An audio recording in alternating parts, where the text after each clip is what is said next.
hours. If you're doing all chapters run and you get the True Fire rune under 12 hours, you're looking pretty damn good. Because let's think, you got a couple minutes for Billy. You got another minute it took to get the screw. Ideally, you'd get a screw in the normal course of business anyway. Took another minute to get Landis than it usually does, or a minute and a half. So, it's almost 5 minutes right there. Probably knock another minute off by not failing so many runs. And you're good.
Okay, Hugo's down.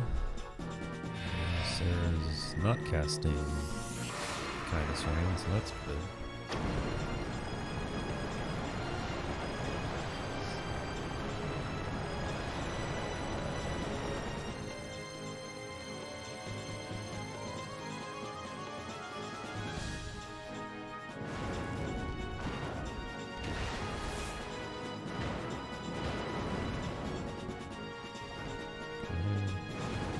Interesting. I don't think I've ever had Chris be the last one standing before.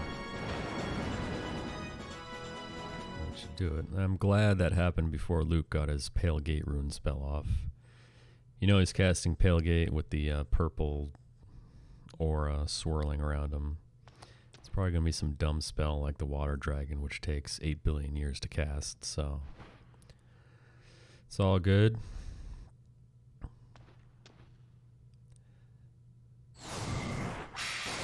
As I said before, there's 3 stretches of this game in a speedrun that I really don't like. The first is the snooze fest gauntlet of Hugo chapter 2 through the middle of chapter 3. That's boring as shit. The second one is right now. Like, that was cool. Alright, we got the fire rune. We're in there.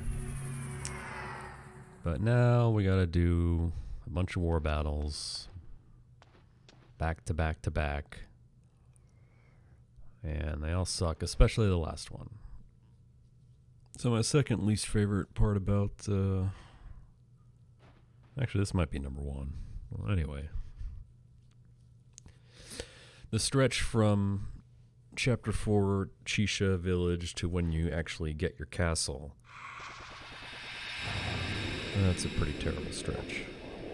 And then Ghetto Chapter 5 is a scenario is also awful. Because it takes forever, you gotta go across the entire map. Fight some tough battles at the end, blah blah blah.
Now everyone's kind of realizing who the real enemy is in this story.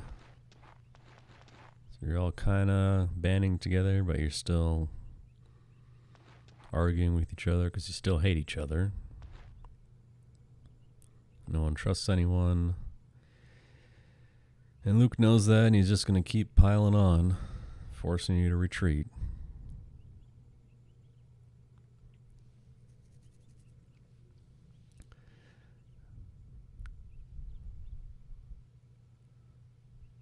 The first war battle, you just lose.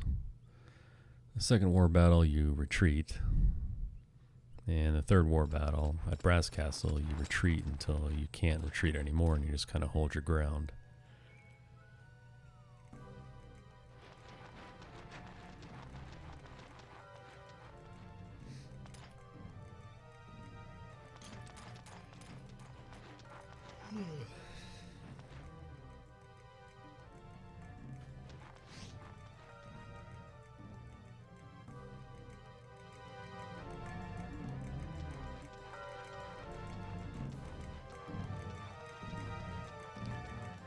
All you do is go back down here, talk to Caesar.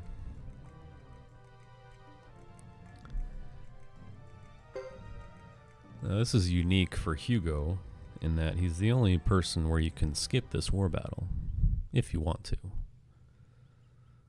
Now, that sounds appetizing, especially in terms of a speedrun, right?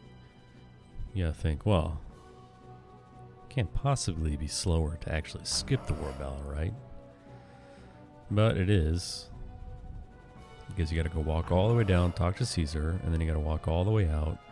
You got to walk all the way through Kuput Forest to Duck Village, and then you got to watch an extra scene right when you get into Duck Village. Whereas if you just do this, this first turn is auto-controlled for you. The enemy's going to advance, and all you have to do is attack on your next turn. 2 of your units are going to die, and then the battle's over. And it automatically advances you to the second scene at Duck Village. So while it sounds nice to skip the war battle, it is in fact most likely slower. Probably the only way it's faster is if you make the walk through Kuput Forest with no encounters, which is not likely to happen. It's also a great opportunity to get Landis. But we already got him.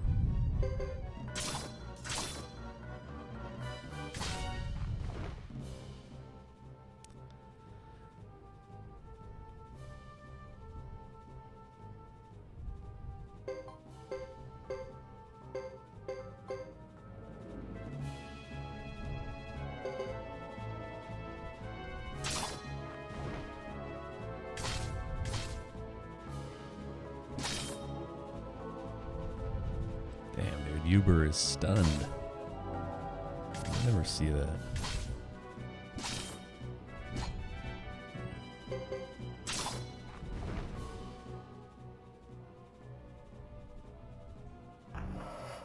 And then Luke appears after 2 units die, and you just move forward.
So you gotta go to the inn, you gotta approach this table, see that everyone's arguing with each other.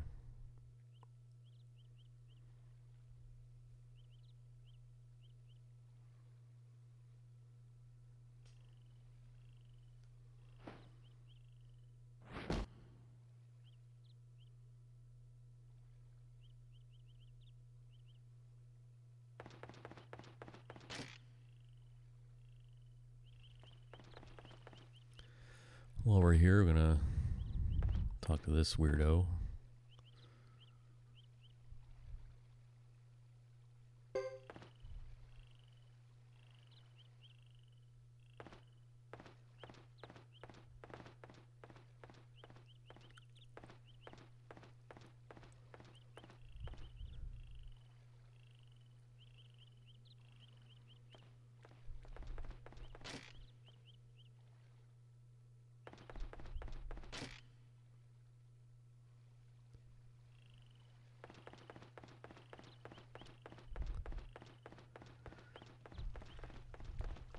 And most importantly, thank goodness Duck Village has a magic trainer. Even though he says this isn't the best time for this. Yeah, well, too bad. It actually is the best time for this. He's wrong. Fire magic, since we got the true fire rune now.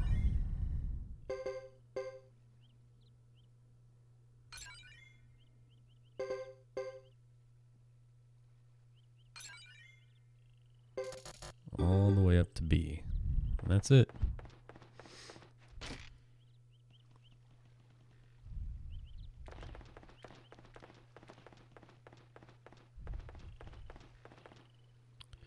Head out to the village entrance. Trigger a scene here. And then this plays out differently for each flame champion. Again, Hugo's the only one that can skip that previous war battle. For the other two, it's pretty much the same.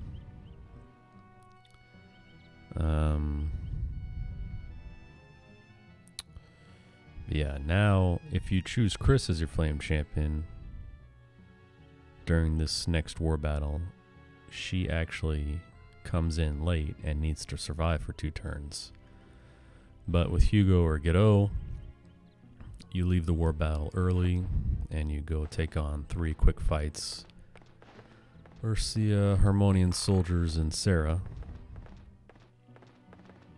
The only real difference is with Hugo, you actually get to pick your team. With Godot, it's the stock team that you've been used to this whole time.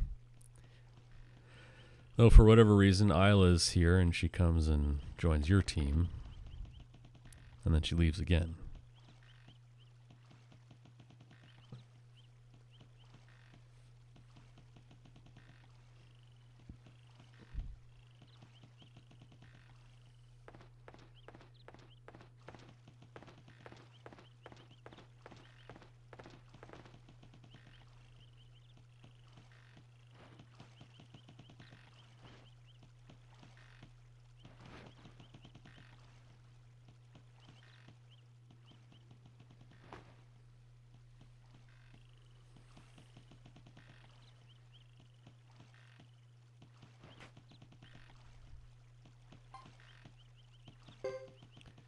Just make sure to select wait a second, because you do want to adjust your party. If you don't, you just go right in, and it kind of sucks.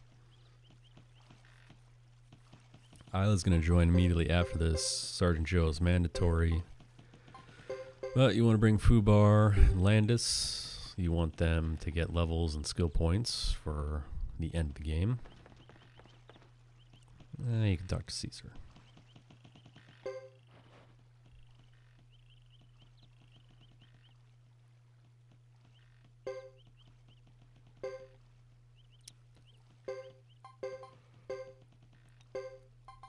Adjust the formation a bit.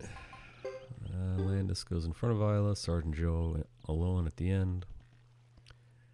That's so you can cast magic with both of those other 2 units as backups for the fight with Sarah coming soon. As far as this war battle goes, it's the classic advance and retreat. that you've seen before already. Shiva and Dupa down. Everyone else to the right here. This is an easy war battle because the enemy only gets 3 actions per turn, so pretty much impossible for them to overpower you.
Just kind of advance 3 on the bottom, 2 on the top.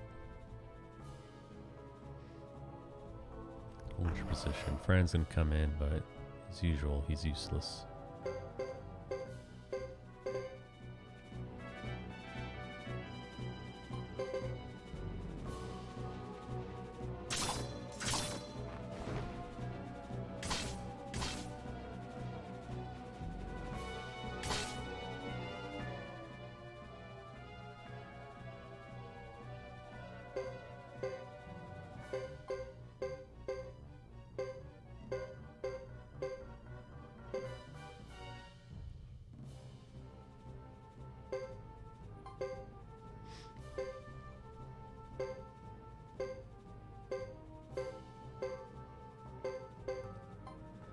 They do kind of watch Franz up there. He's kind of sneak in on the backside. You don't want him to creep down on you and encroach on the last possible spot to retreat. Otherwise, you have nowhere to retreat to and you gotta fight back, which is fine. You're not gonna die. But you just don't want to waste the time.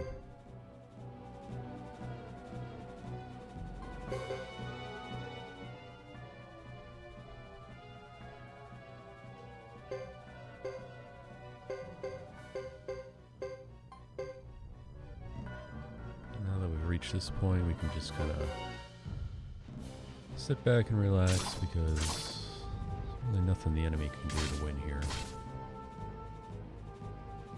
It's going to push us back, but that's fine. We've already survived as long as we need to.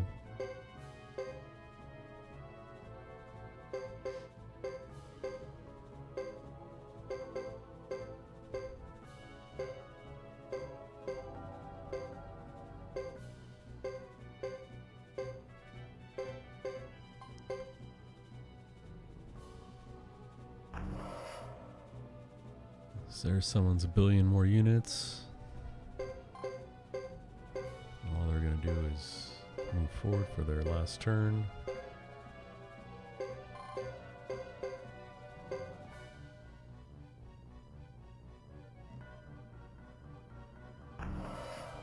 And Chris arrives. Now, when Chris arrives right now, this is exactly what happens if she is your flame champion. So the only thing you do differently is continue to advance your position after retreating. Because when she arrives, she's subject to 2 enemy turns as well. And if you're already backed into a corner and she arrives, it's really not good. So you want to give her space and room to work with, which is why you advance as much as possible if she's your flame champion with the other units, because when she arrives, you kind of just sit there and do nothing. By the time 2 turns are up, the enemy is just kind of right about to get to you, so you win for free. But with Hugo and Godot, this is what happens. You do the sneak attack for Sarah. Of course, you have the true fire rune now. And you bumped up your fire magic skill at Duck Village, so this goes first, and it's strong enough to take out the entire enemy group.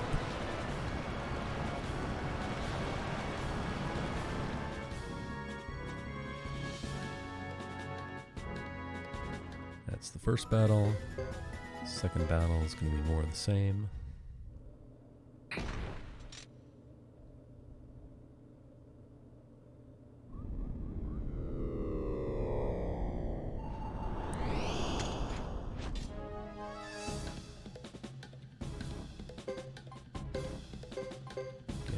Fire, yeah, blazing wall. Make sure you select the right target. And there you go again. Good to go.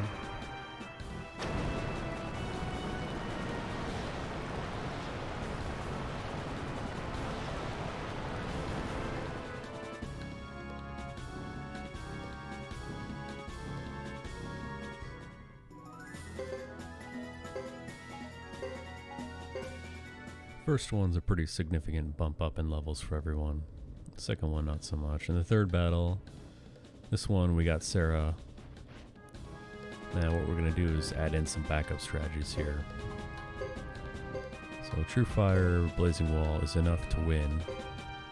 But with Isla, we're going to use Earthquake, and with Sergeant Joe, we're going to use Breath of Ice. Reason for that is... Okay, we don't need to worry about it. But the reason for that is Sarah can actually outspeed everyone with Breath of Ice on the first move. And it can cause a stop chant on Hugo, Sergeant Joe, or Isla. So hopefully that doesn't happen, which it didn't. But if it does, you got Earthquake and Breath of Ice as backups. Even though they're not going to come out right away, it's still better than nothing. You can still just repeat the True Fire rune on turn 2. And that's how that goes. 2 war battles down. And retreat back to Brass Castle. Watch a bunch more scenes. Trigger some more story events. And then get on to one of the top 3 hardest war battles in the game. You got this one coming up at Brass Castle. You got the one in Chris Chapter 2 where you don't have access to magic and you actually have to win and take out some tough units. And then, of course, you got the final war battle, which can really fuck you up if it wants to.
All these story triggers, man. It's too much.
Nice speech, Hugo.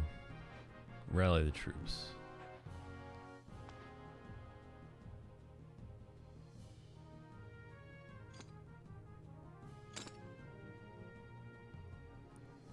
I will take over. Chong Li.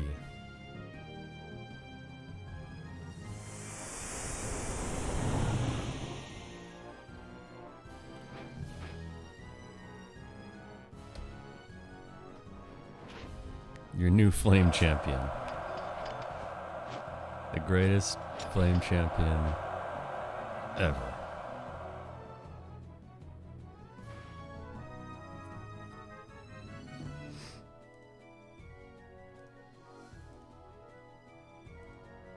Drink to that.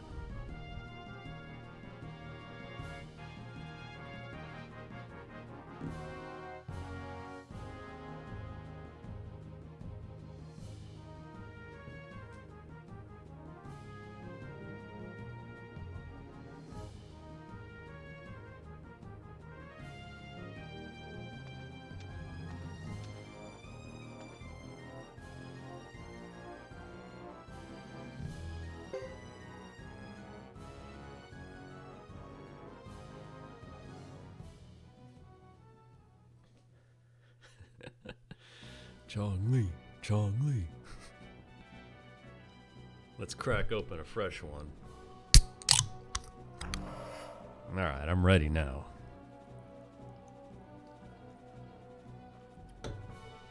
I'm gonna need it because this war battle sucks.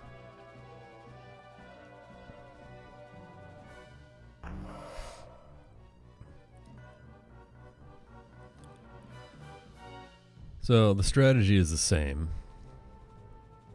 All you do is retreat and advance and a retreat and advance. The problem is this time your opponent has 7 moves per turn.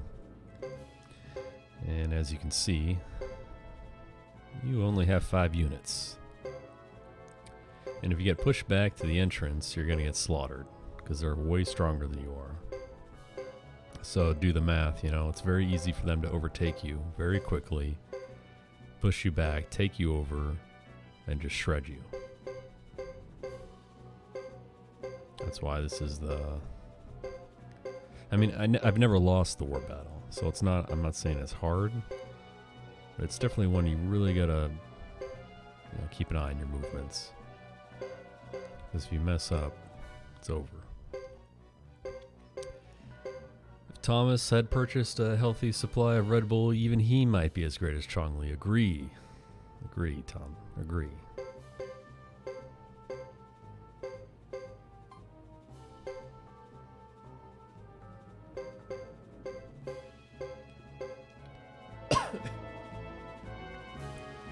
You really want to see successful retreats in this battle. Because you're going to take a lot of damage. Some units might die. We'll see how it goes. Sasarai kind of makes sense as Frank Dukes since he's a fake. Wiley, do you know the true story of Bloodsport? I think you do.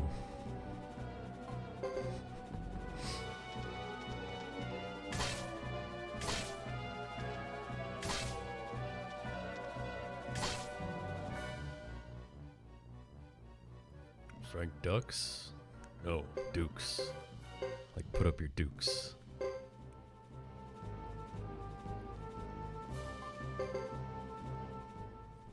There you go. Nice retreat.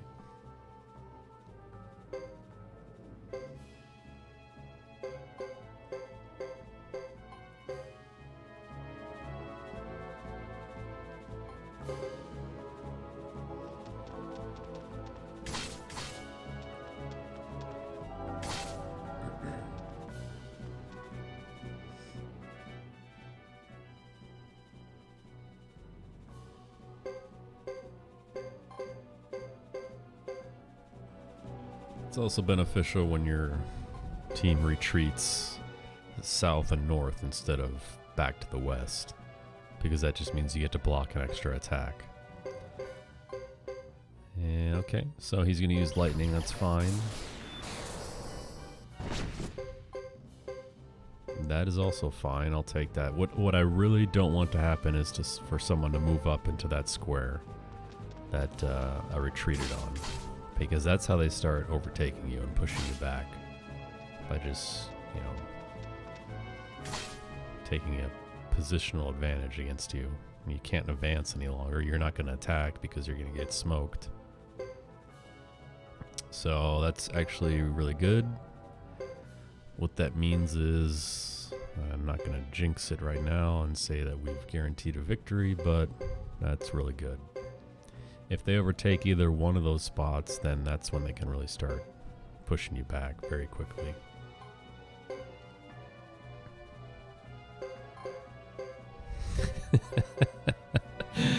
That's right, Wiley. That's exactly right.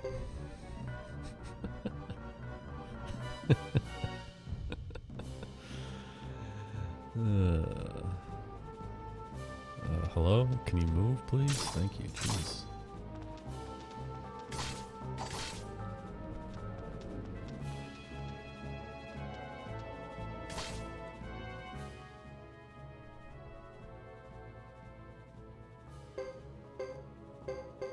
Did make for a great movie, though.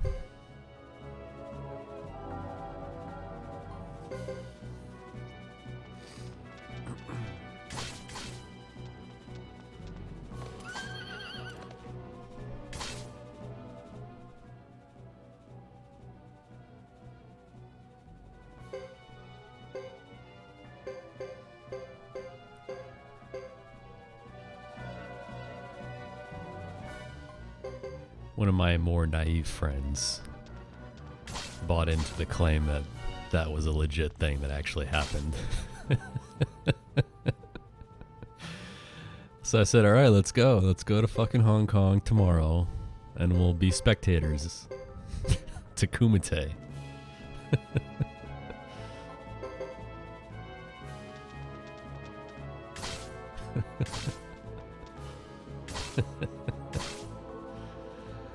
Yeah, exactly.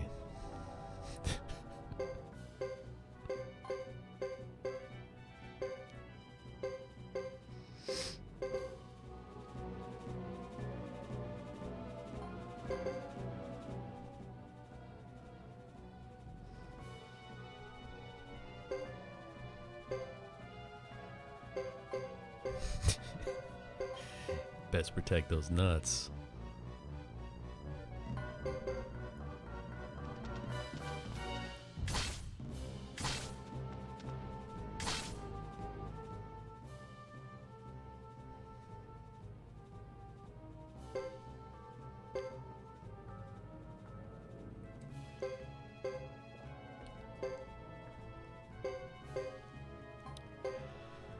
Okay, so on Apple, when you see that dialogue from Apple, it means you have to survive 2 more turns. You do the math in regards to where they are right now, and it's not possible for them to push me back and win this fight outright.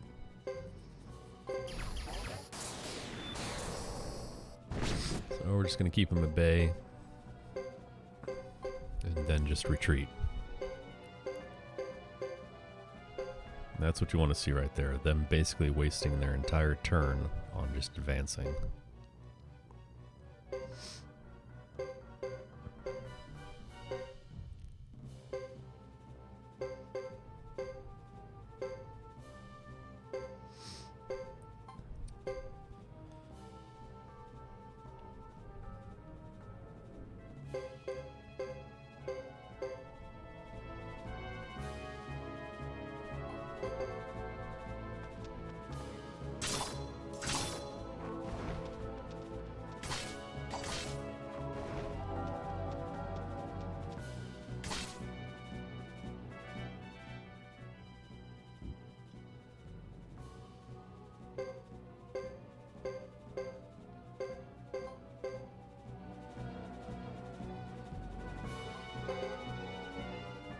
Nice.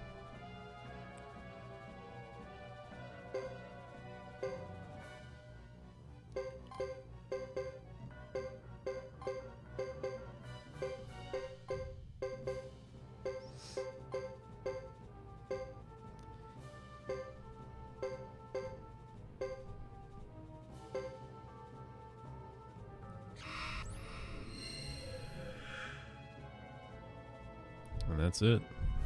I guess I didn't have to, or I could have retreated on that last turn for the other 2 units that I left out in front there, but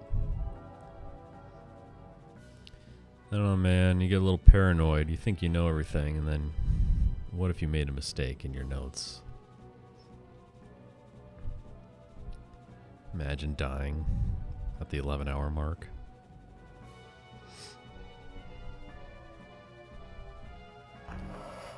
So we're going to watch a few more scenes here, and then we're going to go get our castle. And that's when things actually start to be enjoyable, because it is actually fun to pay attention, do your recruitment, until you get to Mike, of course, and you have to play his crooked-ass card game. But for the most part, Chapter 4, from the castle to the end, is good stuff.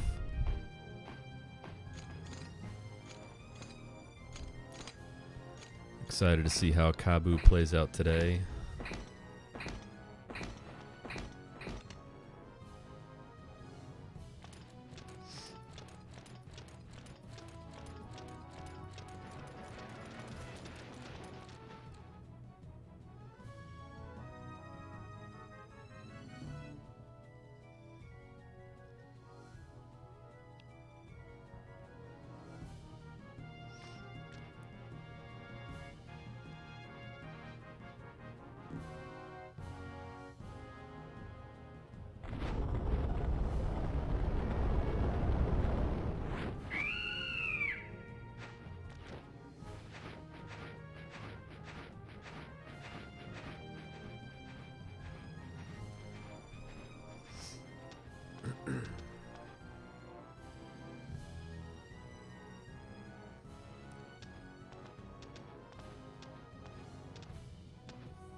Now we're going to decide we're going to hold up shop. Thomas is just that guy that he just wants everyone to be his friend. So he's just going to sign over the rights to his castle / dilapidated mansion. And we're going to be like, all right, cool, thanks, dude. And push him out of the way on our way out the door. And we'll never hear from him ever again.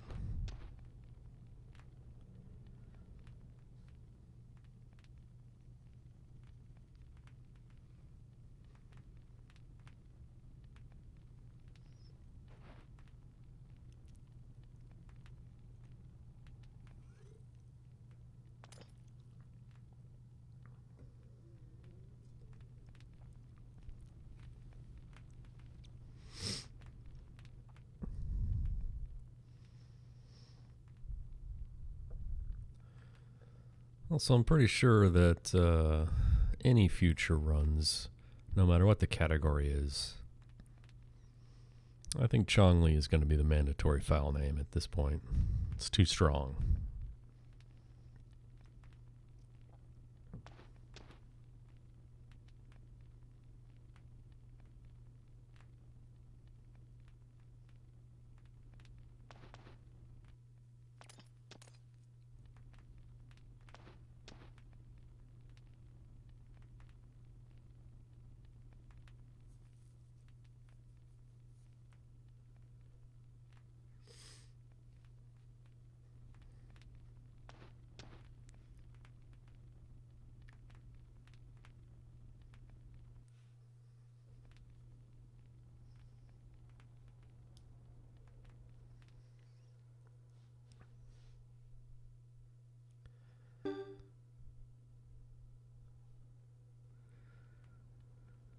All right, make the trek over to our castle.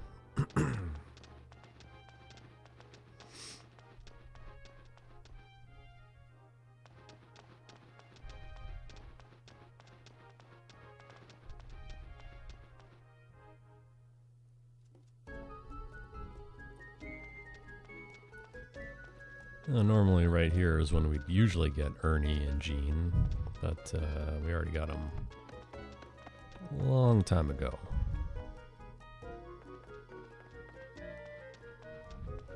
Scott's also gone.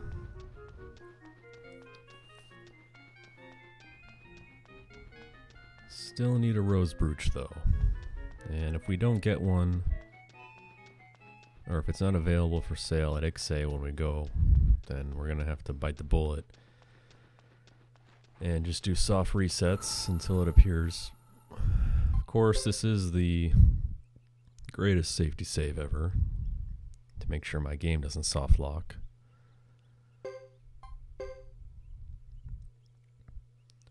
It happened once, and that was enough for me.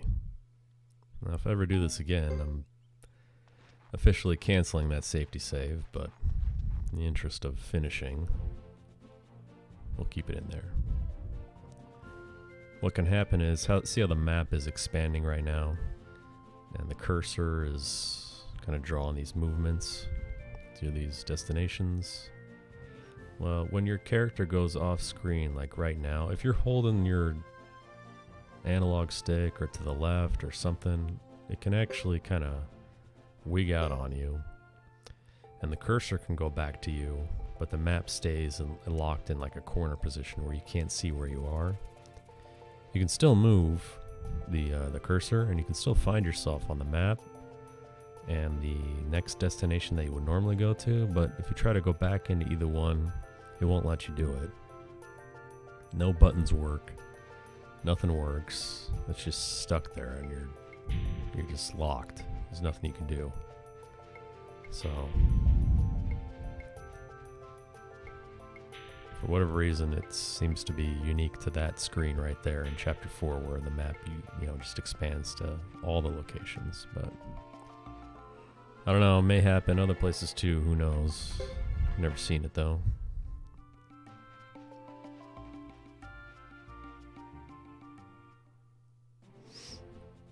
Another one of the downsides of playing on the PSN version.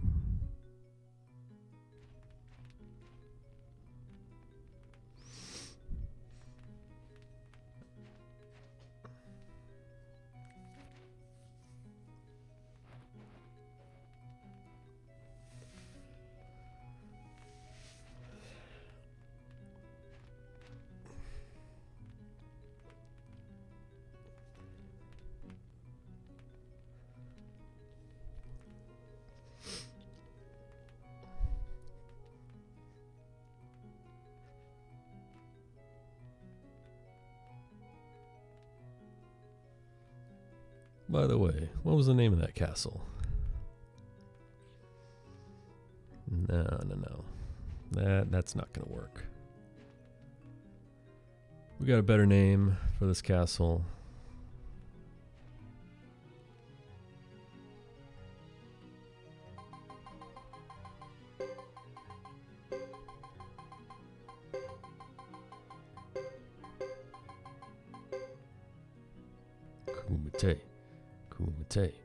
Kumite. It's the only choice, really. This is where we hold the underground fighting death tournaments. Out back in the shipyard, of course. Or in the sub-level 2 basement, where Ike and Landis hang out. Either way.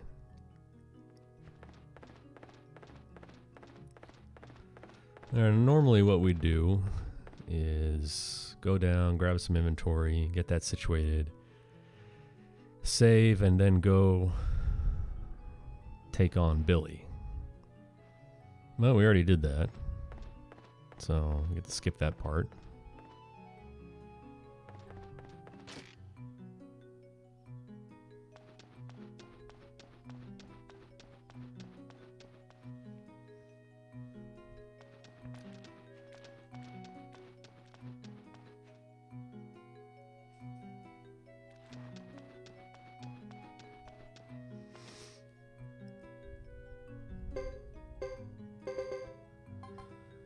Leave a bunch of useless stuff that we're not going to use anymore. All this.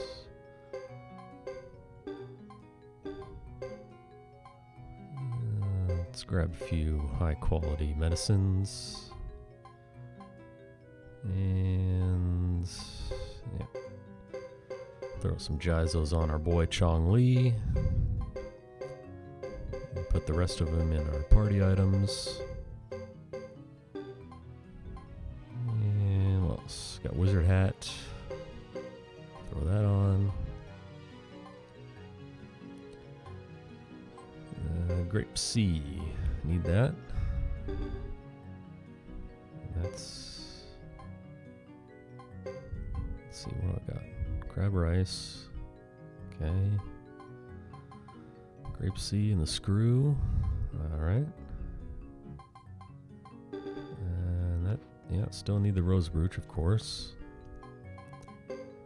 That's everything. Now, check out this awesome mashing right here. The only time in the game where you get to do it.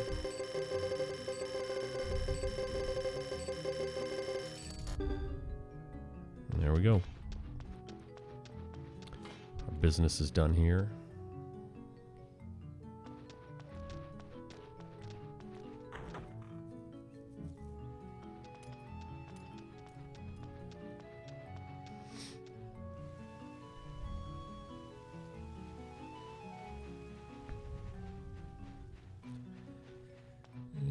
Go for a long walk.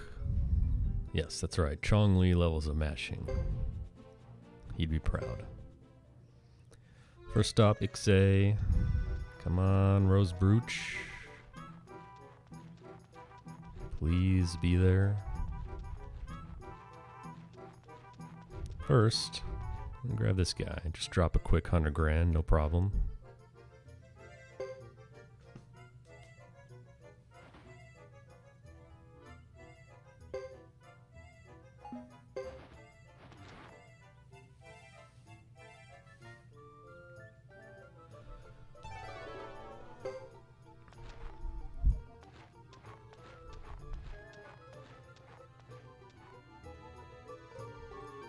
Atari's pretty good. Use him in any percent in the final battle. But doesn't make the cut in any other run. He's only good because he has long range default attacks. Comes with a decent amount of skill points and you know, easy to sharpen and build up his skill points at the end, and kind of just does chip damage to the Wind Dragon and also in the Seraphite as well. But for now, I'm going to talk to this guy. Bart's. How about Kumite Castle?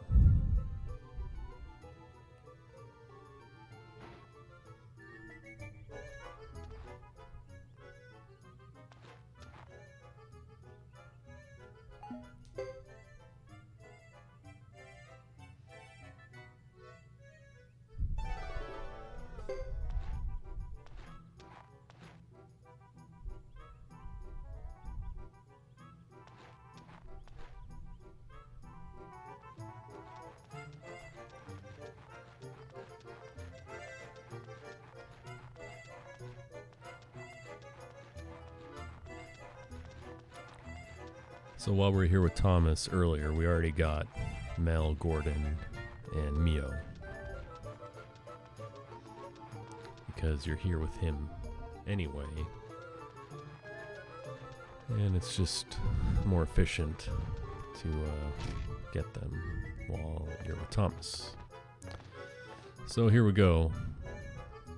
It all comes down to this. Drop a safety save here.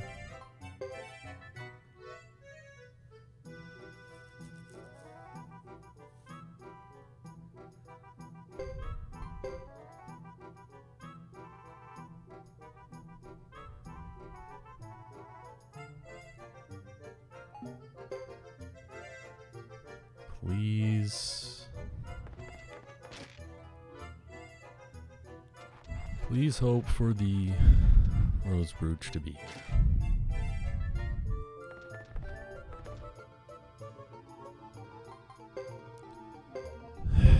Shit. Okay.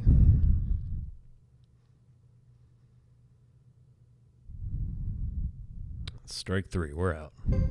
Now we just got to sit here and do this until it appears.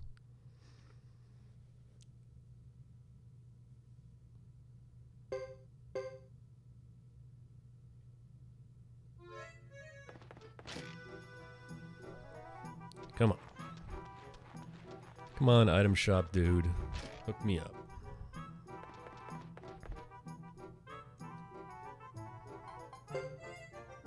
Oh, thank God. Okay. And of course, don't forget this. Tailgate. Okay, so not ideal, but you know, one soft reset. That's fine. I'll deal with that. But that's why you do that safety save right there, because if it's not here, then you're going to have to come back to Ixe. And it's faster just to do this and safety save and do soft resets until you get it. Because you could do that all day. You can come back an hour from now and you've just wasted another trip all the way into the item shop and all the way back out and do it again and again and again. So really, it's just faster to make this your last time you'll ever visit Ixe and just grab it. Oh, come on. Come on, game.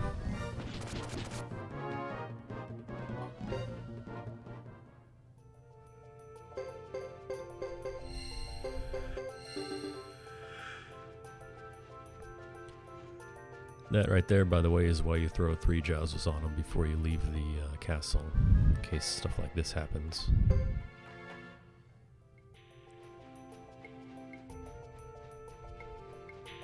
I mean, you really only have to cross the Yaza Plain, these 2 screens,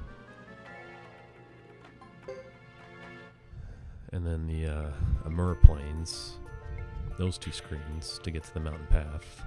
Because once you get there, you get Vicky. And teleport back. Oh God, please no. Okay.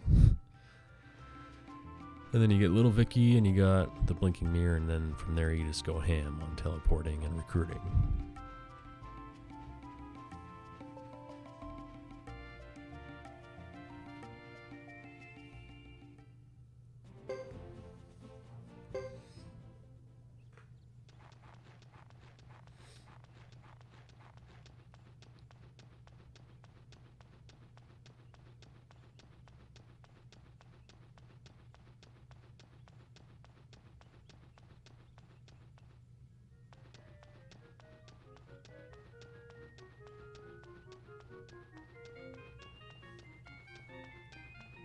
And again, normally we'd be grabbing Scott right there, but we've already done that.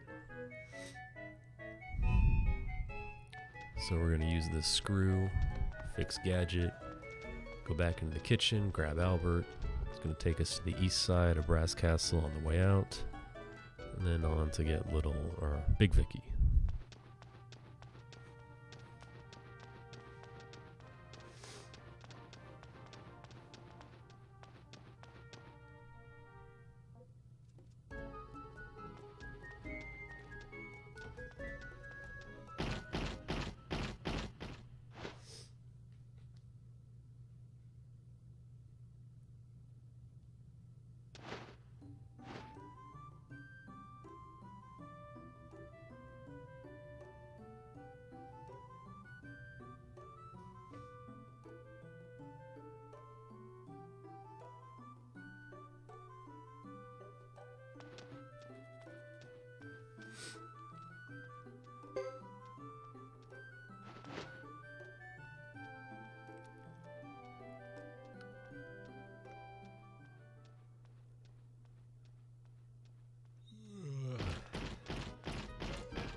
Do a quick backtrack into the kitchen here.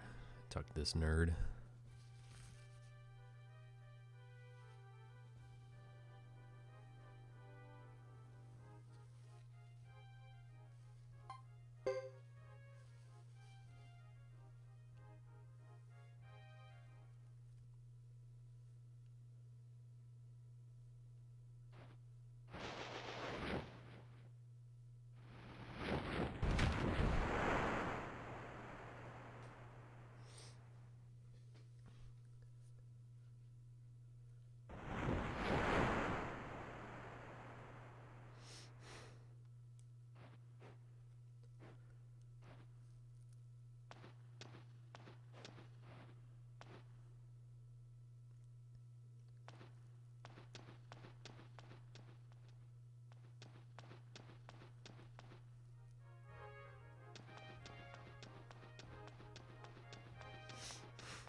Normally I bring Sergeant Joe with me on these walks in like a 108 run, because you need him to recruit Gordon. You need a party of at least 2 males. So there's that, and he also helps a lot with the security of these long walks here.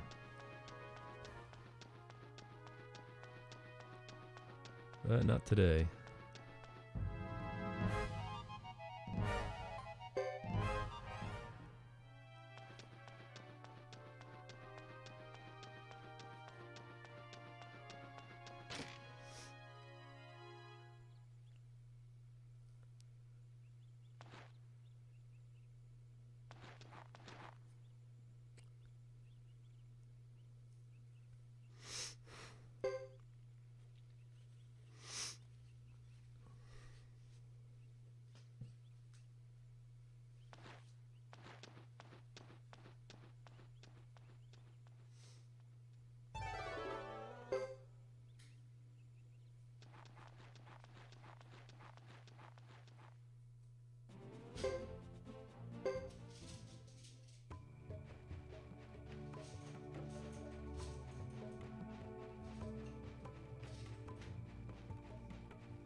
Alright, we made it. Grab Vicky and head right back.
So now, before we switch our party to the main recruitment party that we're going to be using to get most of the people, most important thing is to go down here and talk to Atari.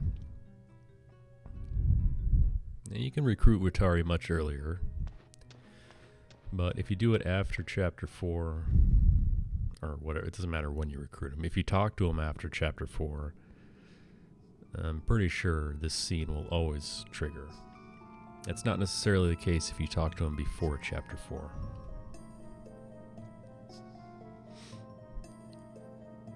The important thing is, though, that you do actually have to trigger the scene in order to be able to get IMA at the North Cavern. Because if you don't talk to her and then you go all the way there, what you're going to find is a giant centaur waiting to beat the shit out of you.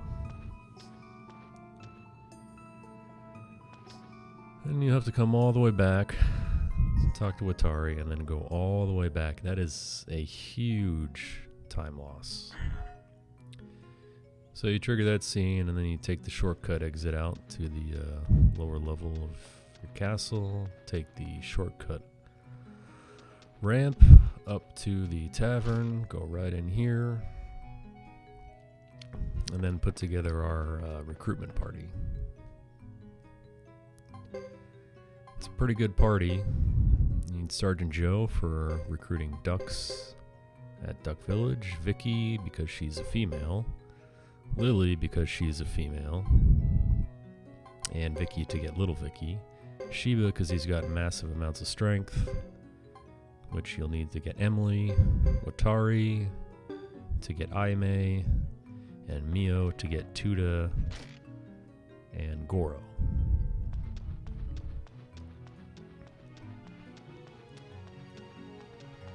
And this is also a party that works to recruit the creepy weirdo guy at Caleria who spends his free time putting together plays.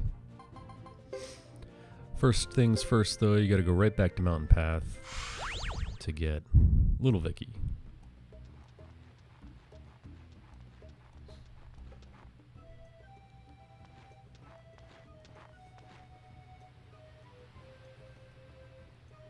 And just as important as little Vicky is the blinking mirror that she gets when she joins.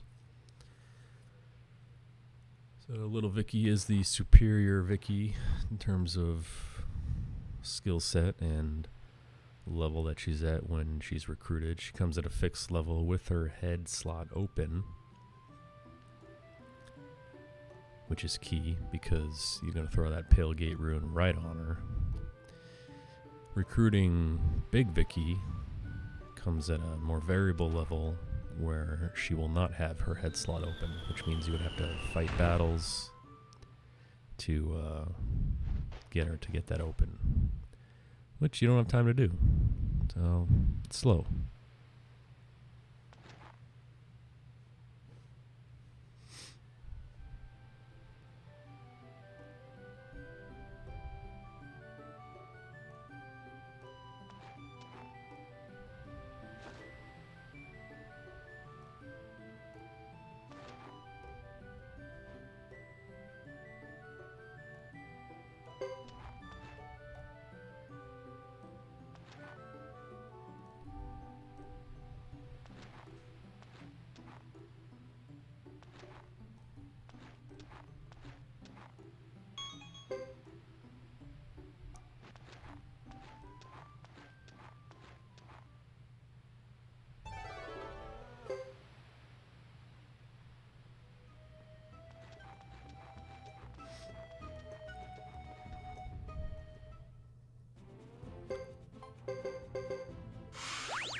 Now we can go wherever we want.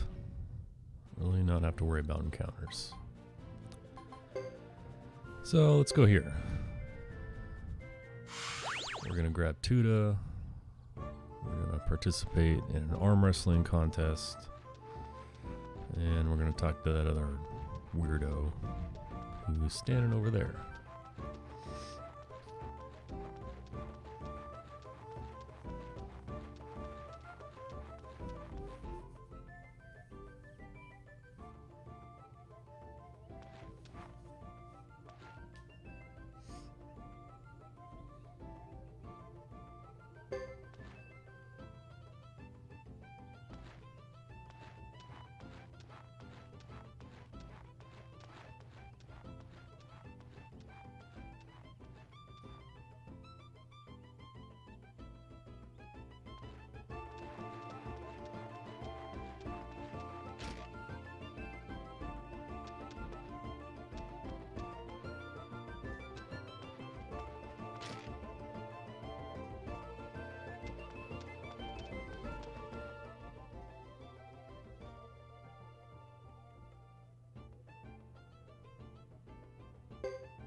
Alright, let's go. If anyone was here a few weeks ago, we saw this blow up in my face with Chris as Flame Champion in a 108 run. Alright, we won. But we didn't win a few weeks ago. And I went back and checked the tape, and I did in fact have 614. Which, you know, is more than 600. So something interesting there, a good find. Don't know whether that's a PSN version thing or if it's an error on Suiko source or there's maybe more than one thing taken into account. 600 strength and maybe something else that we don't know about. But if anyone wants to dust off their PS2 and try and recruit Emily with 601 strength, and it works, let us all know. Because that means something else is up.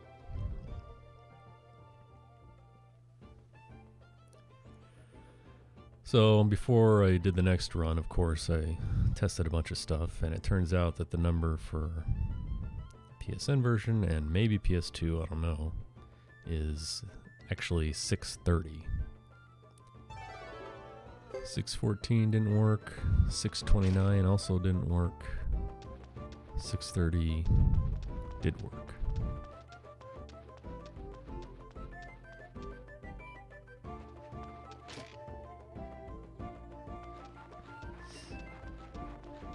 And we're done here. We're never going to come back ever again.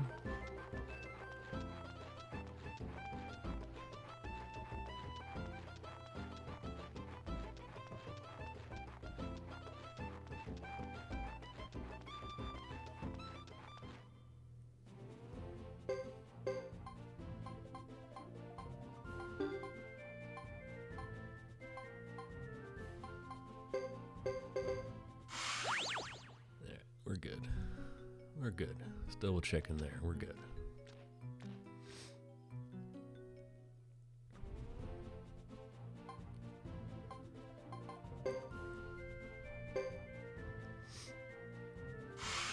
Next up here, since we got the rose brooch, we can proceed. That's the last barrier to entry, really. There's a lot to do here. Adopt some orphans. Talk to some weirdo looking for a rose brooch. Talk to some old geezer selling mole armor. I don't even know what that is. Take on that creepy bastard who just ran by. And then recruit the band of traveling merchants while we're at it.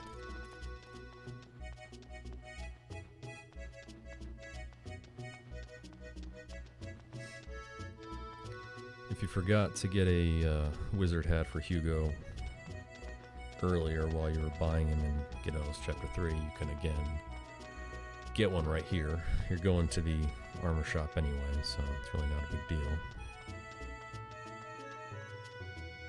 First, we're going to duck into the side alley.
God, get out of the way, please.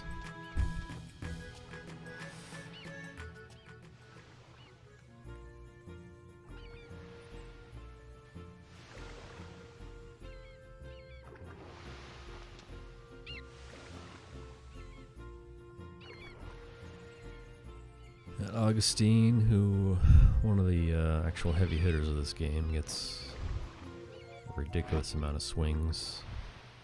Of course, to do that, you got to get the rose brooch and the white rose brooch.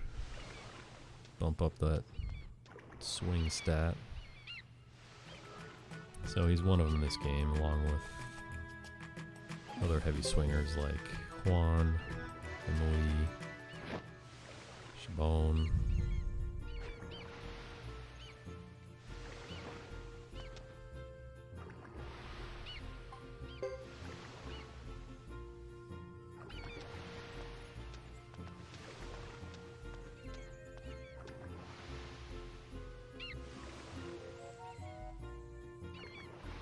Got the same hairstyle as Tifa from Final Fantasy VII for some reason.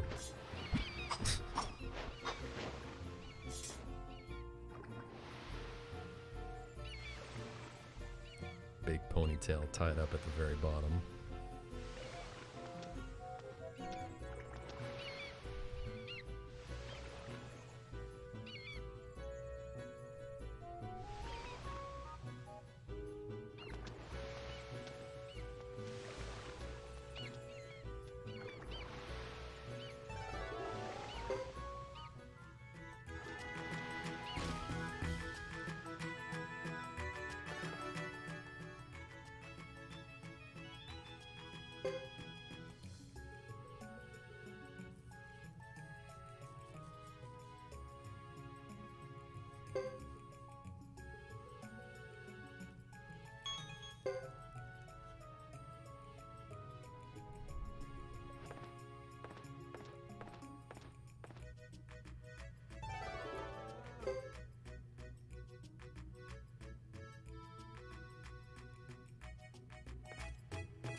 Alright, 4 down, 3 to go. First, you must compete in a duel. A death match, if you will.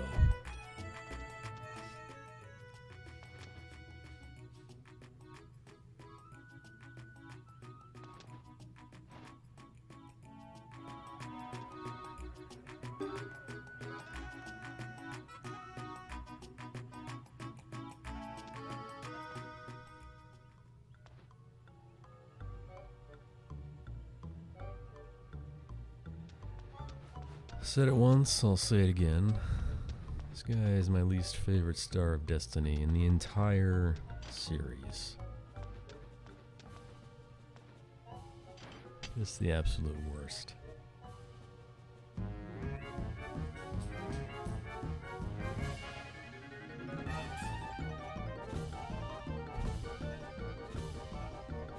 Even got terrible dual music. You gonna death blow me, huh? I don't think so.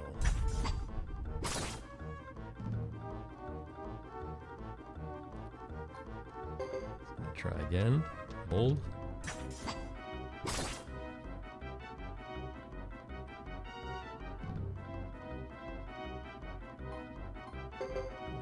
Okay.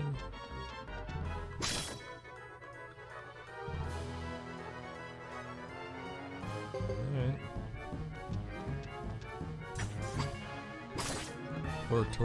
4-turn duel.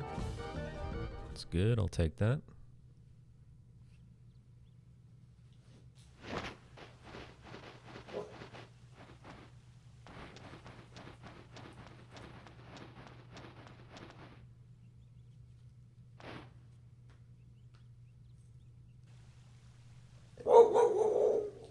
Oh, someone's awake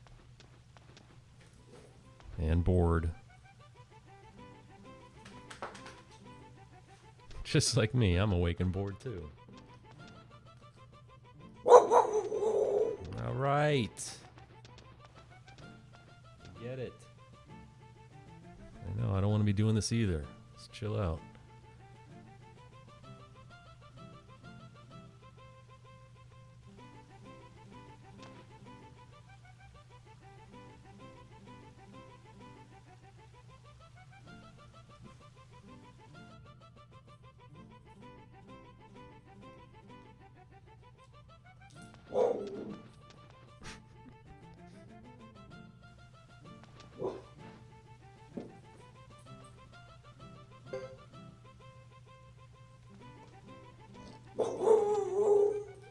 Yeah, you're right. This is a huge waste of time. I'm sorry.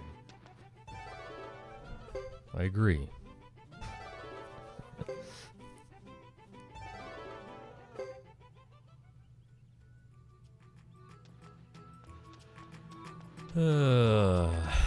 Was my dog asleep the whole time? No. She was probably figuring out. So she's got like 1, 2, 3, 4 different puzzle toys that are filled with treats. probably extracted every last morsel from all those. Probably sat out in the backyard and stared at the wall for a while. Maybe found a lizard to chase, I don't know.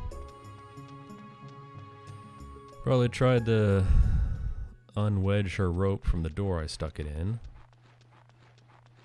Probably took a nap. Probably went back outside. And now she's here.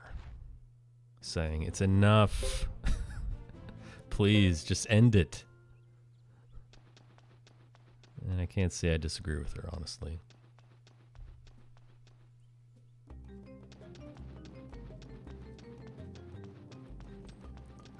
See, that's what she really needs, or that's what I need, is to have the webcam on the... attach the GoPro on the doggy harness. You guys could live her life for 17 hours.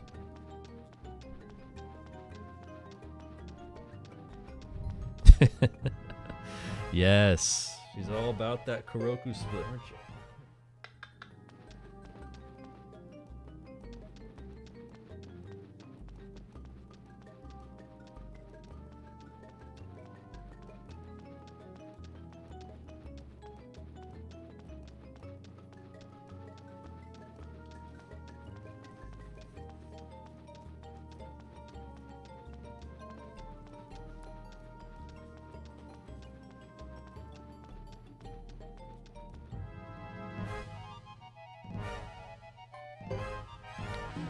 For unicorn zombies, they're everywhere.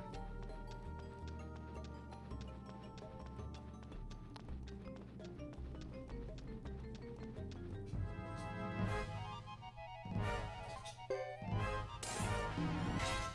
man, not to the slow slugs. Come on.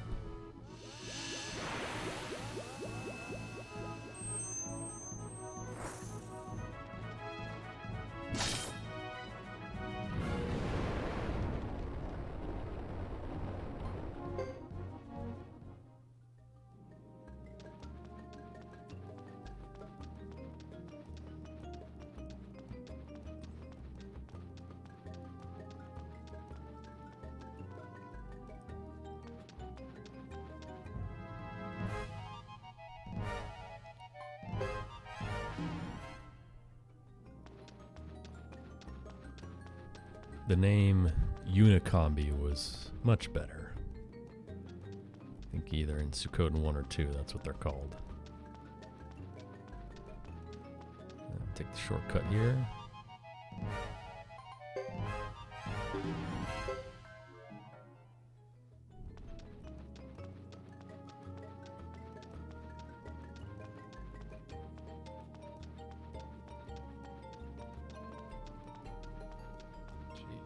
Nice movement.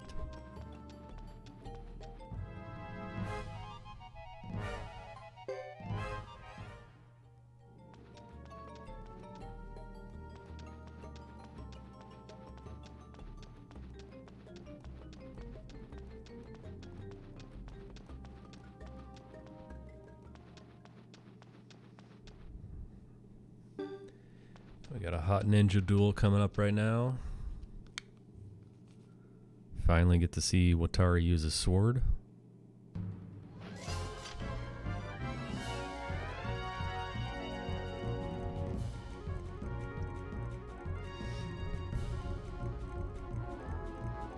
It's been a while. Let's see if you've improved.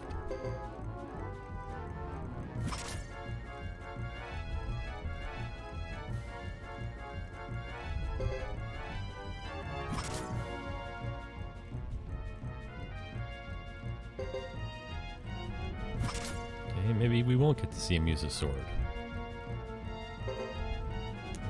Come on, stop defending.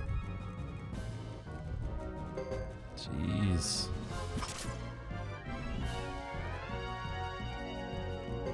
Wow.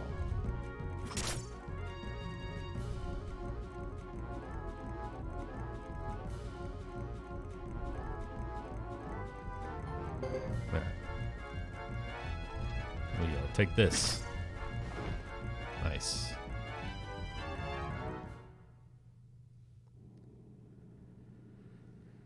Alright.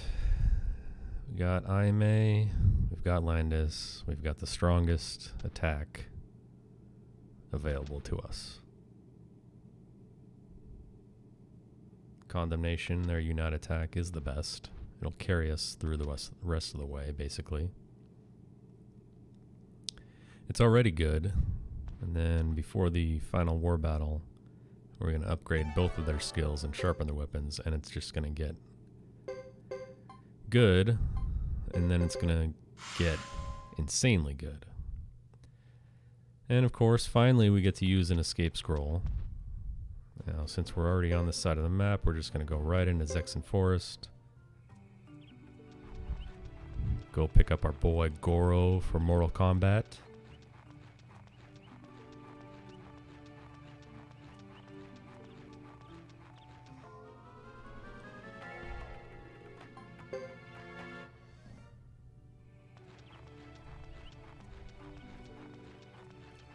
Dude, look at this all-star group, by the way.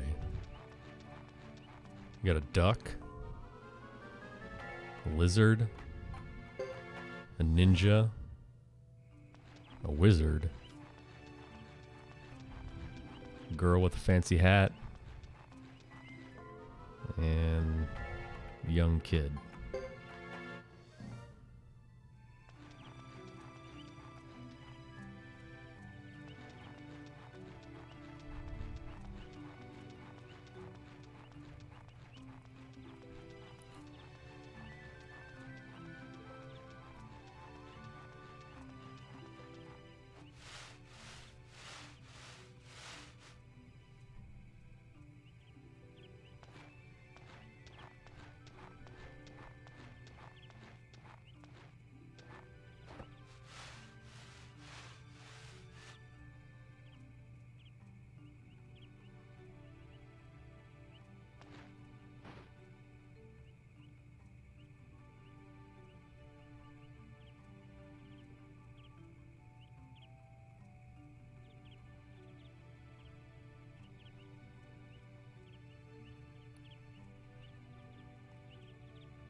This is one of the more obscure recruits in this game, in my opinion.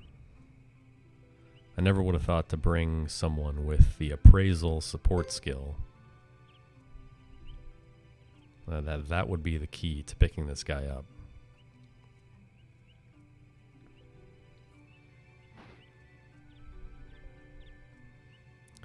It's probably a handful of people I didn't get my first time through. Even though I'm the kind of person who likes to explore every nook and cranny on every map before moving forward. I'll drop another escape scroll here. Get out of here. And back to the castle.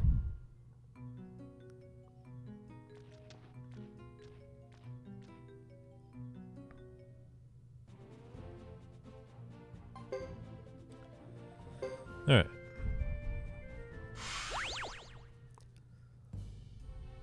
Off to Caleria, but not really, because what we're going to do is leave. Go to the mountain path right here. You warp to Caleria because you just exit immediately, and this way you're on the right side of mountain path. Which is faster than walking all the way through it and avoiding another treasure boss along the way. So you just go in through the east entrance. We're going to walk all the way up to find Futch. I'm going to talk to him, and we're going to fly on his dragon to Caleria anyway. So, since we're going there, now's the right time to do it.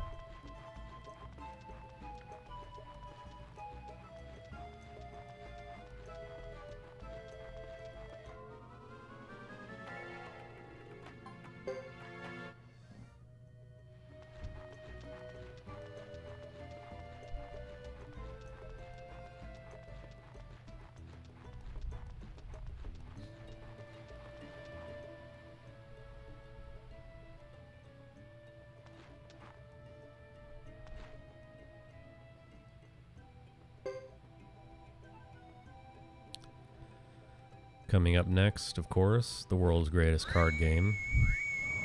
So stay tuned for that.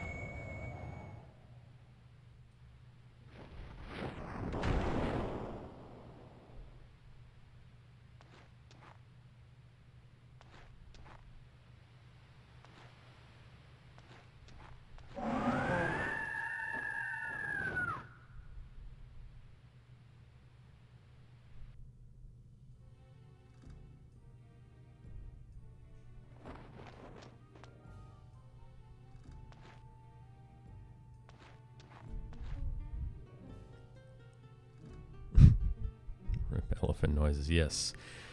Best part of Suikoden 1, of course, is that, oh, look, Hugo's thrown up in the corner there, is that your dragon sounds exactly like an elephant. I mean, they didn't even try. They didn't even try to make a dragon noise that ended up kind of sounding like an elephant. They went right for the stock elephant noises and just said, yeah, this will work. This is fine.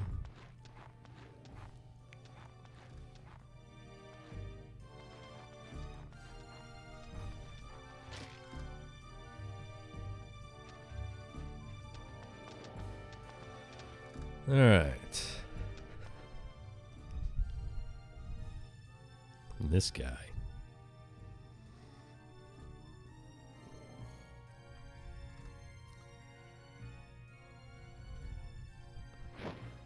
Best comment about this guy was LCC. He said, "That's not makeup." He's not wearing any makeup or something like that.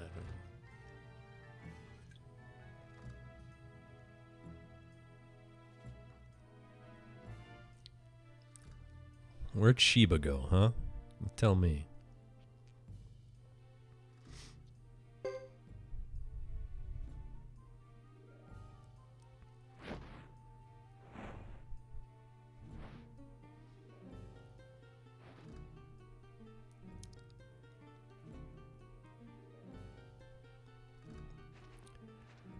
I'm glad everyone can contribute to the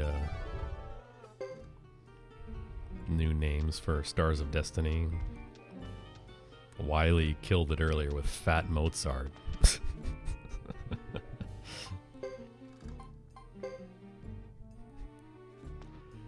Okay, safety save here so we don't lose over 100 grand, which can happen.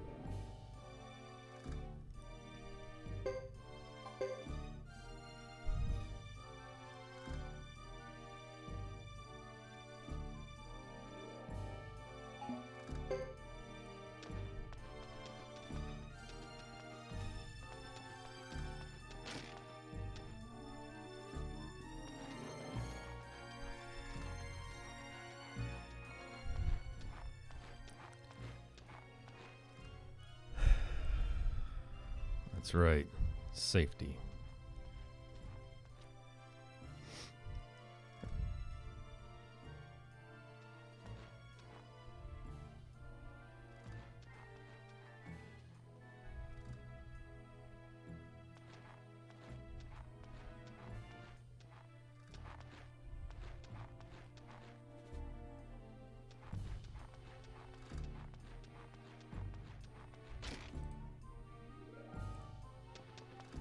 Okay. All right, Mike, Leonard, whatever your name is. Let's see what you got.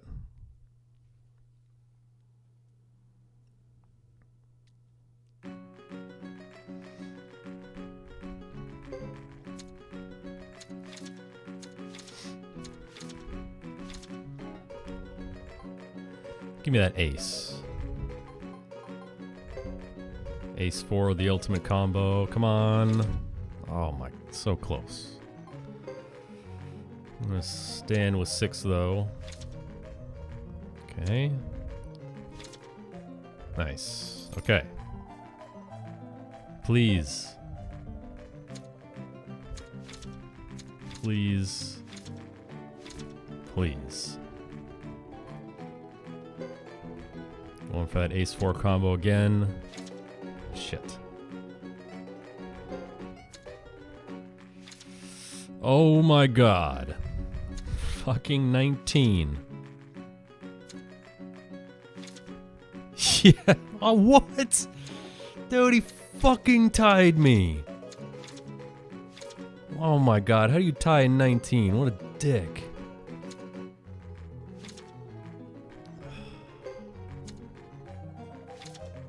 Oh my god, 18.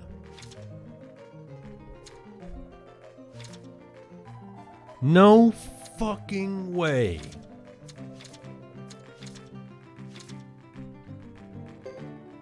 Give me an ace.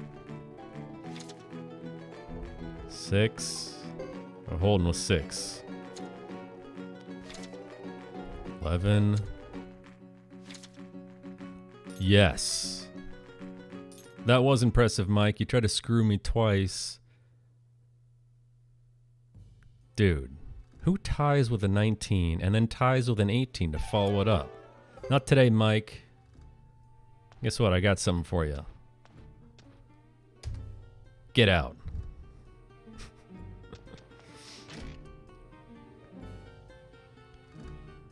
Oh, that's very satisfying. And honestly, that makes up for resetting for a Rose Brooch and losing to Billy. Alright, we're in there now. I'm excited. And we're going to talk to this guy.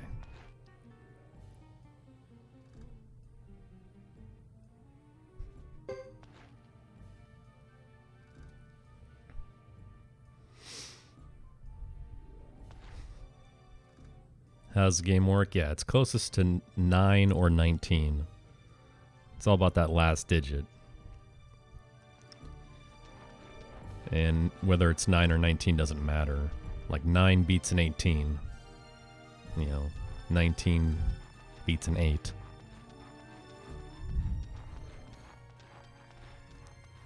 But there's special secret combos that can automatically win, and they're different for Mike and for you. Like the one you want is the ace 4.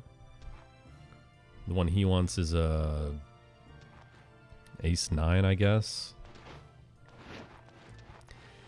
And there's other weird stuff, like if you get 3 10s, you get 5 times the amount and you automatically win. But anyway, most of the combos are a 3 times multiplier, so it's actually better if you just bet 7 grand each hand and hope to get the win in one round. So you could lose, you know, 20 rounds in a row, and then if you just keep betting 7 grand and you get that ace 4, you automatically, you're just going to win. So he's cheating. Yeah, exactly.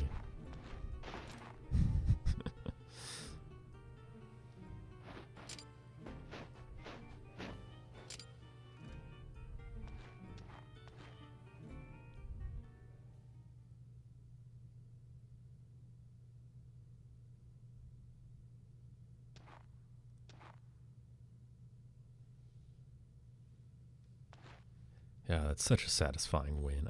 But even still, how do you tie with a 19? And then follow that up with a tie with an 18. I would have bet all my marbles that I would have lost that next hand. Somehow we prevailed. So we can get the hell out of here.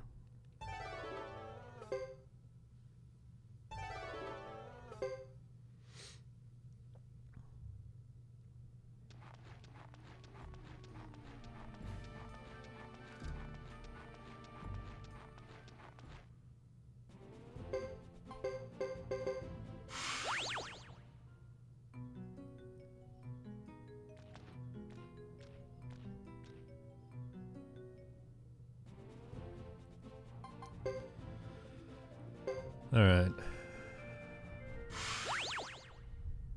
I have this triple underlined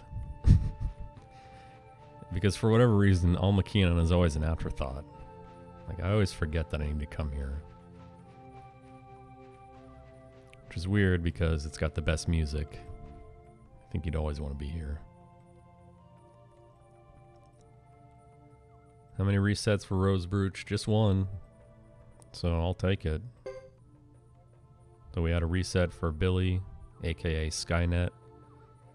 Reset for Rosebruch one time. But fast Kabu. You know, not immediate Landis, but fast Landis. Not an immediate screw, but a fast screw. Everything's coming up Millhouse.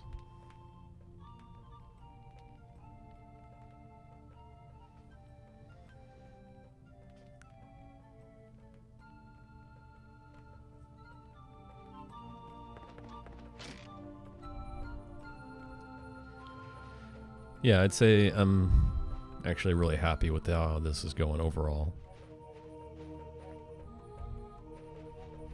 Chris 2 War Battle was average. Wasn't great, but it wasn't terrible. Everything else has been good.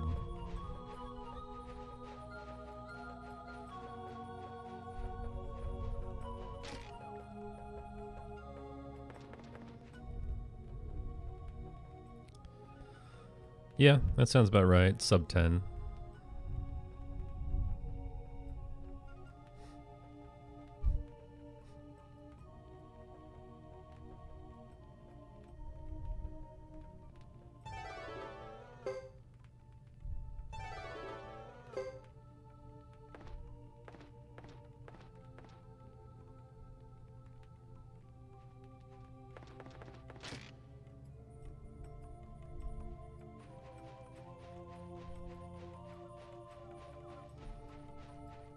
We would have a much better idea if I wasn't an idiot and forgot to put Thomas's splits in this morning. But in my defense, it was, 5:30 in the morning. Wasn't really thinking about Thomas. Okay, where to next?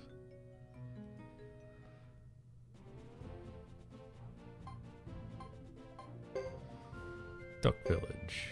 Got a lot of stuff to do here, actually. Gotta solve a case. Gotta recruit some ducks. Hand off a crab rice bowl. Talk to Hortez. Have I been winning any Luke battles? Hell no. Sorry, SRD.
Don't forget to grab these hot goods here in the Magic Tutor shop.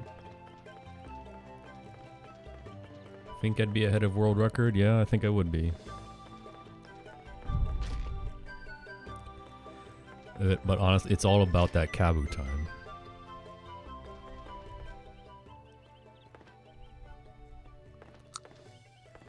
Honestly, very similar run. But instead of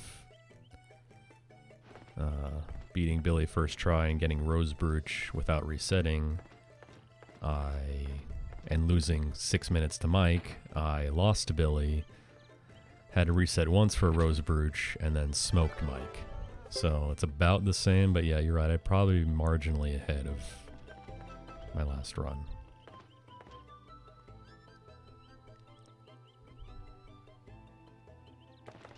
The Chris 2 War battle in the run with Chris as a Flame Champion. That's the one I think you're talking about, which is an absolute disaster. I have not. That's actually... Let me write that down. Hold on. Break out a fresh post-it note. Yeah, I'll actually go back and time it. It's gotta be disgusting. But, you know, that run lost to Billy as well. And, at the time, that would have been a new world record, but we missed it by, like, what? Less than a minute?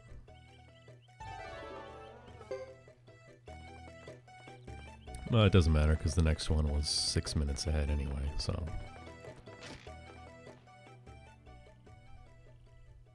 But honestly, that run was really good, man. It's just... Going back and looking at it, the only bad things that happened were Kabu and the final war battle. Everything else was solid. So, you know.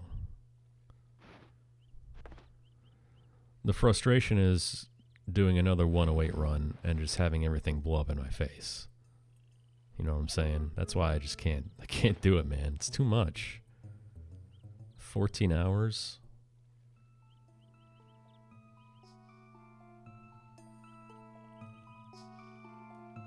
Saying this earlier, if I do a new run, you know, sometime in the future, it's full on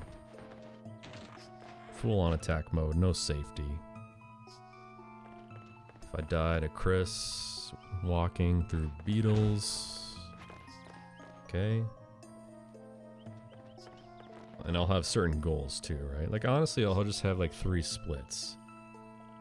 First split will be Skynet, which is Billy.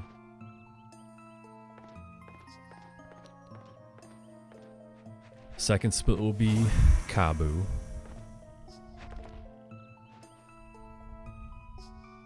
And the third split is just, you know, the end.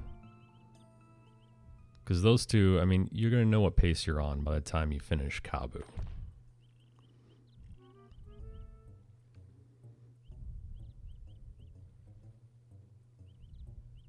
I forget offhand what the time was for the last run. Sub 10, I know that, right? So 9:50 or so. Like if you get to Kabu and you're above that, then just cut it. Don't waste another 5 hours of your life. Or 4 hours or 3.5 or whatever.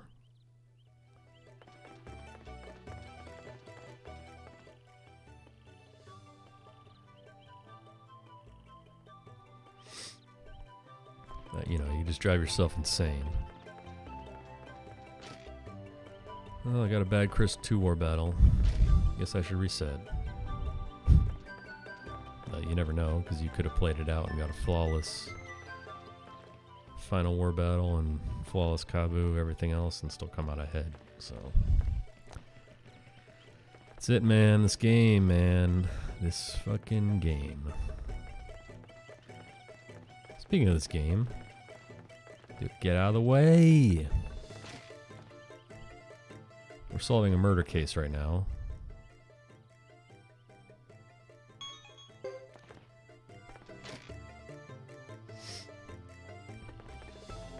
The worst murder case of all time.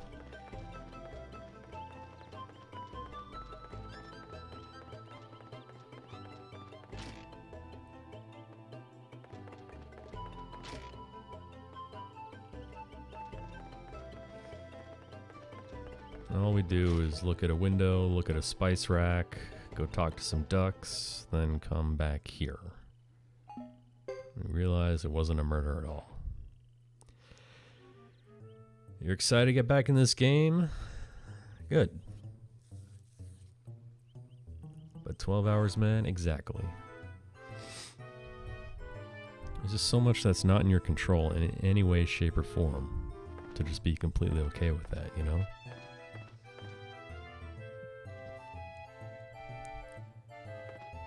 But the good news is, since you stream during normal business hours, if you start doing long runs, I'll be able to catch the end.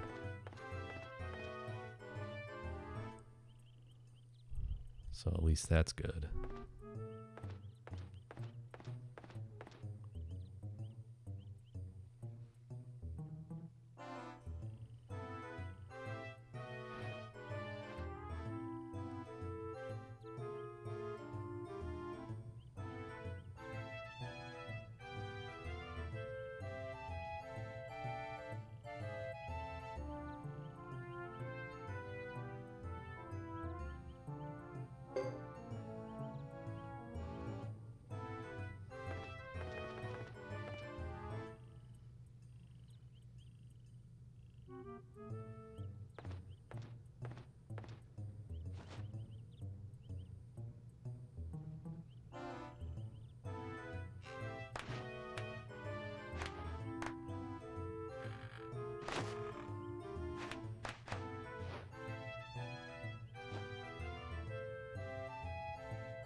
Pointed out last week, this is the greatest animation in the entire game.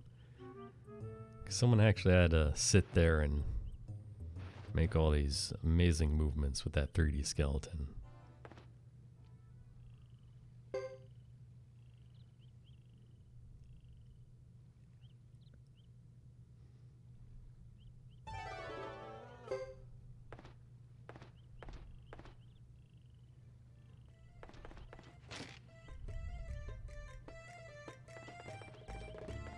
Yeah, well, I mean, to be fair, you're not messing up. It's just the game is fucking you up.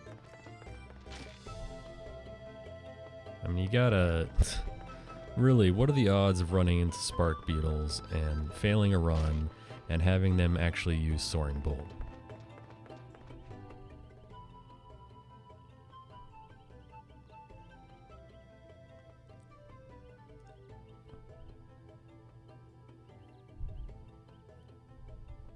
Oh, you forgot to buy Jack. Well, then that is your fault.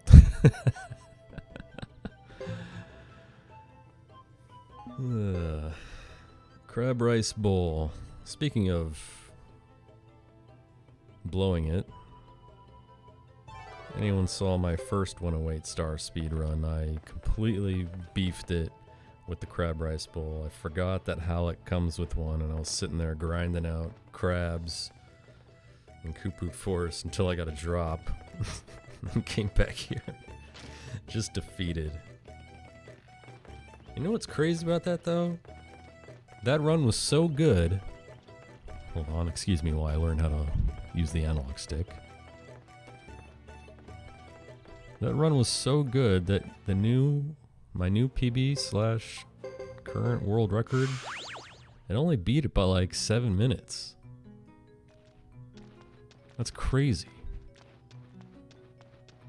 Like, I went back to try and rationalize. I'm like, how did I only win by 7 minutes?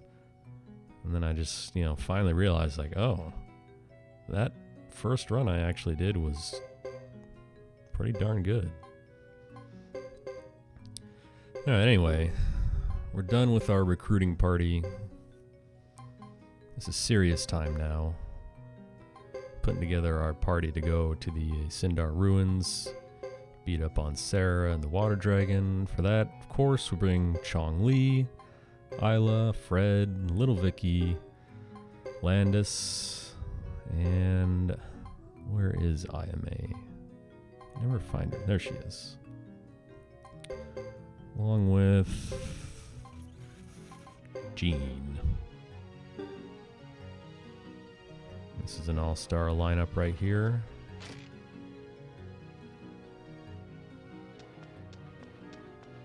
Also a reminder to anyone watching that the last time I split was over 4 hours ago.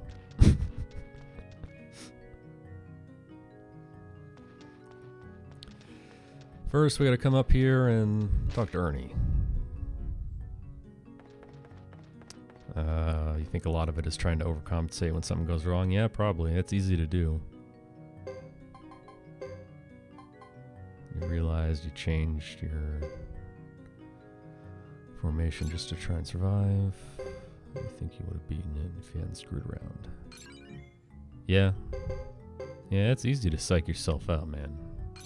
It's too easy.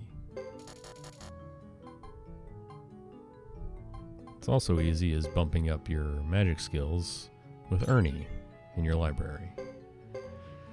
So little Vicky, she's getting Pale Gate up to max with B+, along with Lightning up to max, B+. It just so happens that she comes with enough skill points to get both of those up to their maximum levels. And then we're going to attach the runes that we got earlier to her forehead for Pale Gate and the Thunder Rune as well. So I'm gonna go here.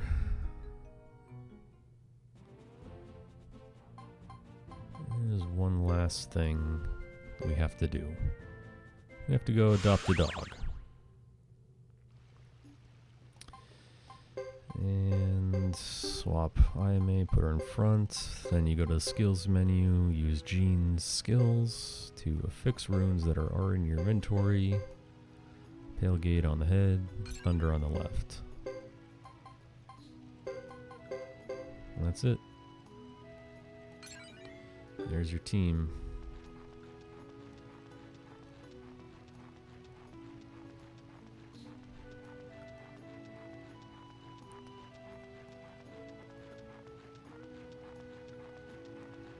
Yeah, honestly, I wish I knew the rationale for that. I mean, you literally get it for 2 screens. At the very end of the game, before the final war battle, you get to ride your zebra / antelope / donkey / whatever for 2 screens with its backward knee animation running. And of course, the best part is that they call it a horse.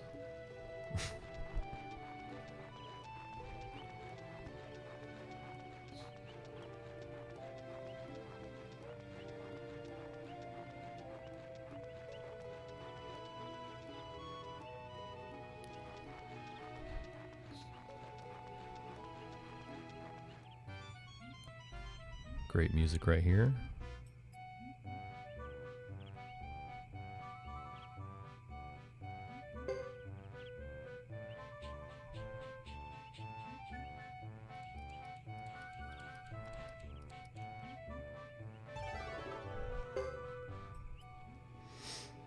Kuroku split coming up soon.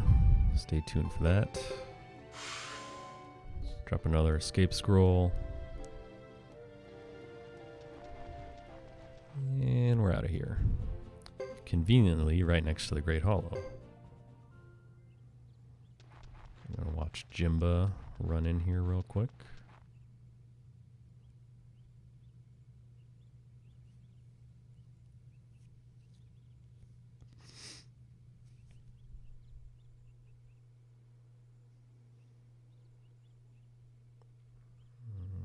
Shit. Sorry. Not paying attention again. My phone's blowing up, man. Just so popular.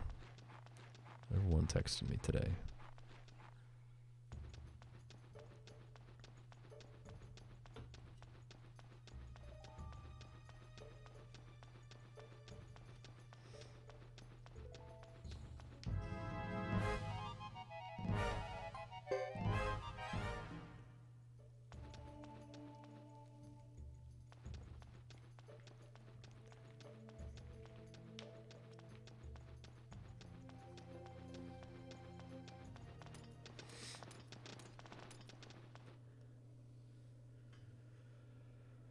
$10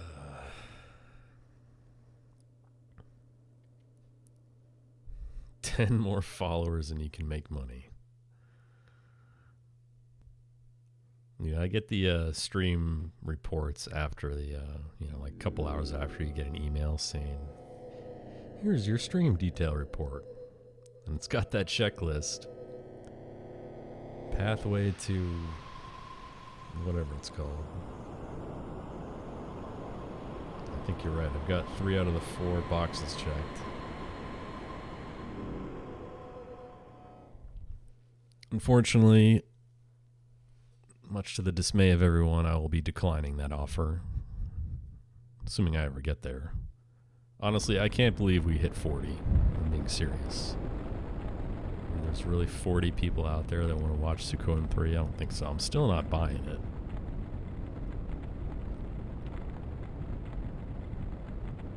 But we'll leave the donations, the subs, the emotes, the badges, the bits, all of that.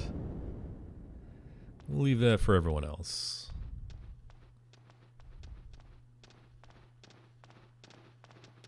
I don't need it.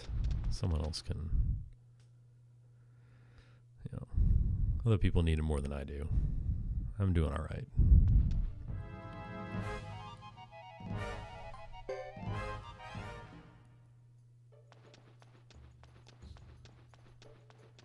Yeah, you're probably right. I'm just not aware of it. I mean, it seems like it's the 10 people that are in the chat rooms for every Suikoden Twitch stream. But who knows?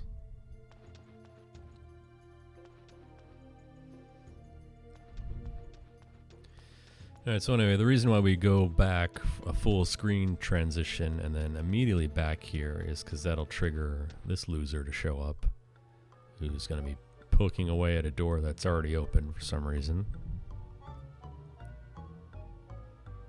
And I'm really tempted to just kill him and not recruit him, but unfortunately, we have to do it. Gotta duel him one more time though. Heal Chongli. You don't want to come in here with low life. Accidentally eat an attack and eat dirt.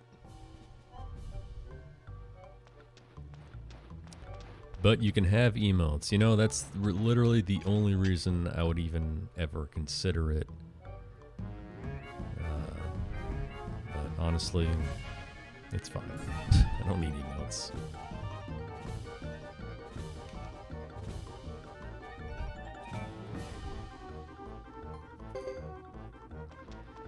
Dying to this guy would be absolute shame. You're right.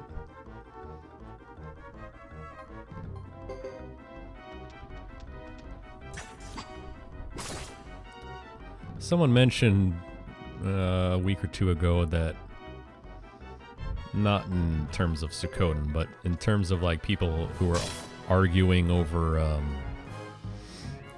like the rules of a category or whatever for any speedrun. I forget who it was. Anyway, the argument was that the person who makes the rules, or the people that make the rules, are like the top 3 times on a leaderboard, or the top time, whatever. So as the current champion, my rule is final. If you lose a duel to this guy, you must delete your Twitch account and never stream ever again.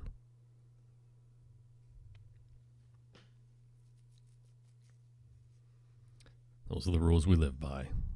Sorry.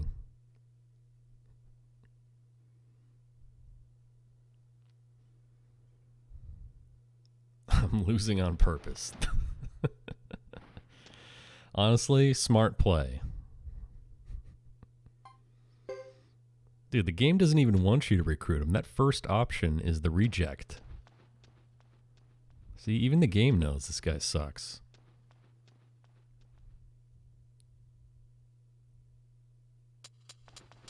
Look at this guy. Get the hell out of here. I'm going to reuse that again.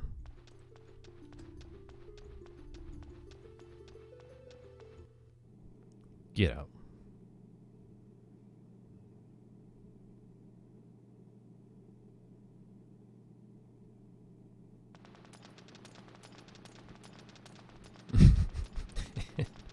That's true. They probably thought they were safe.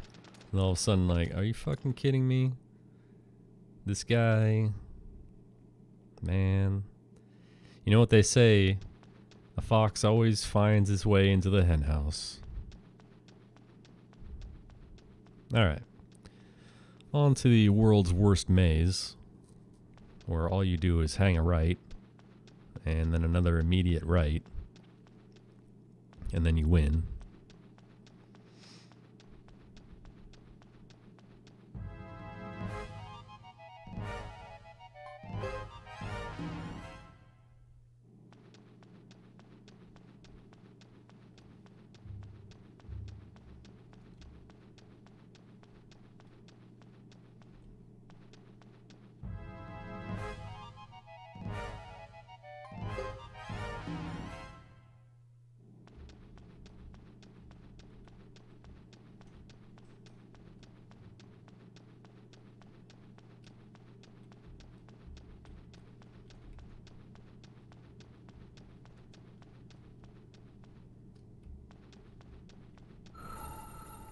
Another safety save.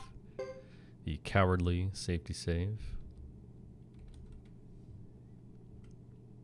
While we're waiting for this 8-minute safety save, let's see if 8-ball is working today.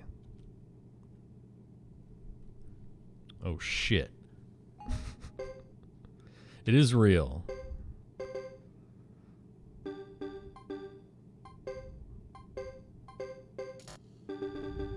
Okay, I can't add apparently.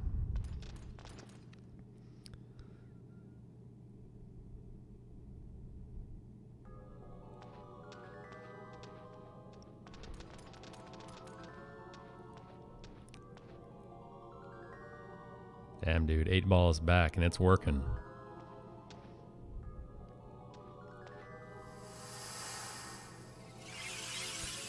Alright, Sarah fight, let's go. We need to win this in one move.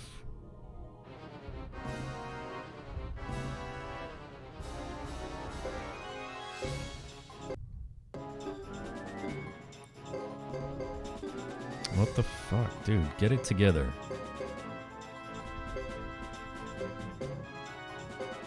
Okay, Earthquake is the backup.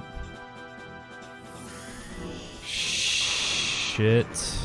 You, Vicky. Oh my goodness. Wow. The backfire. Are you serious? Okay, well, this is why you do this.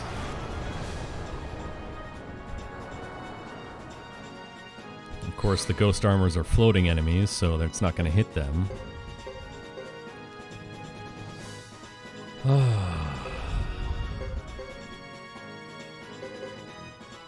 I can't believe that Sarah didn't cast anything that turn. That was weird.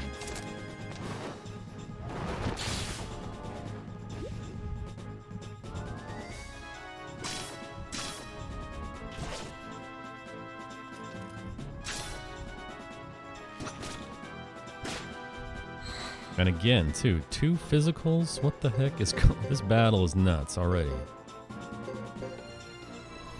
Okay, now she's casting something. But it's not going to matter because this thing's dead.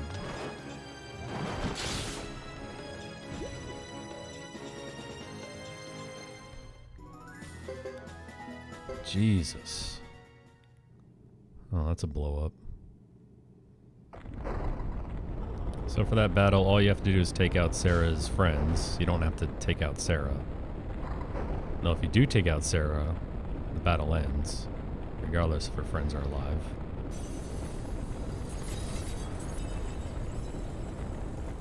But that was crazy. First of all, to have Pale Gate or Open Gate backfire is really lame. But I guess Sarah was feeling generous today because she bailed us out by not casting magic. Which is honestly really weird. 2 turns she did physical attacks. That's a weird battle right there, man. That's really weird. You can tell that Open Gate's about to backfire when the startup sound effect it just sounds off. So you can tell right away. It sounds like the startup sound effect in like reverse or something.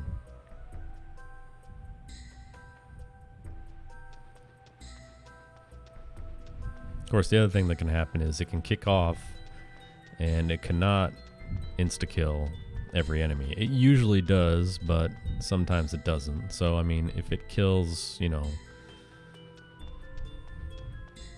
just the ghost armors, then the chimeras are still going to be there. They'll take damage, but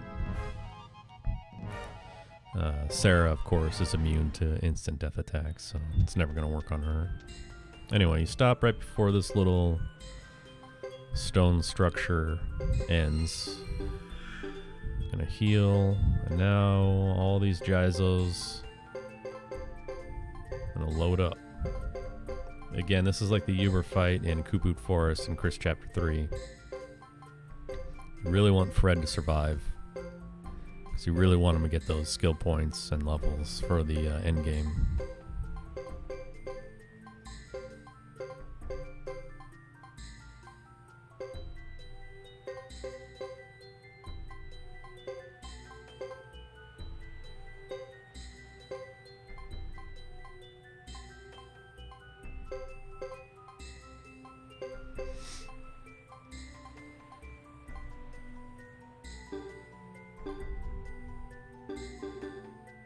Okay. Water Dragon. Again, we're going to try Open Gate. I really, really, really hope it doesn't backfire again. Because it's pretty bad in the Sarah fight. Even though it didn't look that bad, it could be much worse. But it's really bad in this battle. As you miss those icicles, or it backfires, they're all out there. They're all just going to pummel you.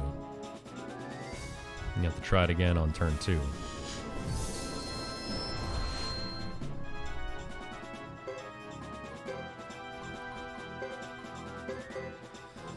Anyway, Battlefield, Open Gate, Condemnation.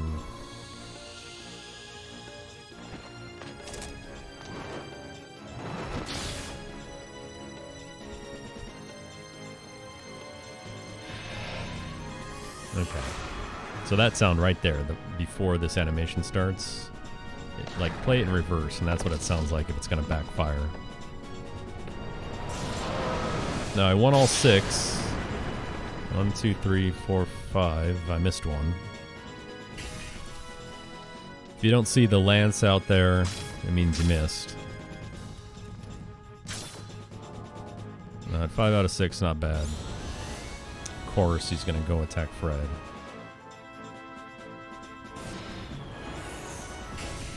Okay, Chong Li taking a hit.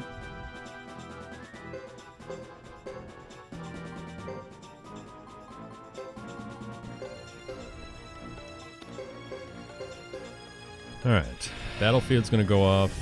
Going to start with the Thunder Magic. Next turn we can use Fire Magic.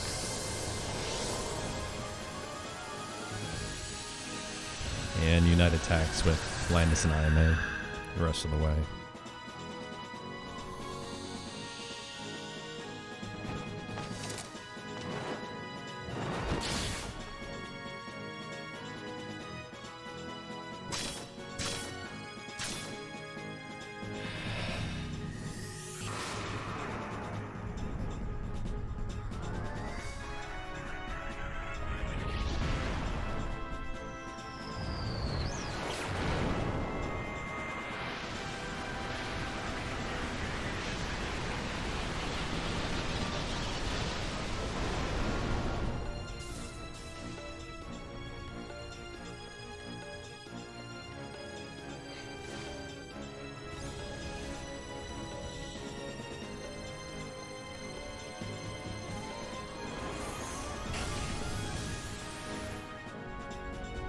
While we're waiting a minute for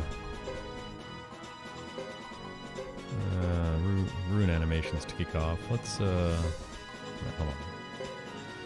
Furious Blow, Unite. Alright. That's the 8 ball, no question.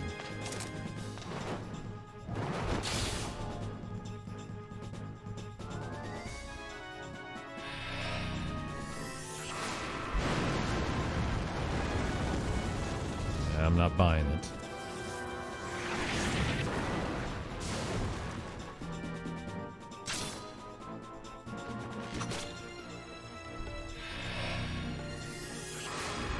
Someone's watching.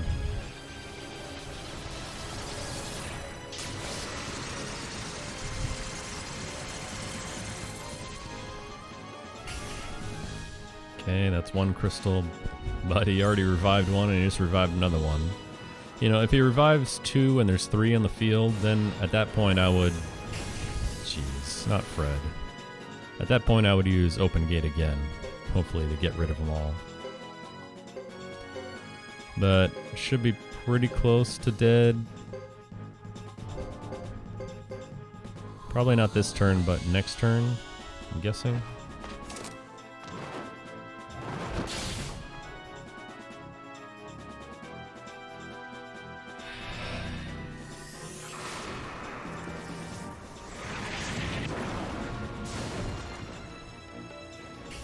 Oh, nice.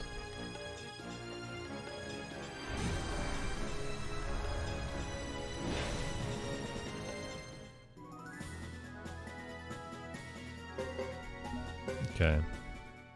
Clean water dragon fight. Everyone's alive.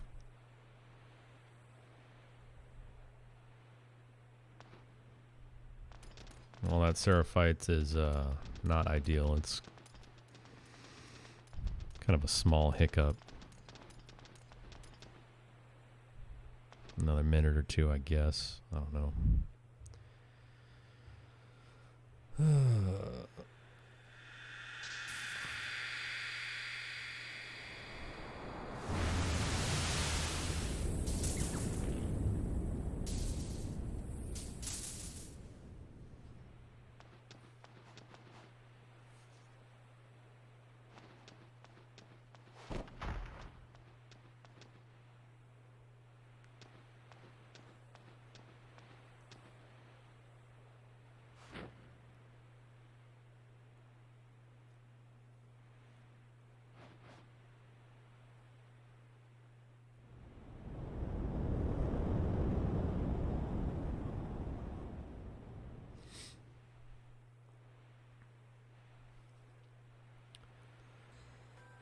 All right.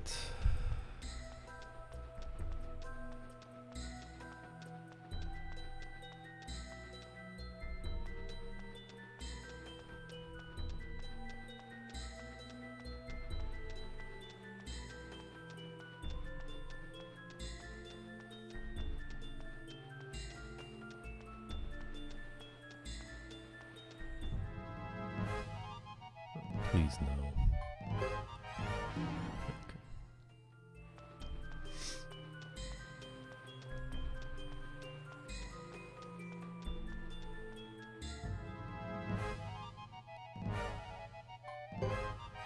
Dude, come on. Not these guys.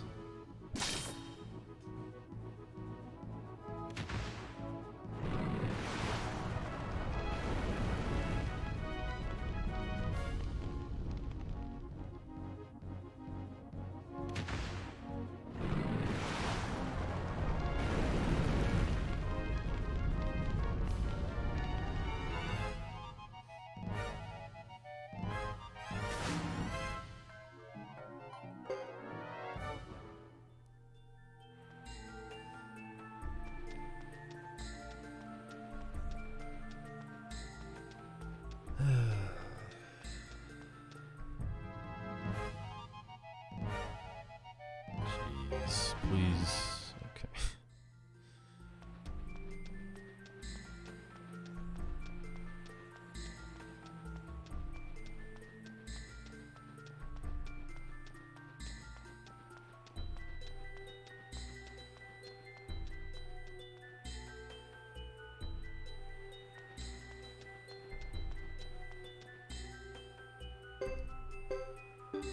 All right. What you're going to do here is remove your Jizos. Again, they're valuable commodities. You don't want to just waste them by leaving them on people that don't really need them at the time. We're going to use them a lot more in Godot's subchapter. So, Isla's going to be part of that chapter, so I don't need to worry about her. And that's it. Go trigger these scenes, and now we've got another 10 minutes of dialogue, which is ridiculous, but that's the way it goes. And we'll be done with this chapter, and after about 4 hours and 40 minutes, we can have our first split.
All right.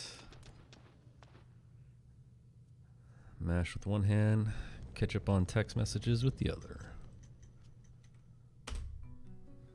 Chapter 4 is done. Nice 4 hour and 36 minute split there. Completely normal.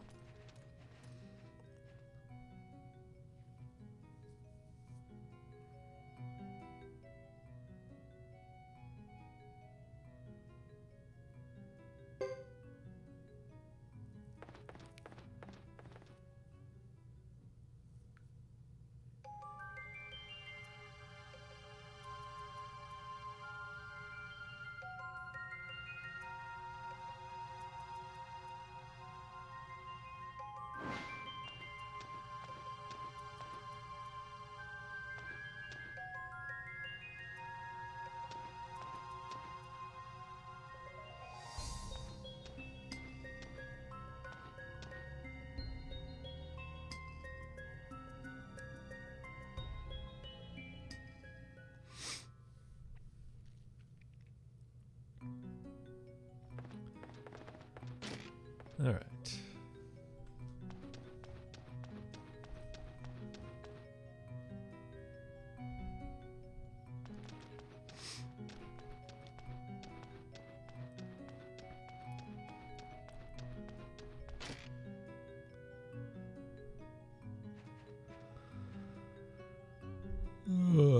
First things first, I need to make a small adjustment here.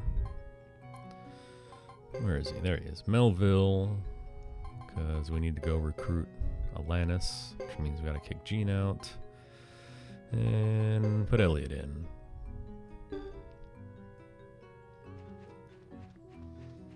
Do some last minute recruiting here. But first, it's the part everyone's been waiting for.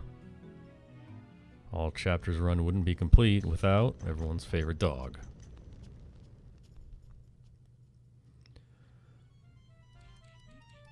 Alright. We've all been waiting for this moment. What's Kuroku's chapter all about?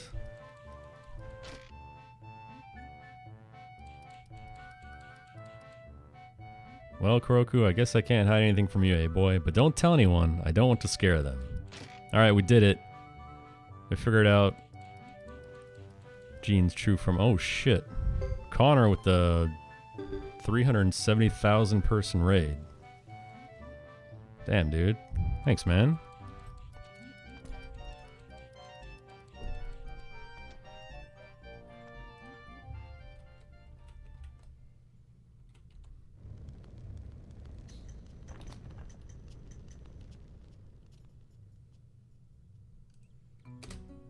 All right. Amazing dog split. Thanks, Connor, for the raid. Appreciate it. Say you have no sound. Still gotta say it. How did Suikoden 2 go?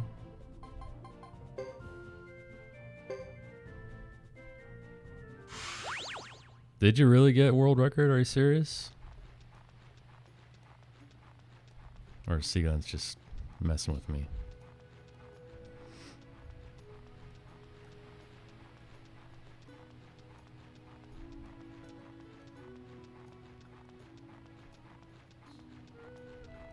Oh, I just got world record.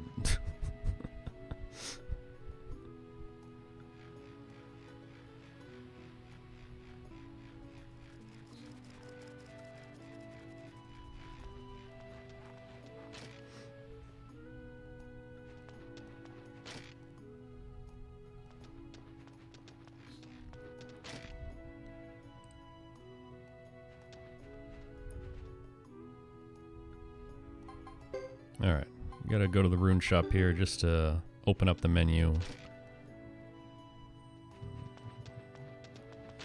This way we can have these runes for sale at our own rune shop. Don't want to buy them now because we don't have the inventory space, which we'll need much later. And now we must fight this guy.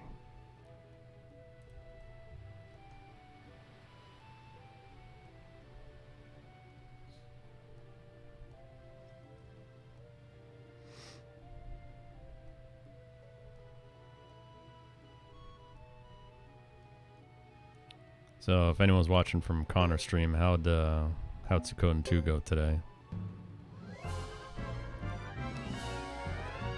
Alright, Duel with Edge.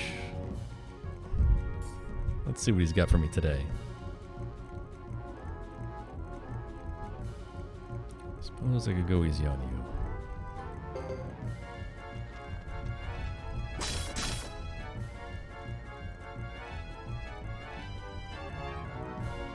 Show me what you got.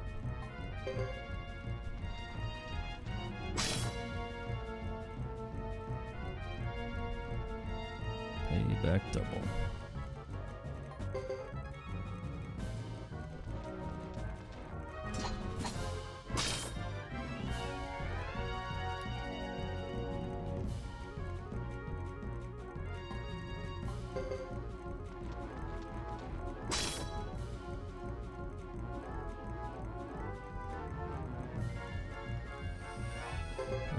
Come on.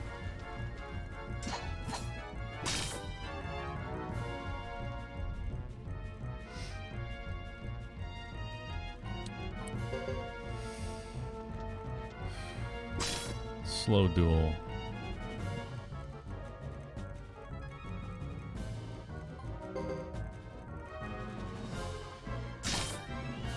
Okay. I messed that up.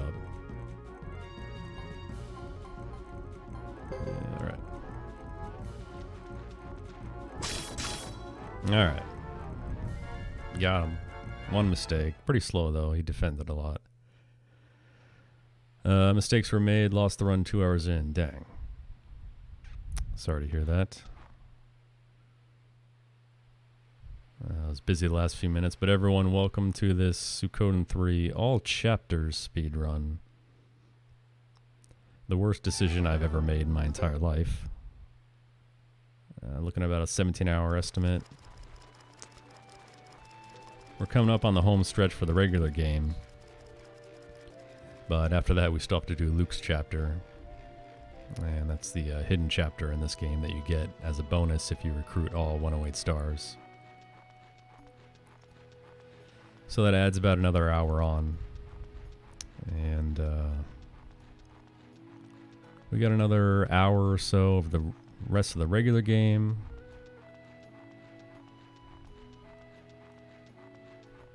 No, we got longer than that. we got a couple hours.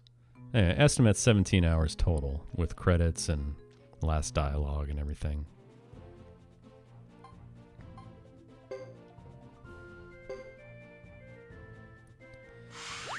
It's been a pretty hard grind today, I'm not gonna lie. I started it early, around 6:15. So I'm dying, man. 12 hours, 45 minutes in, and still not done. We're still not even done recruiting. All the optional recruits, anyway. So up next, we're going here to Great Hollow. Pick up one of the last recruits that we need. From an optional recruiting standpoint, anyway. And then we're going to proceed with the rest of the game like normal. We got 3 sub-chapters to go through. Ghetto's up first. He's by far the longest.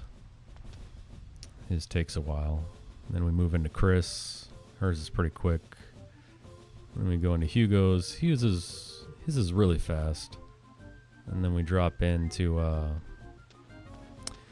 quick war battle. That's free. Followed up by some war battle prep time. Final war battle. Final dungeon. Watch the credits, do Luke's chapter, watch the credits again, and we'll finally be done.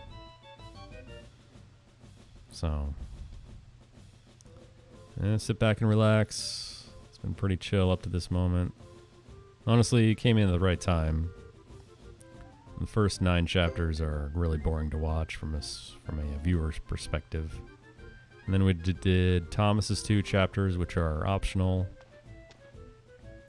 Those are also pretty boring. Basically, any Suikoden 3 speedrun doesn't really get started until Chapter 4 when you get your castle.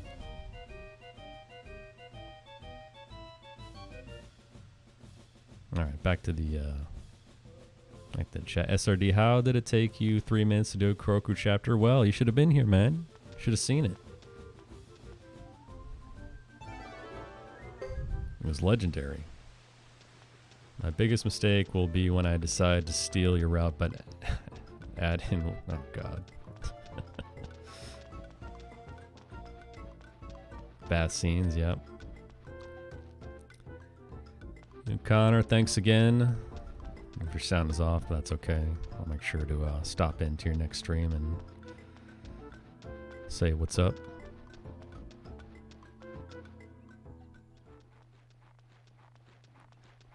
I'm sure the Suikoden 2 runs will be better tomorrow.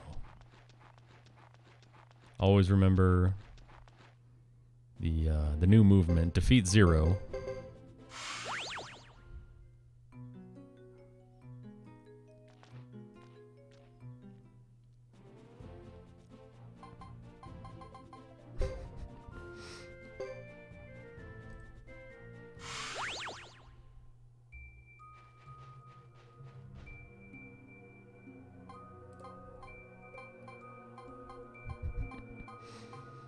All right, one last check here. This is the paranoid coward strats of counting who you're missing. Make sure I didn't forget anyone. And we're good.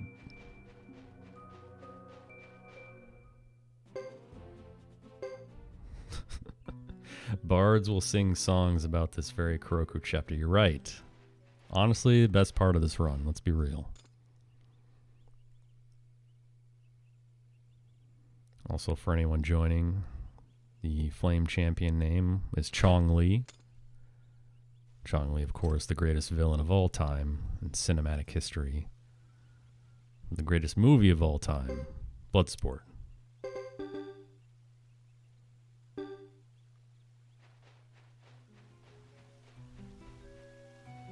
Yeah, thanks, Connor, man. Appreciate it. Again, thank you.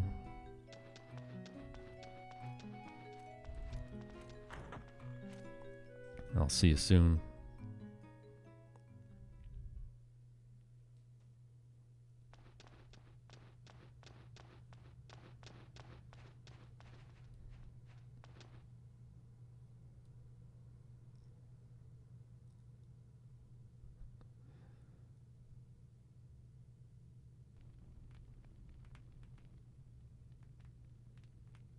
Chrono, I hated the Thomas chapters. I felt no connection to his character. Understandable. All you do is run errands the entire time. And then get no respect from anyone, even the people that you're supposed to be in charge of.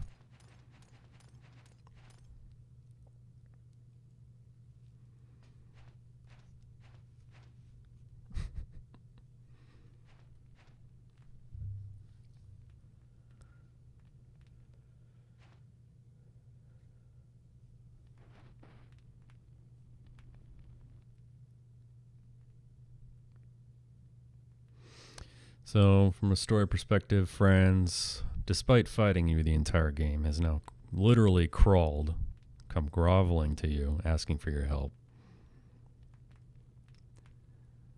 Of course, we all know it's a trap. But it's fine. We're going to go anyway. And we're going to send this guy.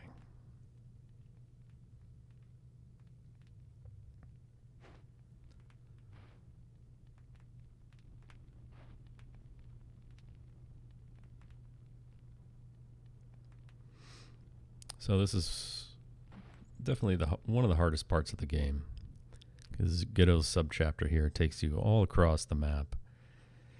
You got to go back, all the way back to Mount Sinai. You got to get bamboozled out of your true rune, and then you got to fight some difficult battles on your way out to save the townspeople, which you have to do in this category, because again, you have to recruit all 108 stars here.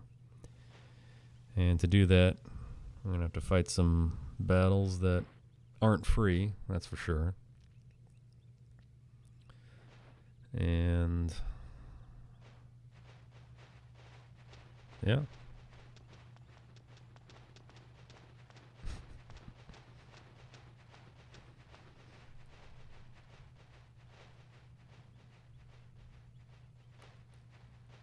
dude. Chrono dropping all the oats emotes today.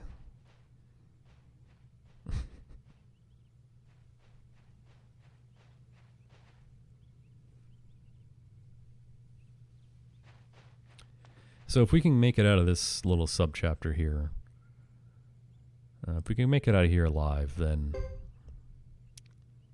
I'm pretty confident that we can finish the run in a timely manner. There's really only one major hurdle to overcome after this. That's the final war battle. First, we go right back into Lake Castle. Talk to this guy right here. Amazing haircut.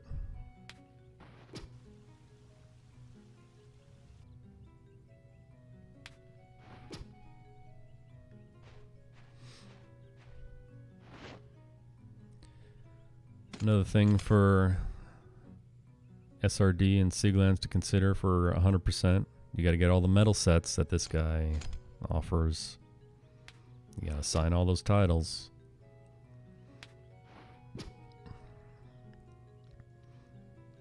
Yeah, I see the parallel there with all the goat talk in Zero's chat.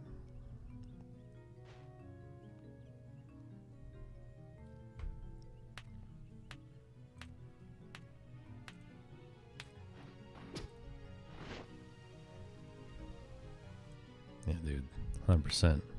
Definitely sweating. So Jefferson's the last recruit that you get that you have to go out of your way to get. The rest of them are all going to come through the natural completion of the story. That includes Duke and his team, Franz, Iko, and Ruby shortly after that, Yumi and Yuri, Sasarai and Dios, and of course, Luke, Albert, Uber, and Sarah. For some reason are stars of destiny in this game, despite being your enemies.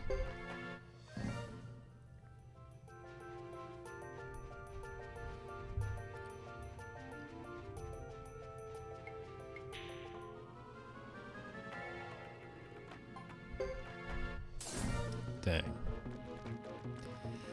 Failed runs in this game, for anyone new, are the biggest reasons for time loss in a run.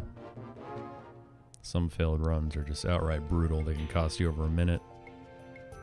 Some can only cost you a few seconds. So, you gotta be careful out there. Watch out for those failed runs.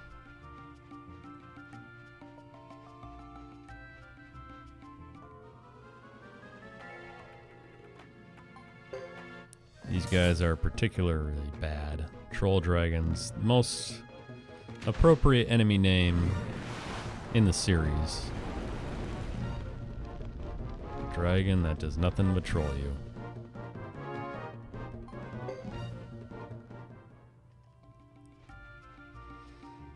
What makes this subchapter even more difficult is the inability to change your party. I mean, if you could do that, you could kind of just steamroll through this. But you're stuck with the same bums that you started with, so tough luck. Yeah, exactly. If only a bribe option actually existed in Suikoden 3. No such luck, though. They robbed us of that.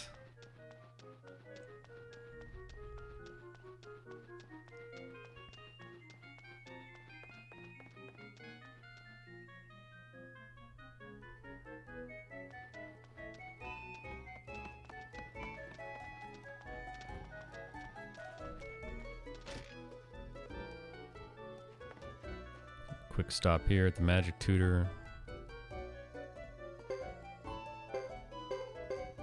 Bring up Ghetto's Lightning Magic. Max it out at A. Come down to Isla, max her Shield Magic out. So for the next fight, we're gonna fight the Twin Snake boss again. Same boss from the first chapter of this game. Only he's powered up, but so are we, so it's not going to be much of a problem, hopefully.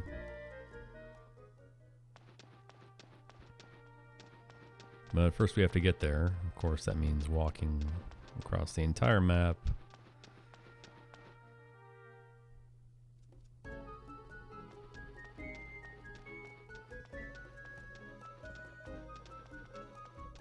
With this crisp, perfect movement that I'm so very well known for. Running into NPCs, no big deal. Running into gates. Not paying attention, looking at my notes while I'm supposed to be moving. Classic.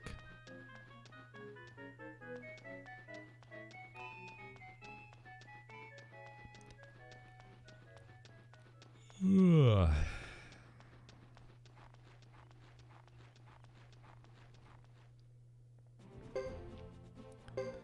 Alright, I'm going to go through the armor plane, and then through the mountain path. So, unfortunately, both areas also have the chances of these guys appearing, which means you're never safe.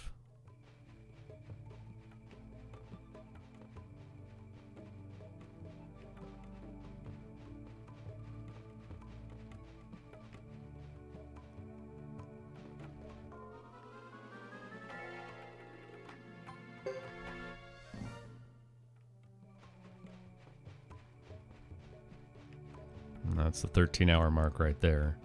If this were 108, we'd almost be done. We'd be fighting our final battles, going into the ceremonial site. But not today.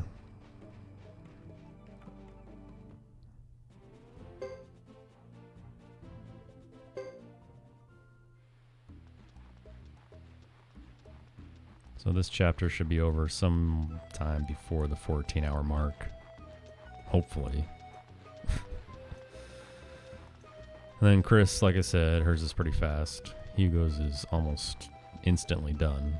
This is very fast. And a few things to do after that. What I'm most excited for is during the first part of the credits, I can actually lay down for 5 to 7 minutes, I think. And I really hope I don't fall asleep, because there's still Luke's chapter. Man, I need a break. Again, for anyone new, speaking of breaks, Suikoden 3 has none. I'm kind of stuck. You get a handful, and the longest one is just under 2 minutes. And that's around the 5-hour mark or so. All you get after that are 30 seconds here, 40 seconds there. But sometimes those are hours apart, so. Probably the biggest reason why no one speedruns this game is that. There's just no time to stop.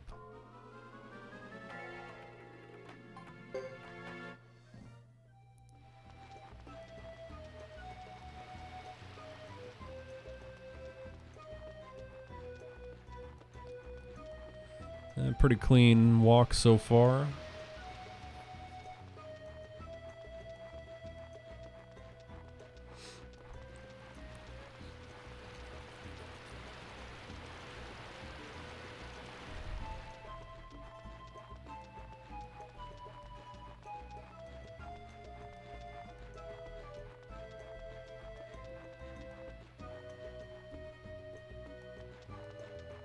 Alright, here's our good friend Twin Snake.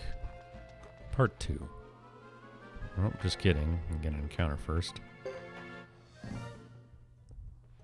Alright. Now you do a little bit of prep work beforehand. Heal your team. And let's see. We got Jizos we gotta put on. Jizos, of course, are the instant recovery from death in the Suikoden series. Very useful, especially in speedruns. Now, this Twin Snake fight, we actually want everyone to survive to get the boost in levels, which we'll need for the upcoming fights. So we're going to do our best to make sure we're adequately prepared. Use all the spare Jizos we have. Alright. Let's go. Look at this entrance. He was standing right in front of you a few seconds ago, but he ran back behind that mountain and jumped forward. First turn, Ghetto, Furious Blow. You've still got your true lightning rune for now, so use it. Drop the battlefield, of course. And this guy, of course, doing the triple combo opener.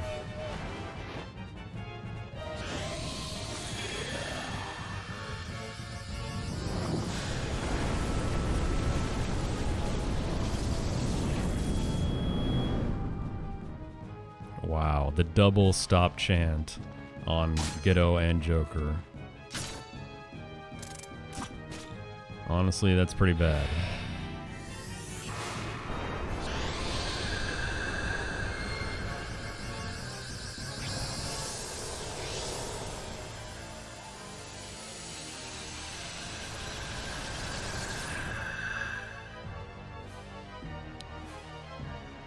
Alright. So this time we're going to use Thunderstorm and Explosion because the battlefield is active now. And Earthquake with Island.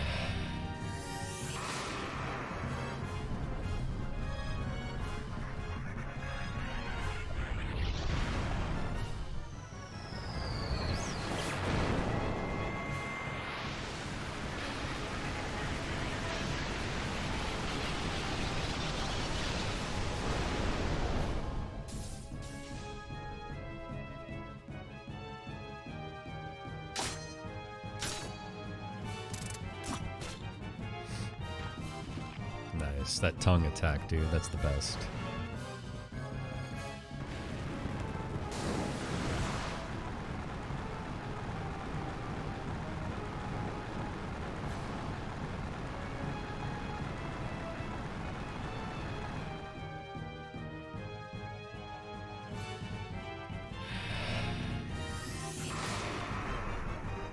Alright, Joker's gonna drop the meteor from Final Fantasy VII right on Twin Snake's head. That should take out the actual snakes. And Earthquake for the win, maybe? Nope, no such luck.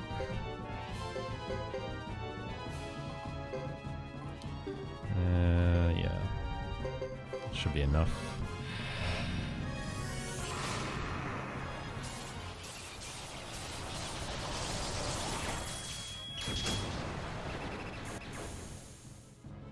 Alright.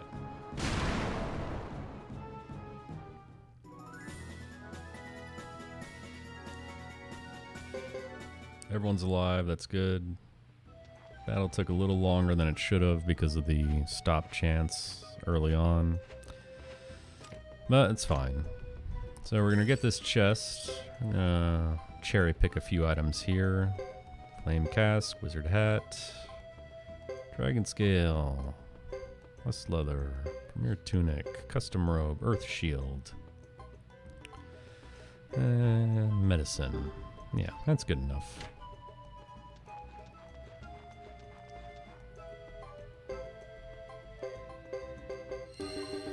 Drop a quick heal and we'll be on our way. Yeah, you're right, Chrono. It's kind of a blatant ripoff. Definitely a lawsuit there.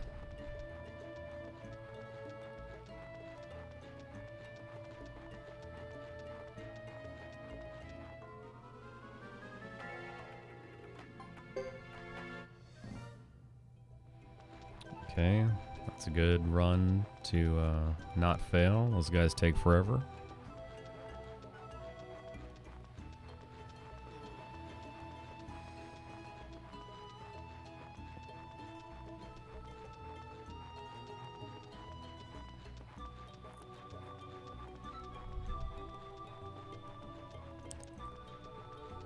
Not needing the Rage Rune. Yeah, you know, it's a toss-up. I'm completely fine with the Rage Rune strategy, actually. I'll skip it in any percent, but I think in future runs I'm gonna try and make it work.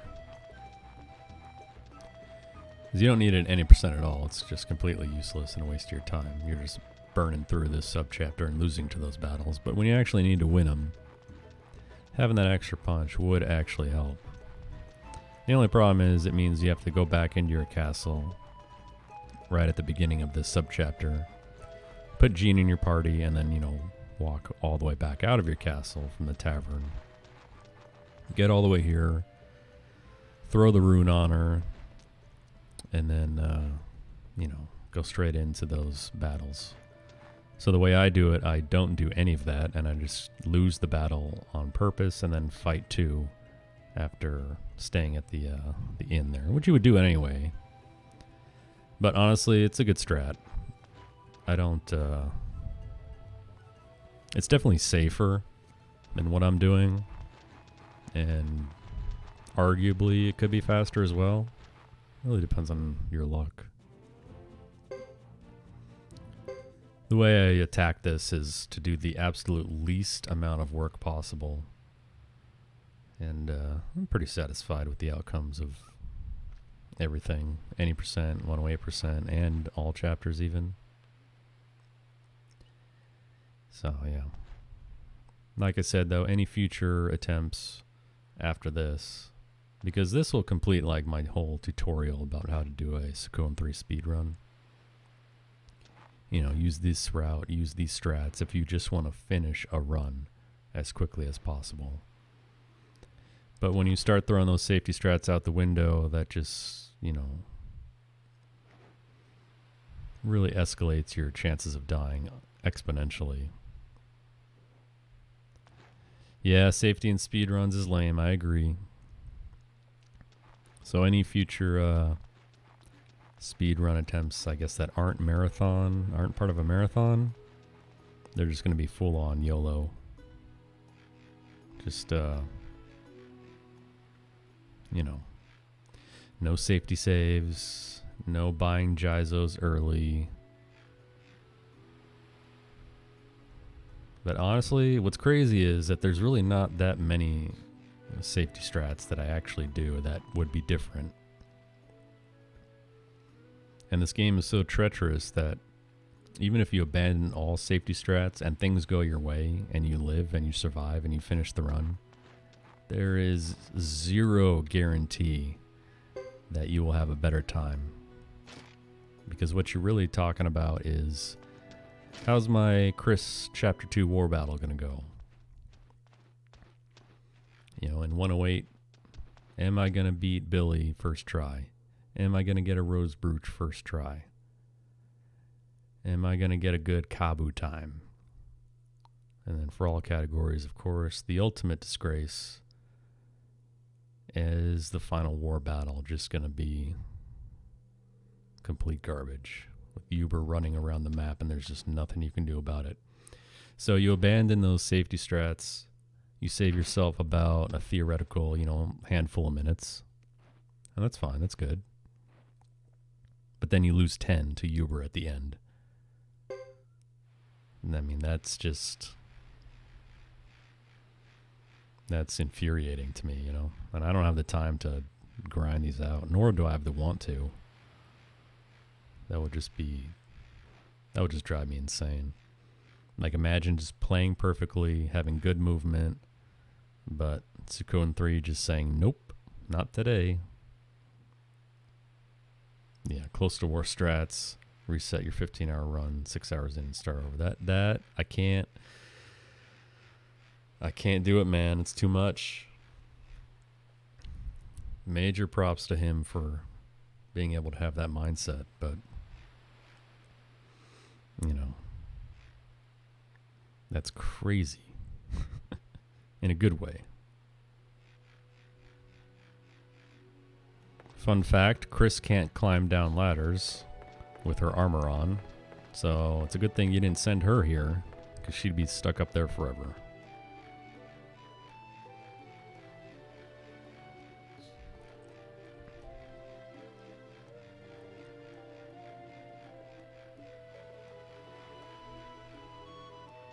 Yeah, I mean, that guy, definitely underrated, you know?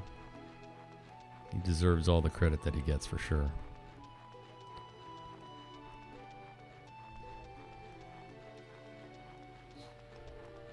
I did enjoy watching him speedrun Suikoden 5. Love that game. A lot better than this game. Suikoden 5, despite being similar in length, is an actual, doable run because there's a lot of time that you can actually use to take a break. Which is the exact opposite of this game, where you have no time to take a break.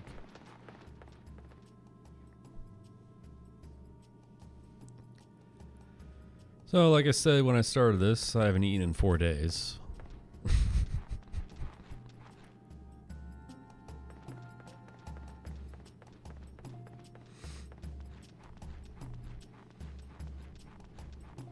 It's the real out-of-game strats for speedrunning this game.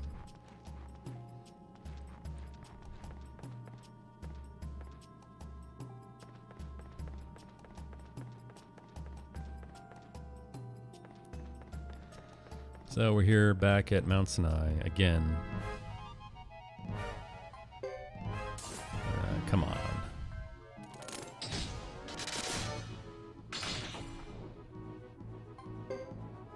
Jeez.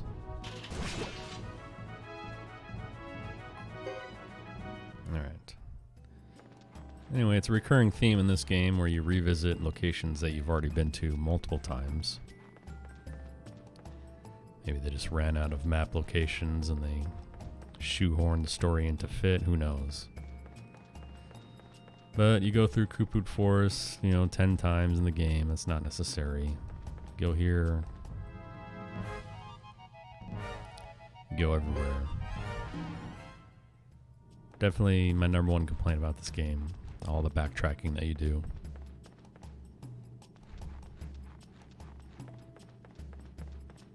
Okay, so we're almost to the back here. Spoke too soon.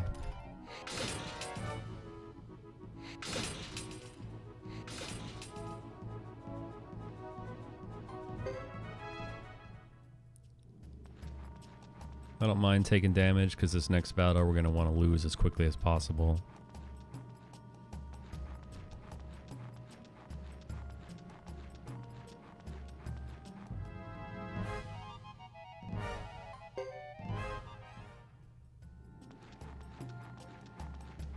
So stop right before you make this screen transition.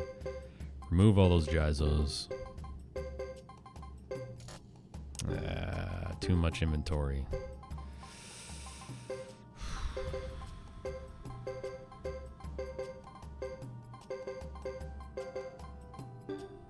That should be fine.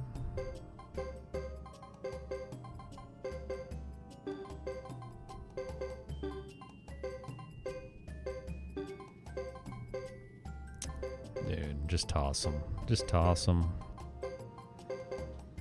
Too much menuing. So this is going to trigger a story fight with Luke and Sarah.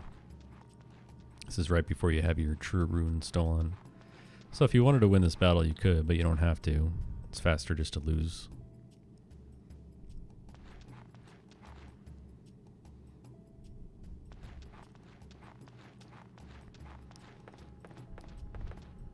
And speaking of safety strats, we're going to see a bunch of them after this battle.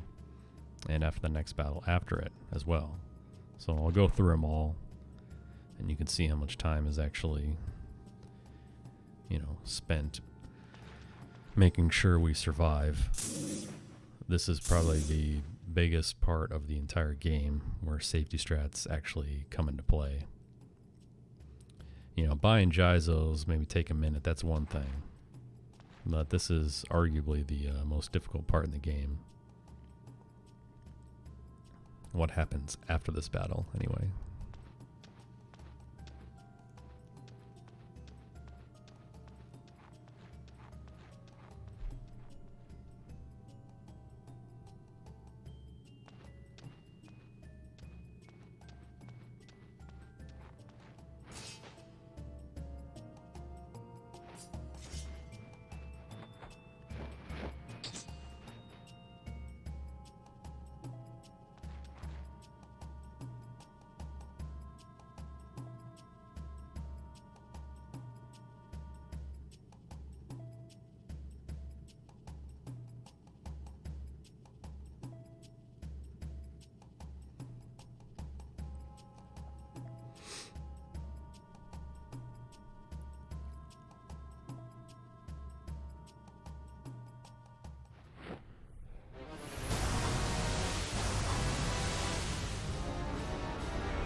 It's a tough battle to win if you actually want to.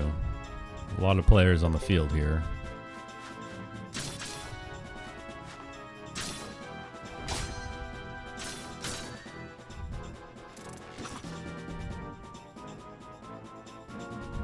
Hopefully you just auto battle and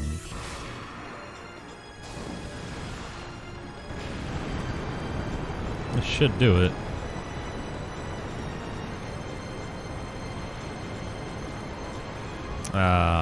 Come on, Isla. Barely alive. And of course he chooses the longest animation.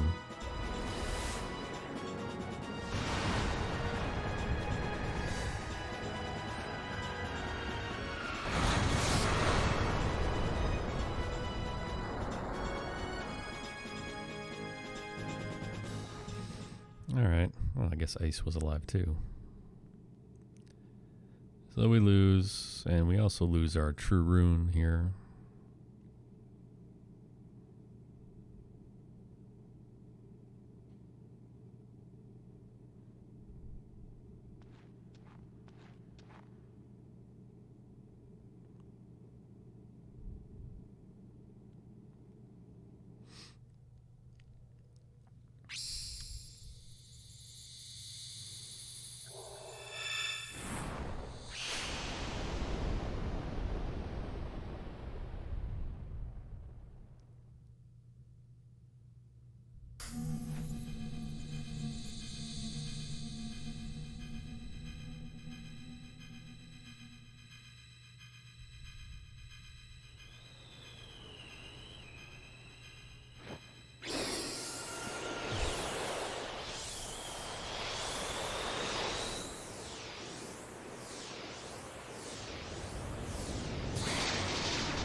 Luke, very nice of him to leave us a present on the way out.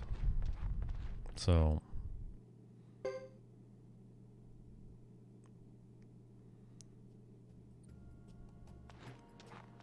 now here's what happens. You can leave, go through that hallway, and when you get out, you're going to fight 3 battles in a row. And they're not easy battles, they're tough.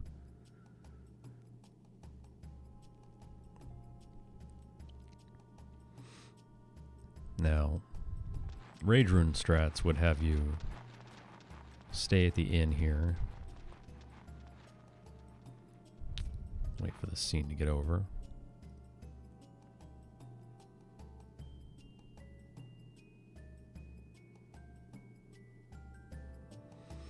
So you'd walk back, stay at the inn, refill your health and magic.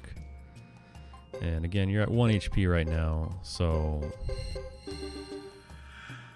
this is really overkill, right? You think, why are you healing just to walk through this hallway only to fight a battle that you want to lose? Well, let me tell you what happened in testing. I was walking through that hallway, casually, 1 HP for everyone, ran into a single ghost armor, failed the run, and he did his hit all attack and wiped everyone out, because that will not miss. And it was testing, so it was fine, but that's a game over right there.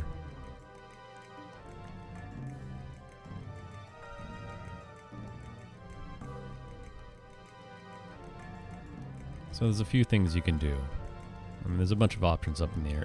This place, more than anywhere else in the run, is up for debate on what the best option is to actually survive and be somewhat quick about it. you can start off this battle. You're going to have to win this. You're going to have to win 2 more. Or you can lose this battle, which is what we're going to do.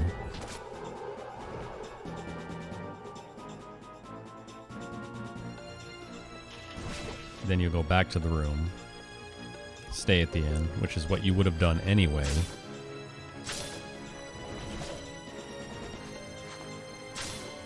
You know, buy and equip Jizos, which again is what you would do anyway. And then come back here to fight 2 battles. Now you stay at the end so you'd have, you know, your magic refilled, but you got to spread that out over 3 battles. The way I do it, we only need to spread it out over 2 battles.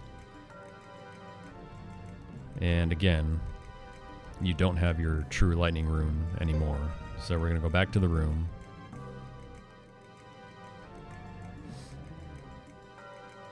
Do some prep work and then come back here.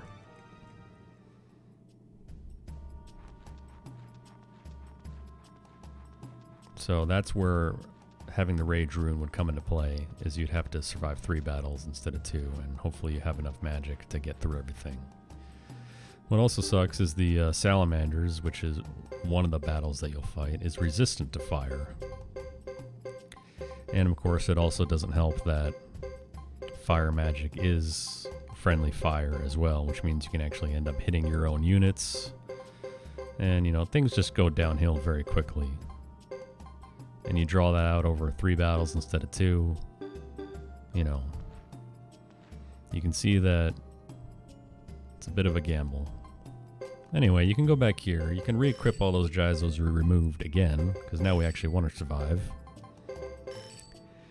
The guy is the item shop here. He can actually sell Jizos, so, you know, fill up any extra slots that you have available.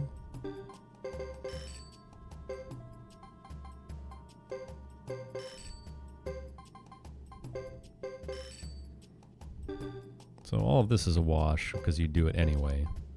You know, taking these equips from the treasure and upgrading your equipment, that's a wash because you do it anyway. The only thing we're really talking about is fighting 2 battles versus fighting 3 battles, and going back into your castle, getting Jean so you can bring her to attach the rage rune on the fly to Joker, versus not doing that. So I don't really have a sorry, I'm also trying to concentrate here. Optimize everything. I think that is gonna be good. Yeah, he needs a hat. And okay. Yep.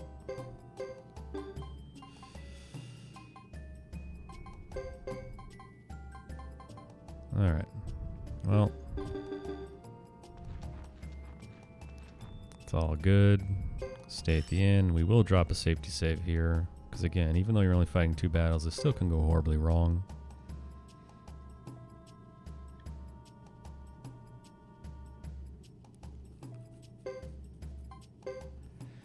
The other idea, of course, is to do extra prep work for one of your other units, like, say, Queen. He gets a decent thunder magic skill, but then you'd have to go in, source another lightning or thunder rune, or use your thunder rune that you got, not put it on Little Vicky, put it on Queen instead. But all that, of course, requires a lot more setup time.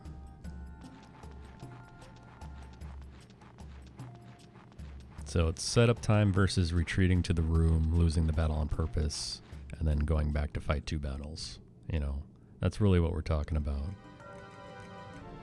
So what's faster? I don't know. They're probably very similar. What's safer? Probably my way.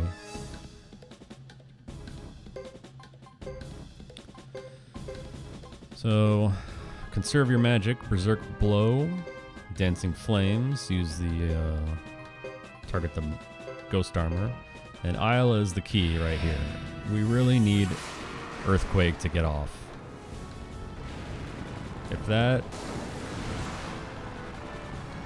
If If that is cast in time, it's going to wipe out all those mirages, and it's going to end this battle and make the next one a lot easier.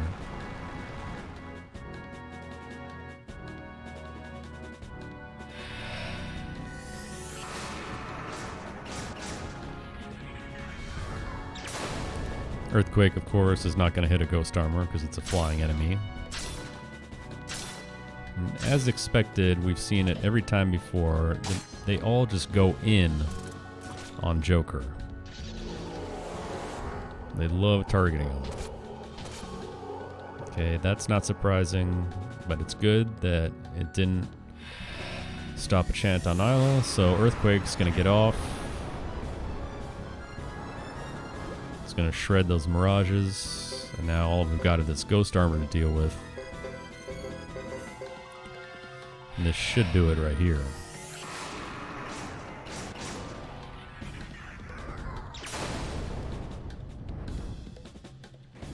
And there we go. That's the first battle. And that's going to give you a big boost to levels as well. Everyone lived. That went as good as it can. So we got to fight one more. And then we can finally get out of this subchapter.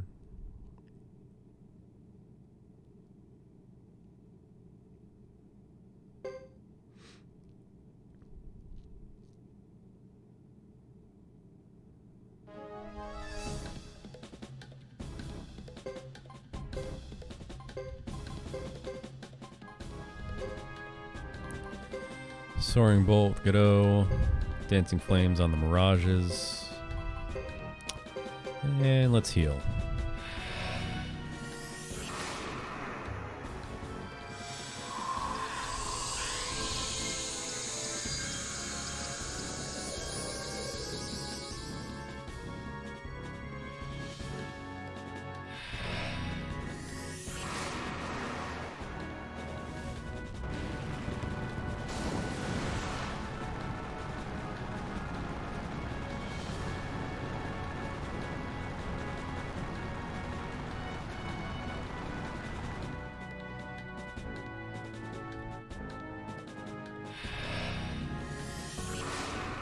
This should take out the mirages.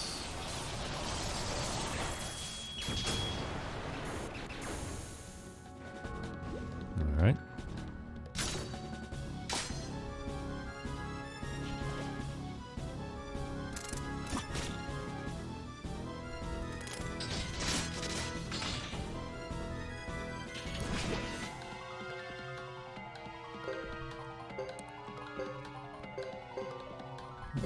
Drop another Soaring Bolt and start picking away at these ghost armors.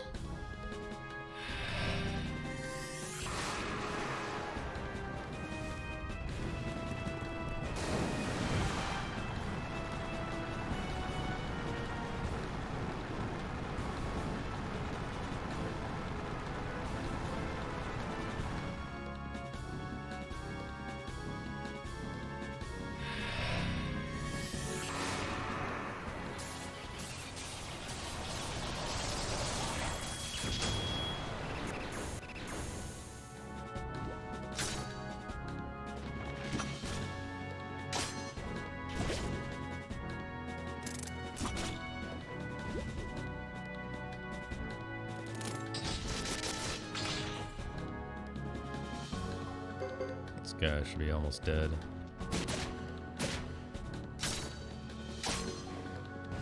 Alright. Well, there it is.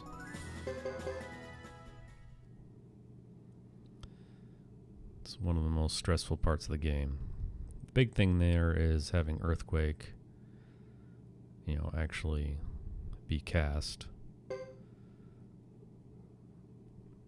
Because that's a big part of that first battle.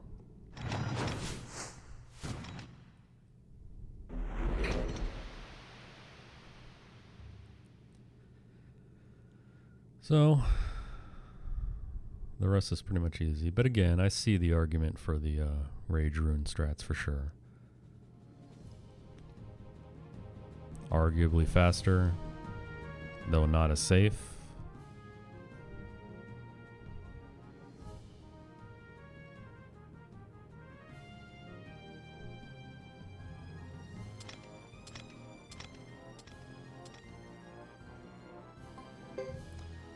Please help us. So this was what recruits these guys. Then we're going to go back to Labuk and finish this up.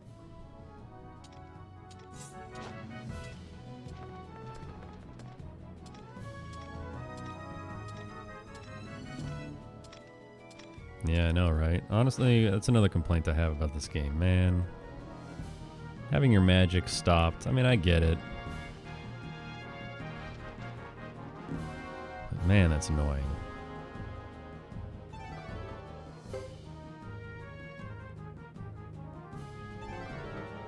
Yeah, and honestly, you're right.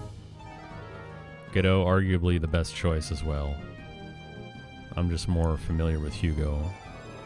And you're right, it is safer because your team would be much stronger coming in here as well. That's actually a really good point. So, there you go. If Godot is your flame champion, use the Rage Rune. If not, flip a coin.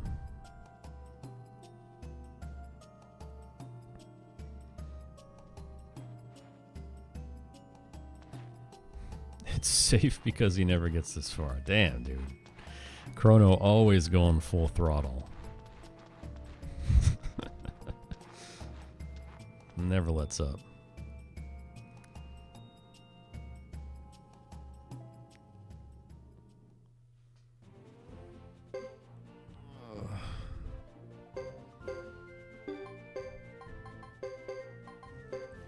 Again, we're doing a lot of Jizo adding and removing, but these guys are going to pop up in the next war battle, and you do not want them to get cornered and beaten down and not even able to die because they have Jizos on. Isla's not part of that group, so it doesn't matter. And we're going to be loading her up anyway, so if they're still on her, just leave them on. That's right, SRD. Free for anyone.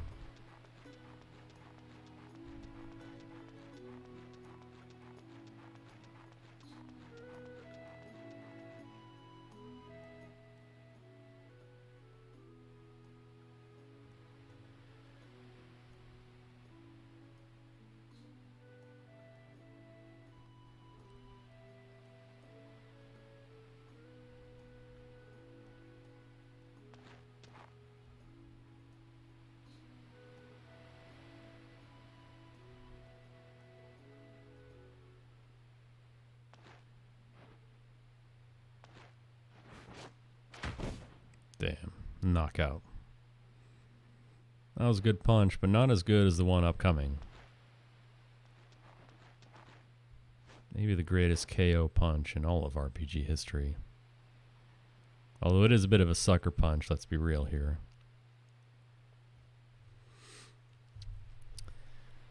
You still think my way's faster? Honestly, I don't know, man. I think it's a toss-up. I think you have a real good argument. Oh, hold on one second. Boom. Get the hell out of here.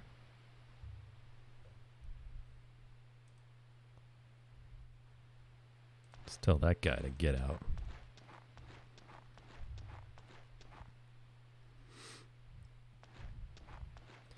What was I saying?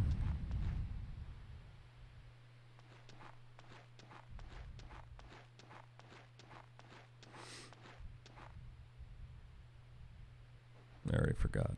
Something about something. Oh, yeah. Is it really 4? I thought it was 3. Either way, I respect the Rage Rune strats. It's good. It's a good idea. Alright, finally, that's over. Now we can go back to Kuput Forest again with Chris again.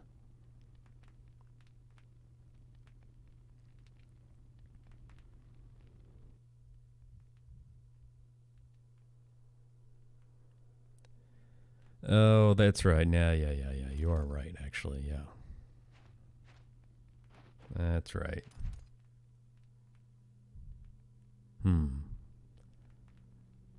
Well, who knows? Need to have like a test save right before. I mean, right at the start of chapter 5, really, and just do. I mean, you're never gonna get it consistent without any random encounters you get along the way, but just do direct comparisons. Do one save file. Do all the prep work, you know, my way, and do that safety save at the back of Mount Sinai, and then do one your way, again starting at the safety save, and just add in the time that you would spend getting Gene to that number, and then, you know, compare them that way. That's probably the best way to do it. Right, yeah, you gotta account for going back in, getting Gene, leaving, and attaching the rage rune. But everything else is the same, you know? Besides the battles. Still, I mean, I don't even like my strat. That's the thing. That's why I'm open to rage rune ideas, because it's appealing to me. Because that, out of this entire run, that is my least favorite part of the run that I'm not satisfied with, because I just feel like it just takes too long.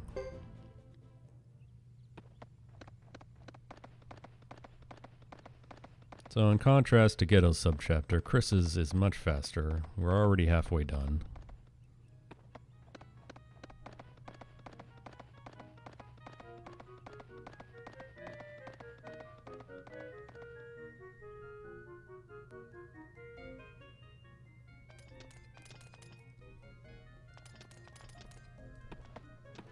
Dude, you know what I can't believe? I can't believe you haven't done Luke's chapter.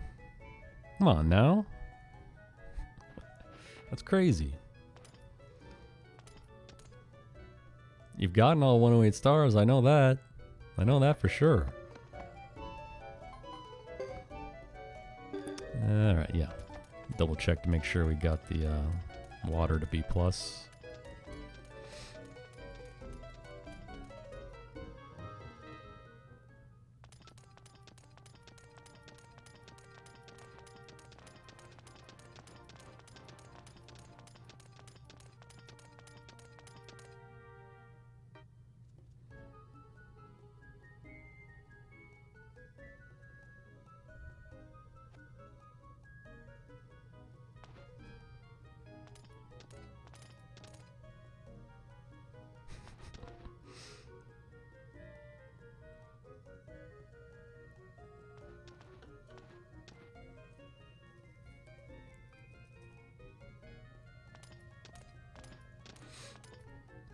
Man, I better finish before midnight. It's going to be really depressing if this goes over the course of a 2-day period. Even if it's 12:01, I'll still be upset. My goal time is now 11:59 local time.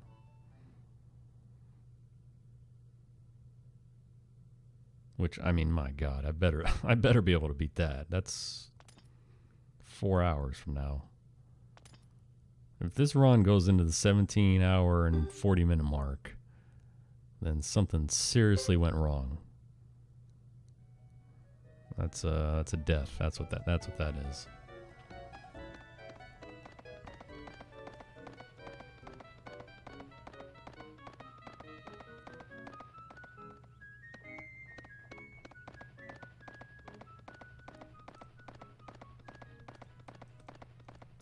I actually don't feel that bad. Of course, I owe it all to this.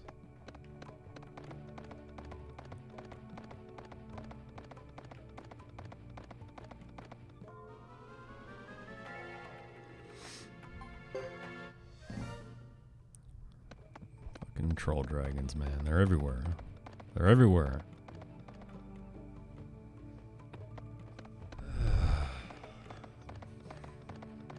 Do I have a super safe bridge strat for Ghetto on the upcoming war battle when he's champion? Nope. I mean, obviously you create that bridge as quickly as possible. Get him out of there, but if he is Flame Champion, then what I just did at the end of his little subchapter when I removed all those Jizos, I wouldn't have done that if he's the champion. Because that would make it really, really hard for him to die with his team maxed out on Jizos. The only thing you can do is still try to make that bridge happen. You know, for 108, you bring your fire magic user down that path. Kind of agitate any enemy that blocks your path there. In my experience, when you do get blocked, they tend to go for the people on the left and not Ghetto. But again, you know, they can attack him. The problem with any percent is that you don't get the chance to remove or add Jizos at the end of his subchapter. Let's oh man, full inventory again. Come on.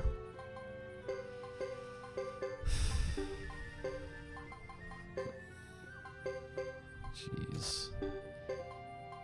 You hate to throw away this stuff, but we've already got max money anyway, so who cares? And of course, that's just a lot slower. Anyway, it's like I was saying, in 80%, you don't have the luxury of equipping Jizos at the end of his subchapter, and that's the last time you see him before the war battle. Because, I mean, the battle ends on a loss, right? So you can't have time to go back there and add back in Jizos. So you got to be more conscious of it in any percent, in 108% or any other category after that, like this. I wouldn't worry about it. You just throw on Jizos. The battle's over by the time he would die. Dude, Funeral, you're an MVP today, man. I can't believe you hung out all this time. You were here very early. You made it 14 hours. Really appreciate you sticking around, keeping me entertained, keeping me awake. Yeah, understandable going to bed. I wish I could as well. Thanks for the luck. Yeah, you know, you can always watch the video later and catch the rest of it. Have a good night.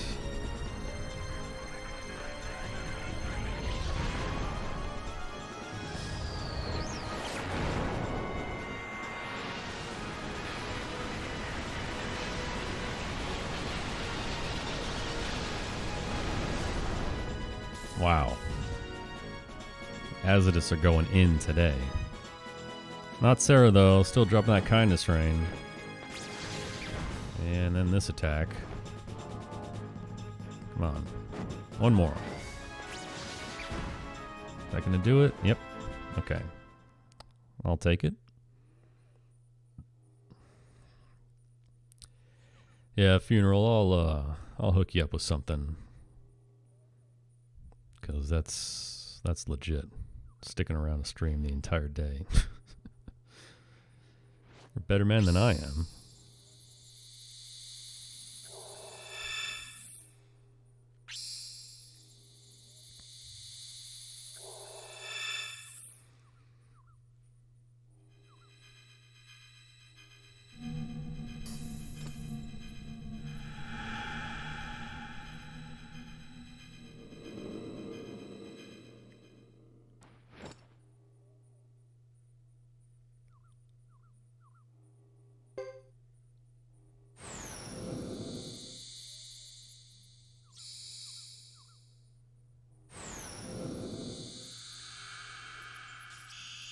Alright, and just like that, Ghetto's subchapter took an hour.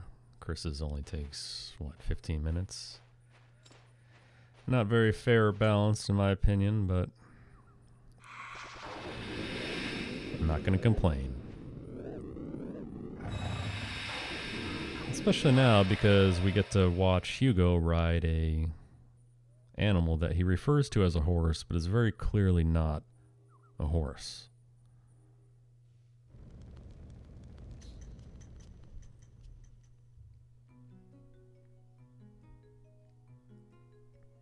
And all we have to do here is walk to Brass Castle and win 3 quick battles that are free. And we'll fight a war battle that is also free. And then the real fun begins.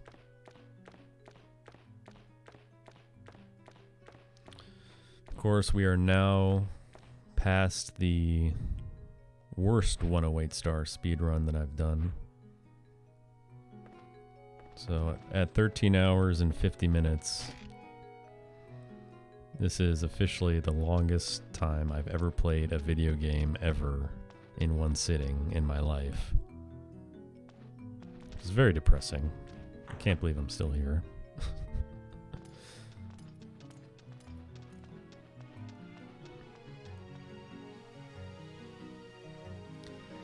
Now what's up, Overlord?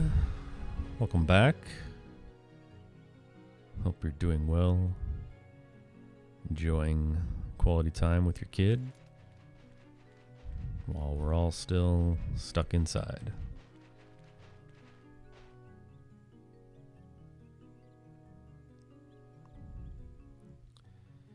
You jumped right into, of course, the Suikoden 3 all chapter speedrun, which still has over 3 hours to go, I'm assuming.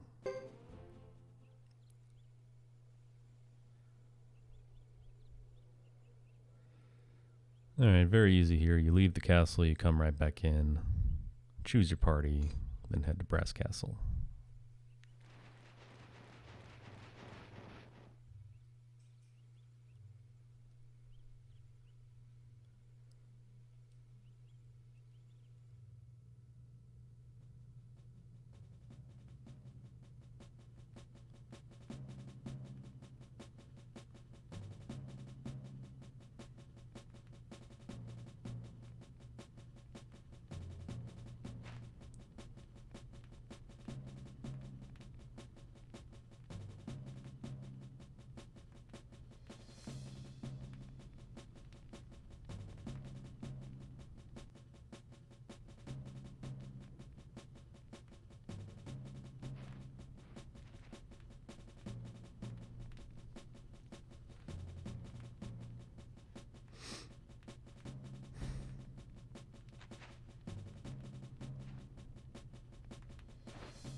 Alright, we got Fred, Rico, Ayame, and of course, our boy Landis. Gene as support.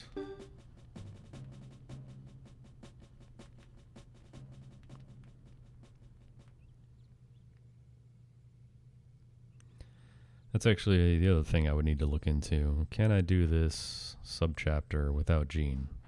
I don't need her to attach runes or anything. I just use her for the magic chant boost, which brings everything down a notch. I'll see if True Fire with Explosion can still outspeed the all these Harmonian soldiers. Good question. Alright, Flame Cast goes to Fred. Dragon Scale also goes to Fred. And Earth Shield goes to Fred.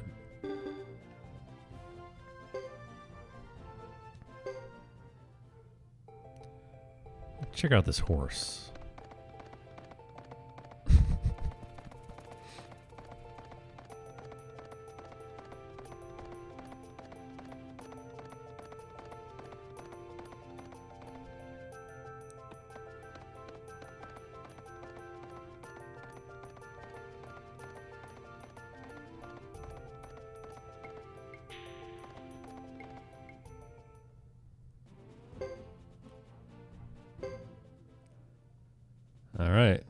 was basically Hugo's subchapter right there.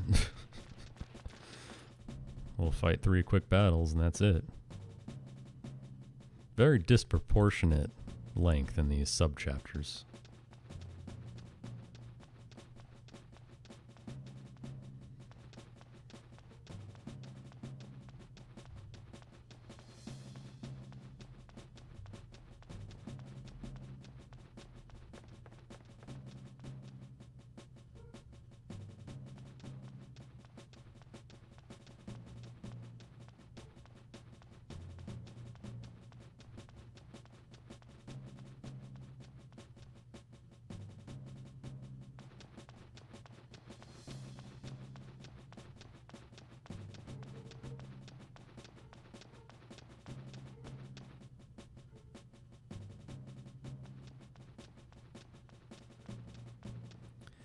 Quick stop first at the item shop here.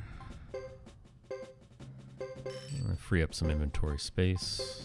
We're gonna need it. And that. Max cash. Oh yeah. That's not what I'm worried about though. I'm worried about the inventory space. Don't sell that flowing rune, whatever you do. Please. Don't sell that flowing rune. You need it.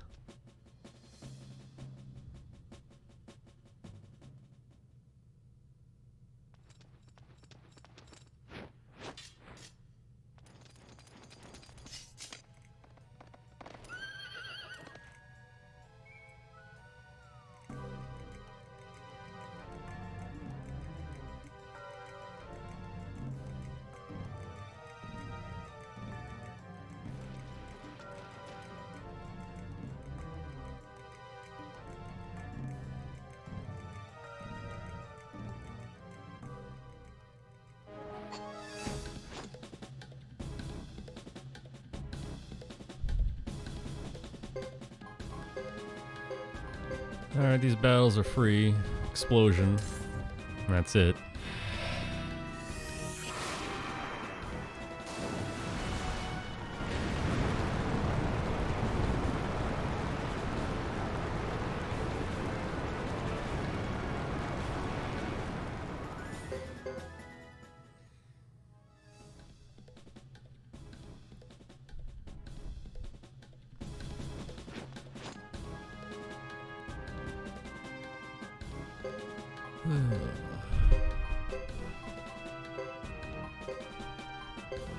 Again, explosion. That's it. Yes, SRD, you're correct. For me, anyway. I mean, there's other options available, but I do like the Little Vicky open gate strat myself. It's not 100%, but even if it does miss 1 or 2 enemies, it doesn't take that long to do some cleanup work. So, you could bring Estelle, honestly. She's a good choice. But the only reason that you don't want to bring Estelle is because she's kind of a wasted slot, you know? This is the only thing you would ever use her for right here.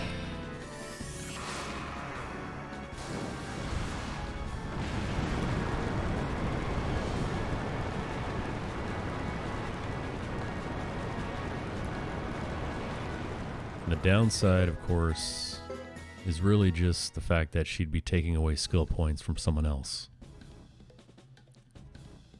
So, you know, who do you sub out? Sergeant Joe, mandatory. Fred Enrico, mandatory. So it's either Aime or Landis that gets the boot.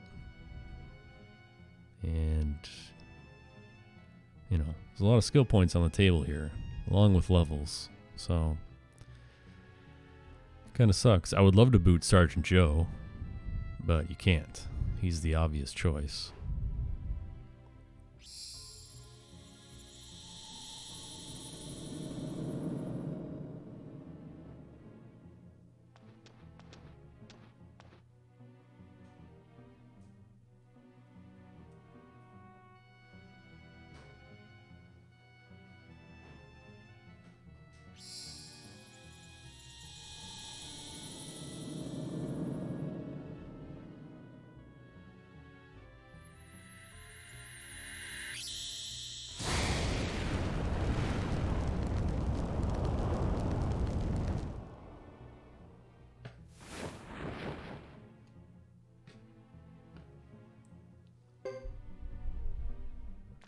Also, I gotta stand up again.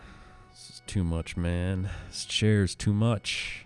Oh my goodness. Imagine a timer hitting 14 hours.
You have to excuse me, I'm eating right now, so lack of commentary for the time being.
Man, you know your speed run is long when you grow a beard during the entire course of it.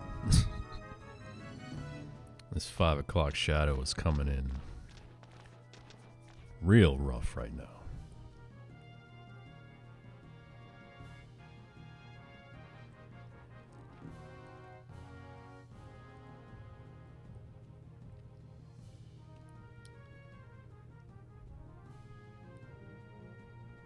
Almost a 9 o'clock shadow, actually. All right. This war battle, one of my favorites, because it's easy. All we do is stand here and wait for Luke's brother to arrive. Then we win.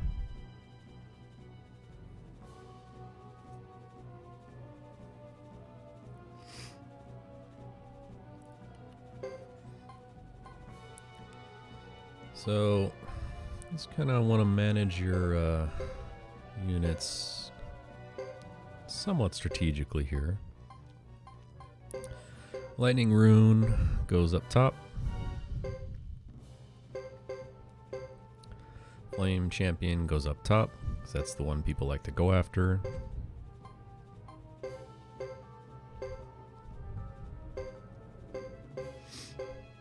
Heal on the bottom for emergencies, if Ghetto makes it out alive. Fire on the bottom, again to agitate anyone in your way. Water on the top, so you can heal as an emergency. Uber will always move up to this space. I've never seen him not do it. Turn 2, lightning, Uber. 35% damage. And see if we can make a bridge here. In the turn.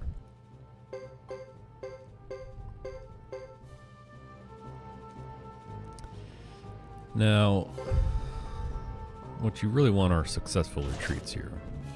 If you can't get those, what you want after that is the groups of bone soldiers to attack you, or Uber's unit as well.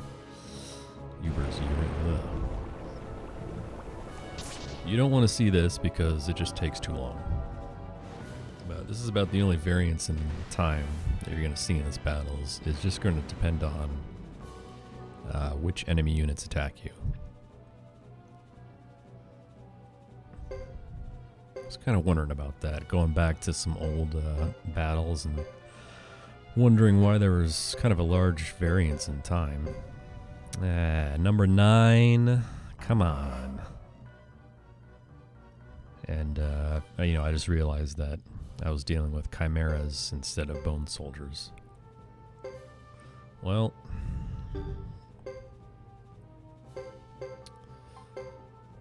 that's all we can do. Number 9 is going to attack, that's fine. I wish it was bone soldiers, but no dice. This is the second best group though, so you can't really complain too much.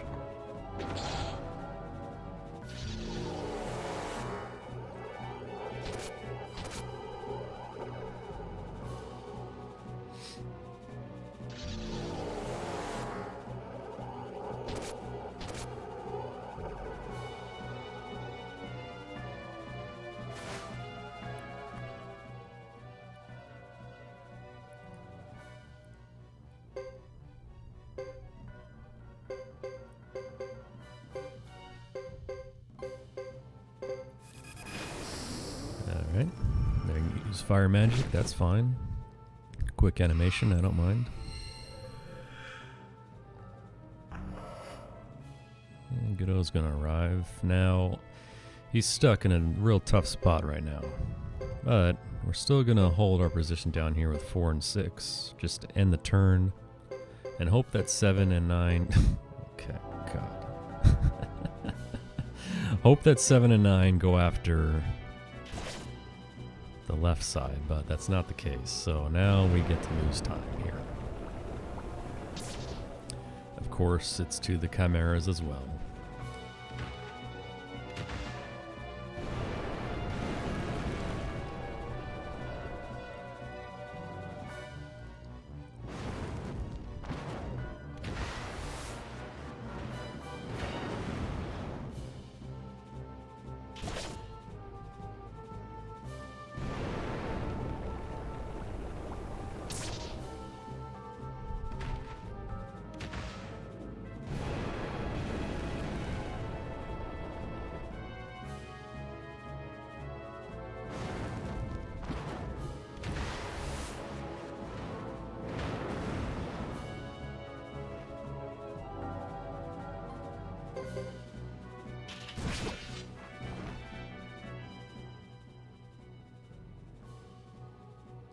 Alright. That's what you want to see, really. Best option, unfortunately.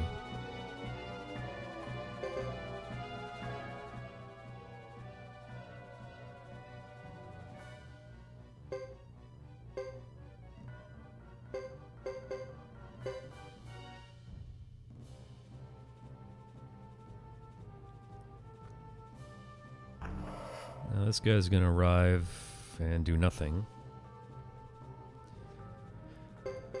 So we gotta wait one more turn for him to switch sides. That means his lightning magic is gonna be available, and we can just finish the battle immediately. Since Ghetto is dead, we can withdraw number 6 and 4. That way they're gonna waste a couple turns moving, which is actually good. And Uber's gonna attack, so that's also good, because this is a fast group.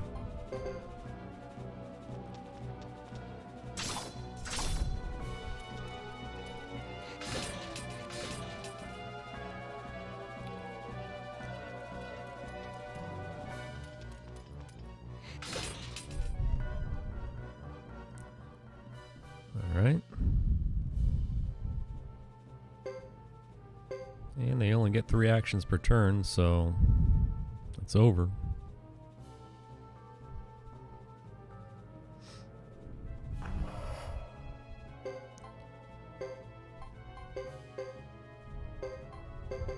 Lightning for another 35%. And one more. Finish him off.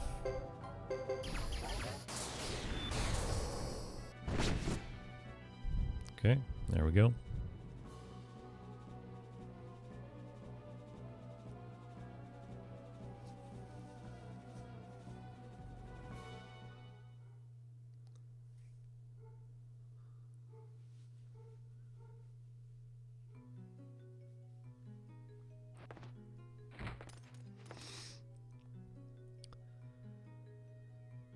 Same here, Chrono. Like most people, I was fascinated with the whole Uber and Peshmerga thing. Especially Uber, you know, it comes across like kind of a badass. Doesn't give a damn.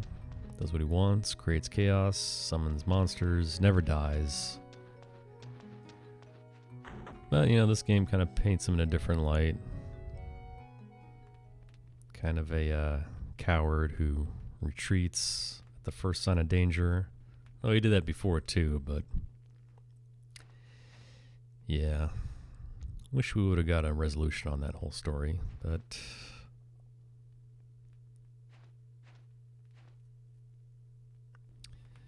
don't think it's ever gonna happen.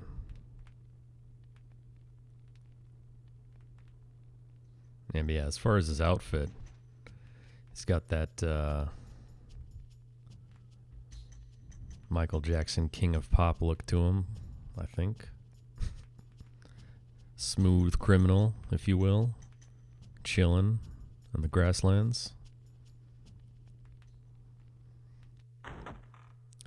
Same here. I too just want to know what he is.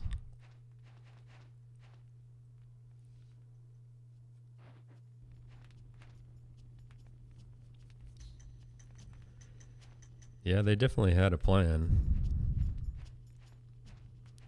Would have been nice to know that plan. I mean, I'll just take a official statement, you know. Suikoden 6 we're dreaming about, but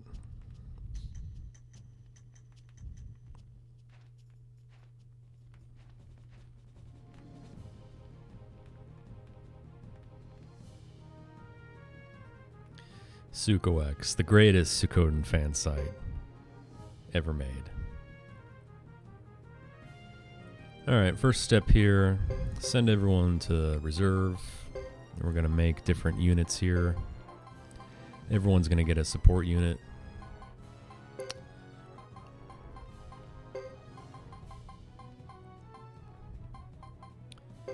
Chris will get Gene. My boy Thomas. Joker.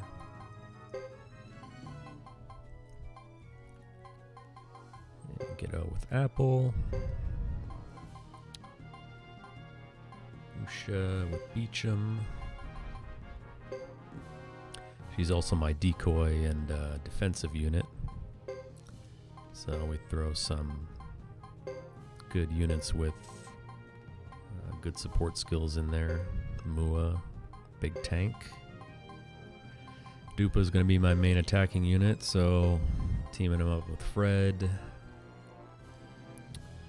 And where is... Yeah, there he is. Fubar. My boy Landis, of course. And everyone's favorite stoner, Caesar. This guy gets Salome and Vicky for emergency purposes. Lily will get Nay for Quicken. And Duke, Tuda to heal. Futch with Estella for fire magic. A lot of that's for safety / emergency / if everything goes wrong. Hopefully won't need to use it. Again, don't forget to not proceed with that first dialogue option. You want to say, hold on a second. Now we got to do a whole bunch of prep work to get our war battle team and our final battle parties up to speed.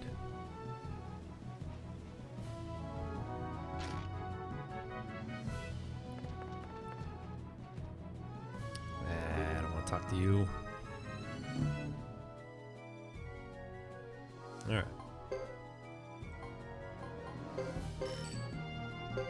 Load up on some double strikes.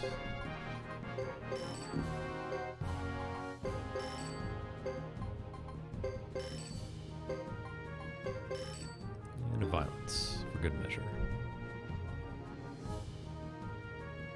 Do some attaching. Flying runes going to Chris.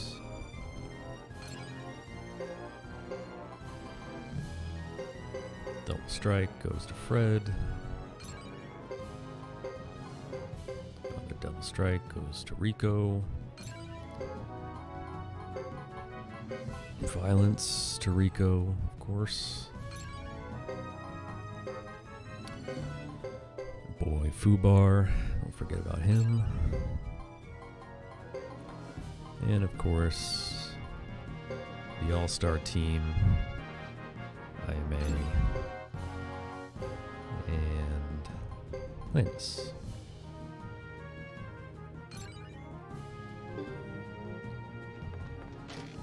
Alright, so that's it for the runes. We'll go right next door. Load up with Jizos.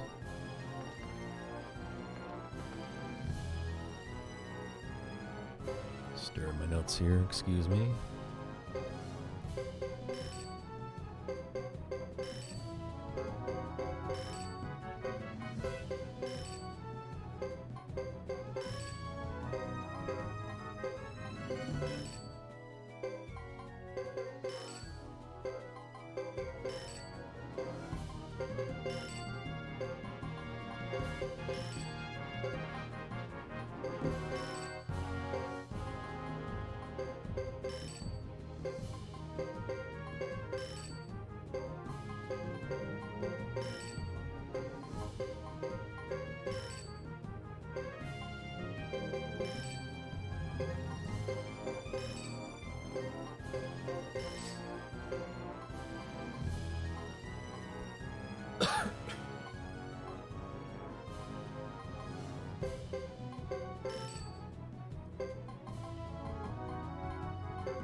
For some reason you can't switch back to the items menu. No, that's kind of weird. You gotta exit out and talk to him again.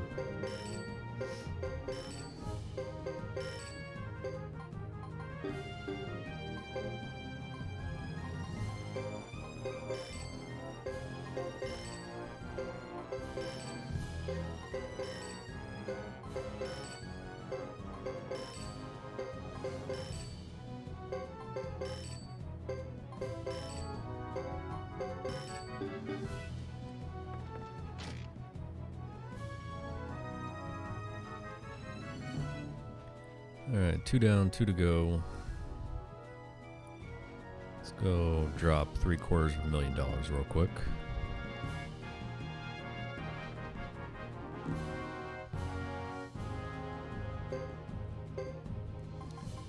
SRD worked on Suikoden at a young age of 10. Yikes. Doesn't surprise me.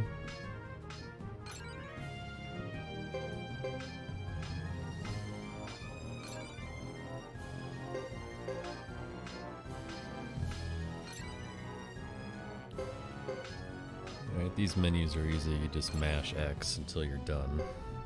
Sharpen Fred, Rico, IMA, Landis, and then we'll see how much we have left over after that.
Alright.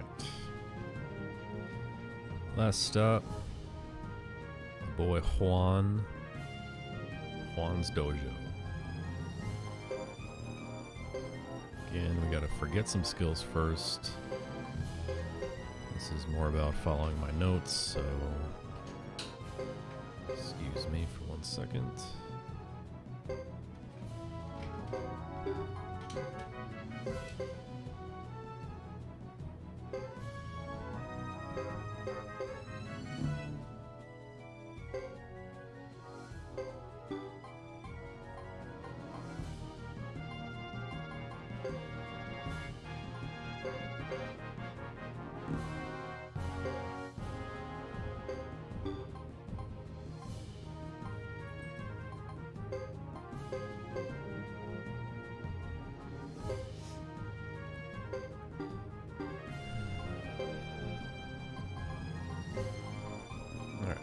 Forgot everything, and now we need to learn everything.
SRD was just so far ahead of his time. We all weren't ready. We all weren't ready for the Necklord is Hugo's dad theories.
The fuck?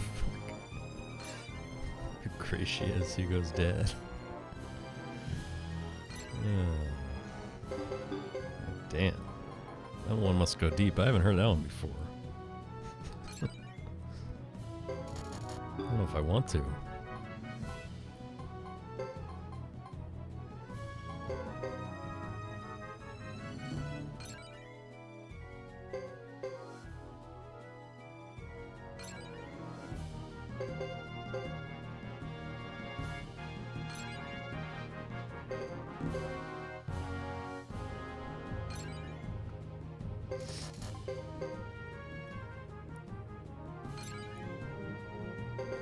Wow.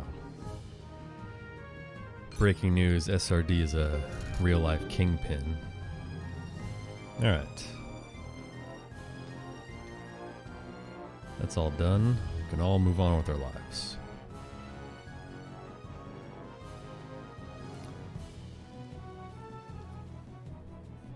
Now let's see what Ewer has in store for me today.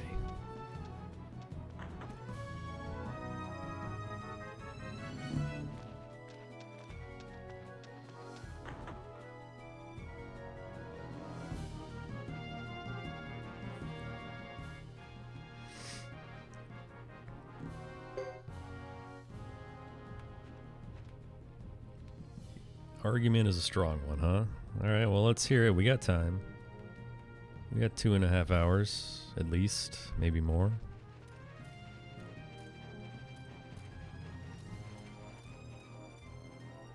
Alright, it's a perfect time to drop that in there because we're about to go just mash text through a bunch more scenes, of course. Classic Suikoden.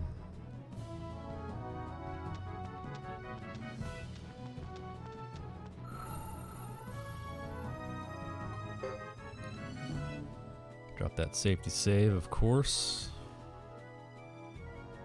I don't know why, honestly. This one's really not that necessary.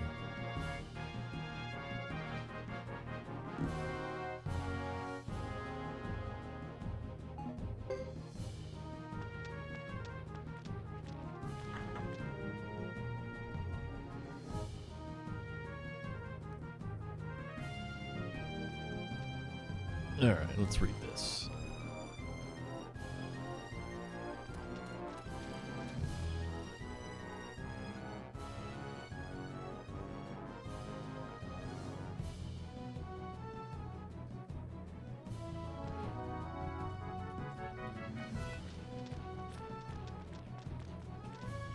Jesus, man. What the fuck? Oof. That's wild. That's wild stuff.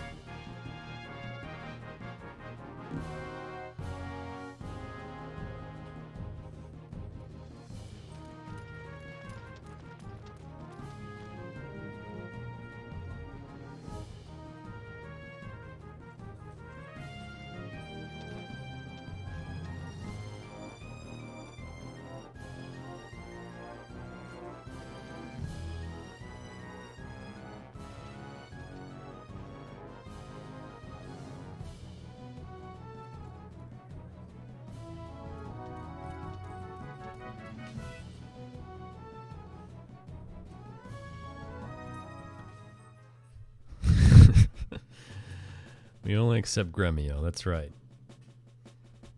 Well, that was actually, wasn't that in a magazine or something? Someone was in here last week or the week before said that. Poor Gremio.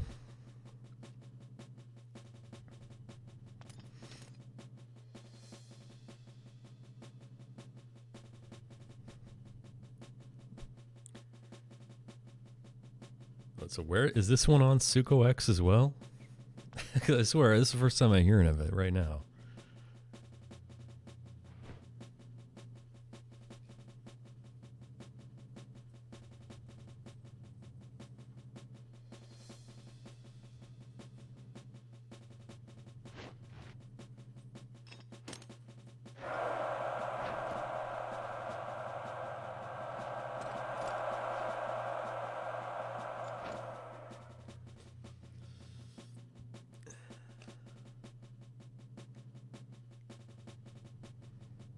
Damn, dude. I guess I haven't been on that site in a minute. Okay. On a more serious and much more depressing note, it all comes down to this. Now, I know I said that before during Kabu, but really, this is the ultimate determining factor of how your run's gonna go. And it's dead last. What a game.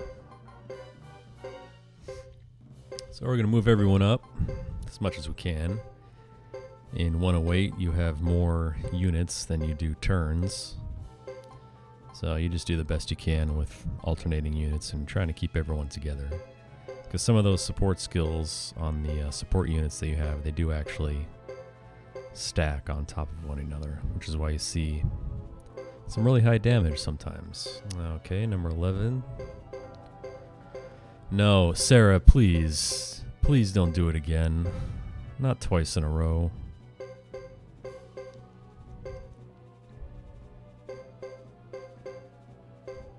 Okay, that's all good. Number 8, that's fine. Let's move these guys up.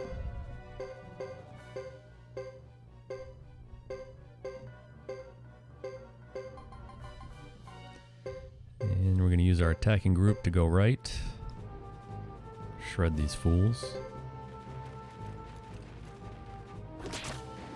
Look at that damage. Damn.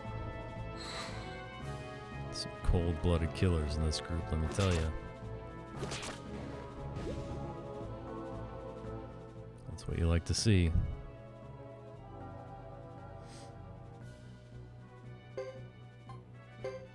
And that's it. So let's see what they're going to do. Sarah, please. Please, just don't do it. Please. And so these guys are going to attack. I'm just going to retreat.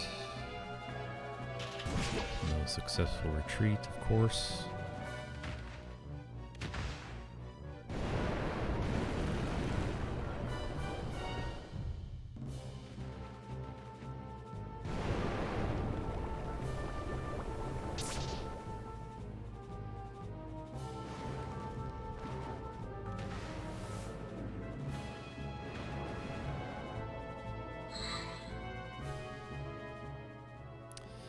Yeah, that group is basically like, I don't even know what to compare them to. They're really good though. That's good. 7 moving down, it's fine. 6 coming down, okay. Alright, well, whatever. Now I don't want to see that. I don't want this pincer to come at me from both sides. See who wants it.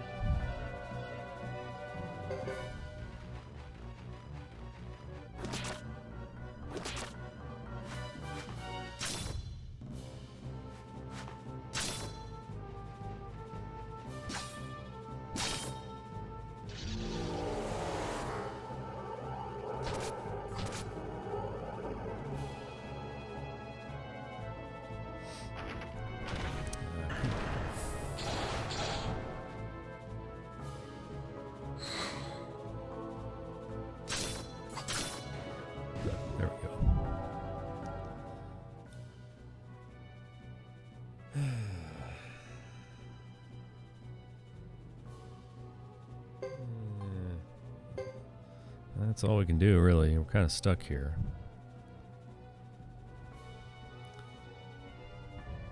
Luke's gonna leave. Man, why you gotta be like this? I really hope all three of these units don't attack.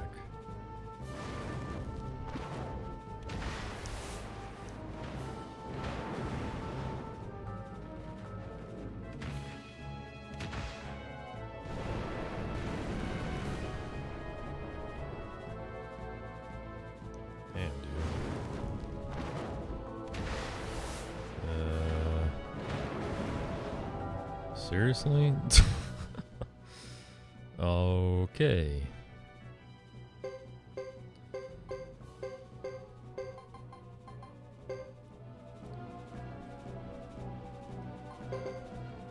What's up, LCC? Thank you for the George Costanza emote. I've dropped some Seinfeld references today, mostly because we're on hour 15 and I've ran out of things to talk about. Make Thomas a sacrifice there. But anyway, hello and welcome to this colossal mistake. Suikoden 3 all chapters speedrun. The first, the only, and the last.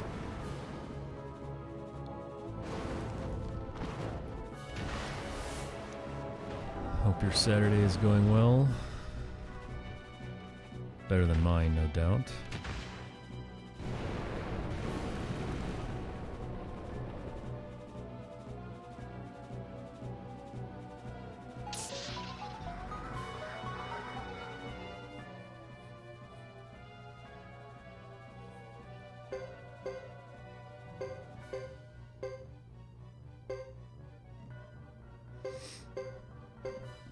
Oh shit, you did one of those?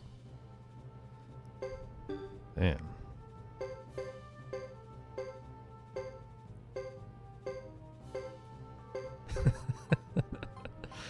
Oh, that sounds awesome.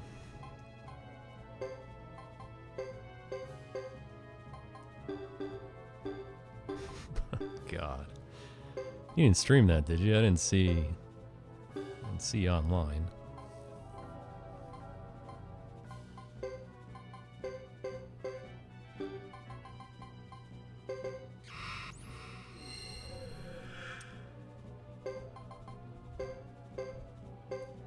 Yeah, probably for the best.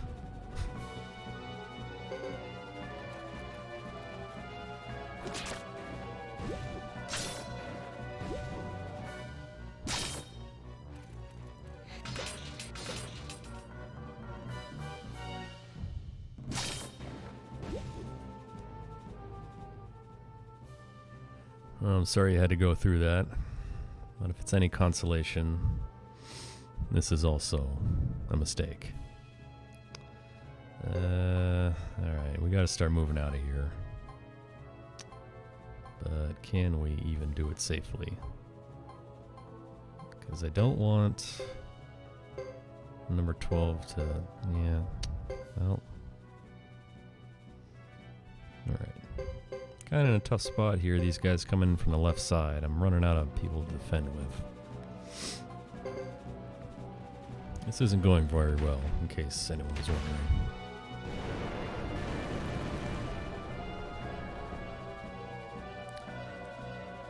Turns out when you set morph ball location to true random, it isn't a good idea. Well, I've never done that. I've never done one of those myself, but I can see how that would not be a good idea. Kind of an important item.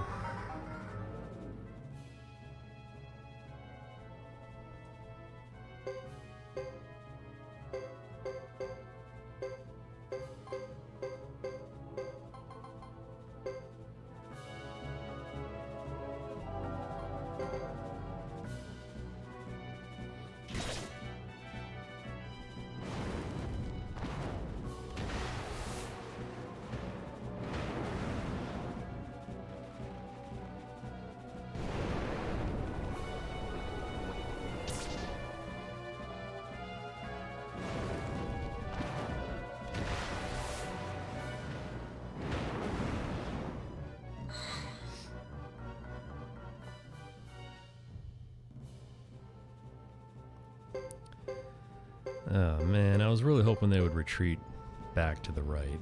That would have been perfect. No dice.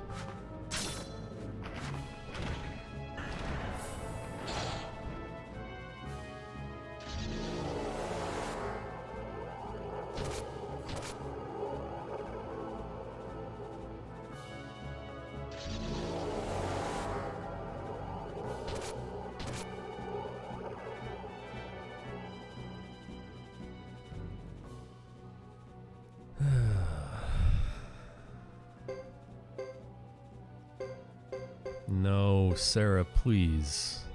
Why? Oh my god.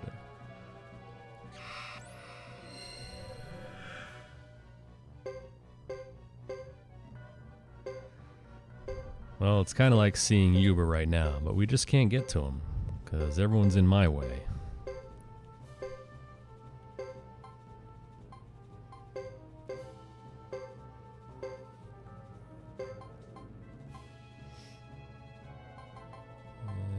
Man. Let me through, please.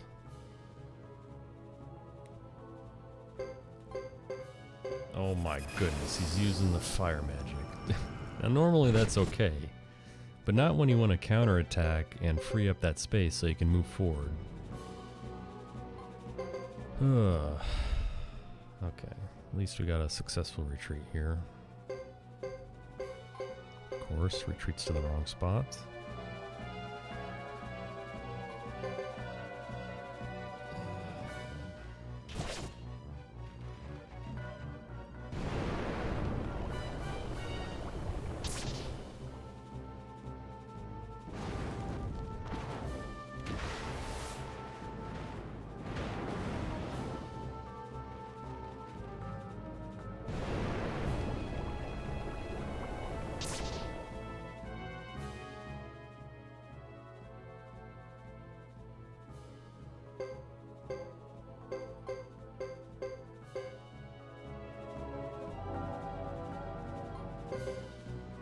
Last resort here is defending and taking damage with your flame champion, Chong Li, of course.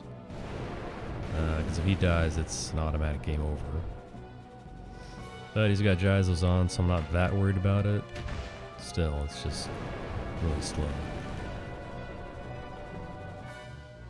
And we've officially ran out of people to run away with.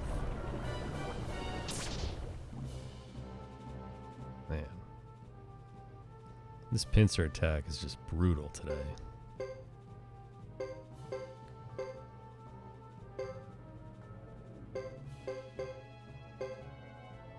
Uber's still chilling up there. And you know, no one's even there on the old square to allow Ghetto to bypass it and catch up with everyone, so... This is just, this is not going well right now. Oh shit. But here we go, check this out.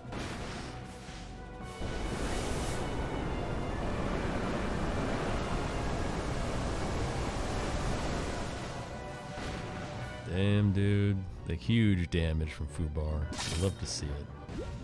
There we go.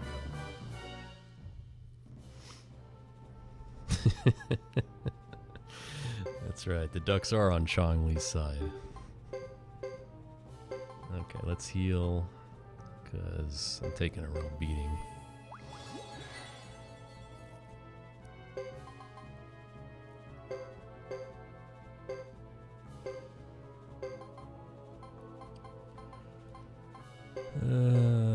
Man.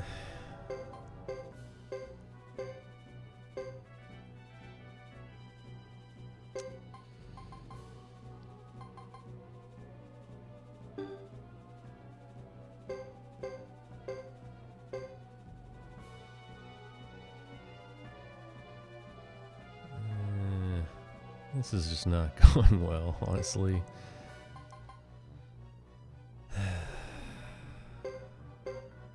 Let's just move. Alright. Of course. Now please. please, please just retreat east. Don't go south. There's nothing to the south but death. Dude, nice repel. That was sick.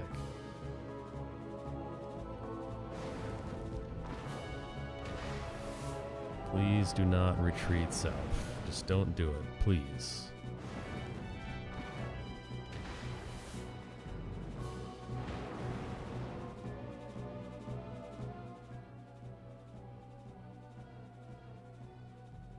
Oh my god. Oh.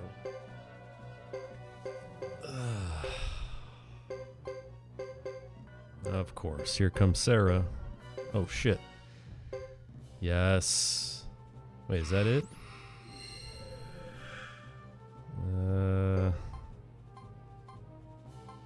Yes. Whew.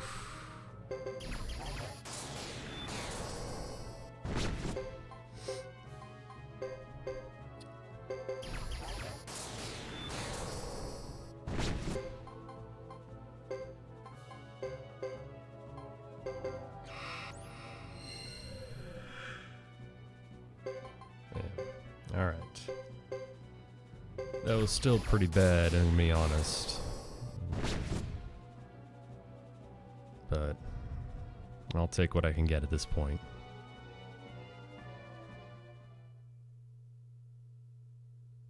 Victory.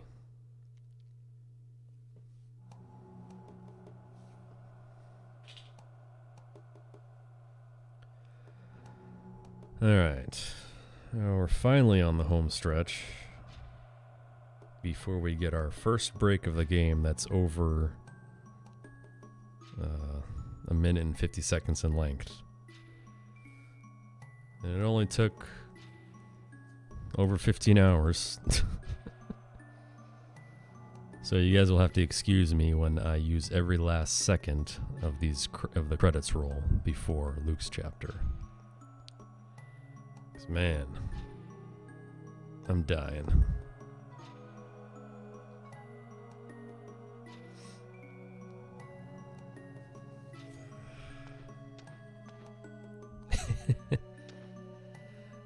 Just to be on the safe side, I'm gonna set an alarm on my phone because it's very possible if I just lay down to stretch out for a few minutes, I'm gonna fall right asleep.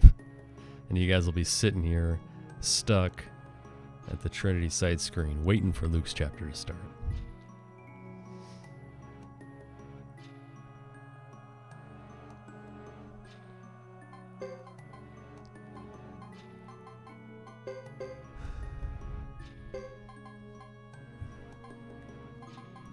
Sorry, LCC, I failed you. Failed all of you.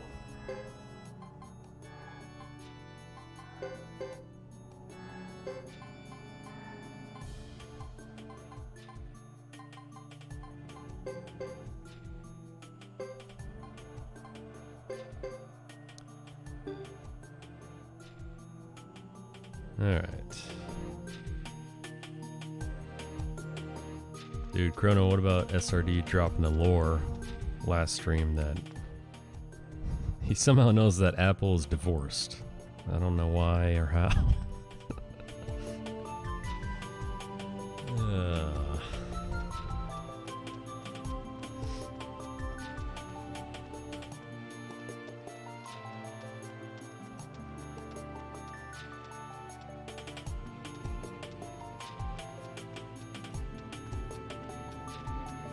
Oh, that's right. Yeah, you did say that. It's in the investigations.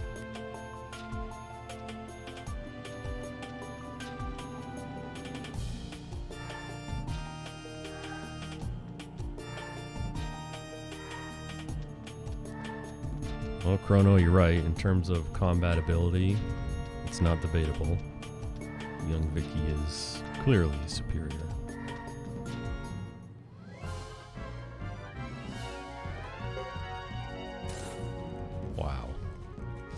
You know how rare it is to fail a run here?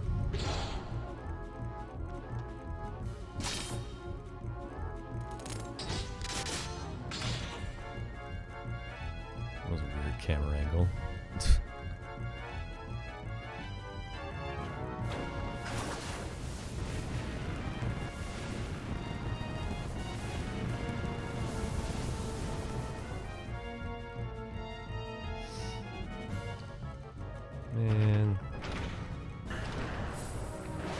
Just let me pass.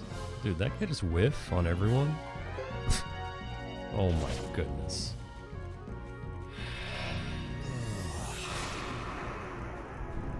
Oh god, the thunderstorm.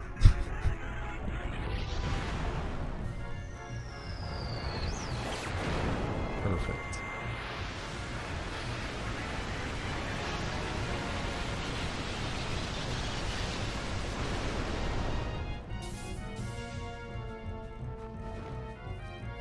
Well, she was dead.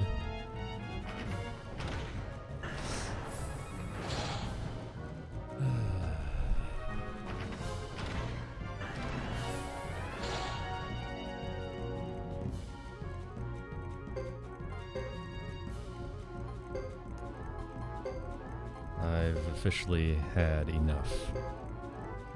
No more.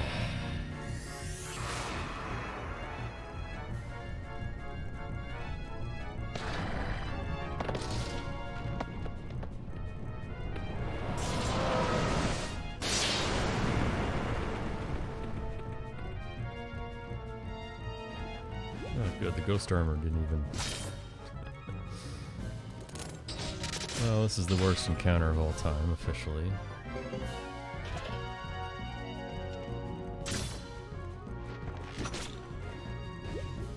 Jesus.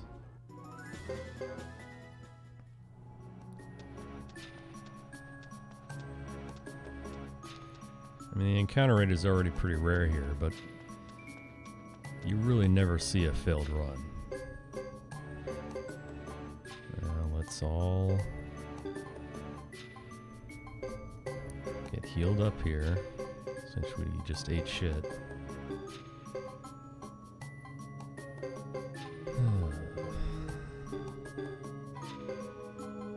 Yeah, that's the fast way.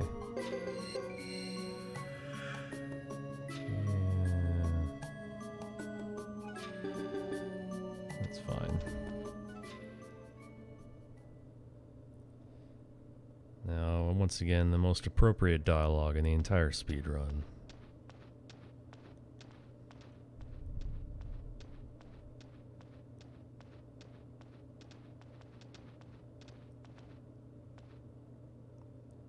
You're late. That's right, Hugo. It only took me 15 hours today. My bad.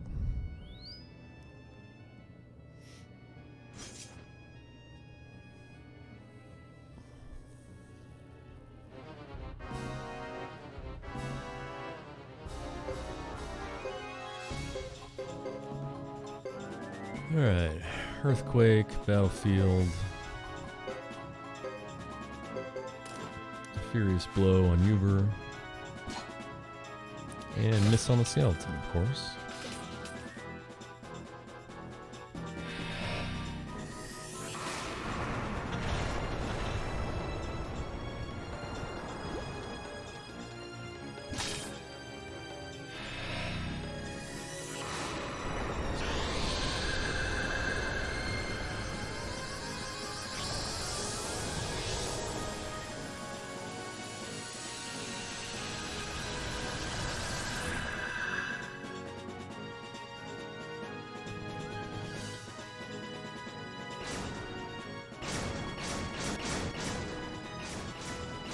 Flaming horse casting lightning magic. Makes sense.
4 strikes to take him out.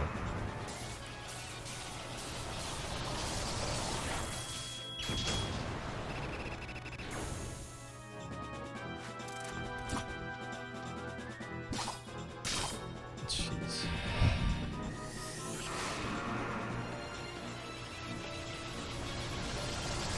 This should do it.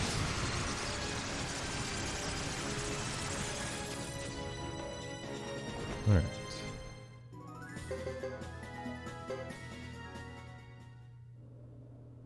One down, 2 to go.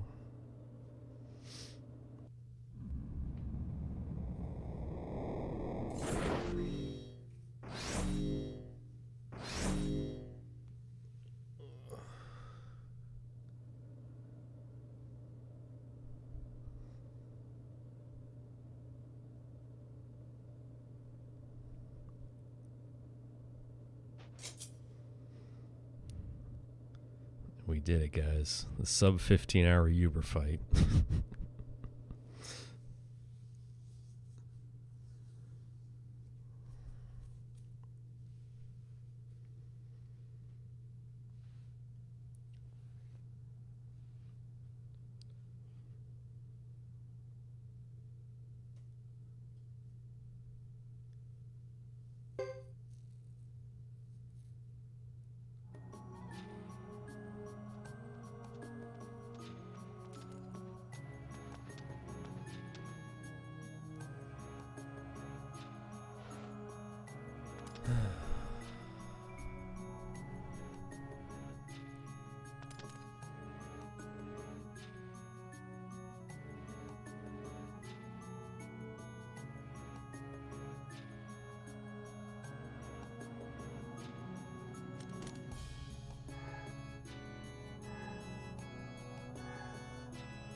All right. My boy Fubar, Fred, Rico, of course, and the real MVPs, Aime and Landis, featuring Gene as support.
Don't you dare fail this run. All right.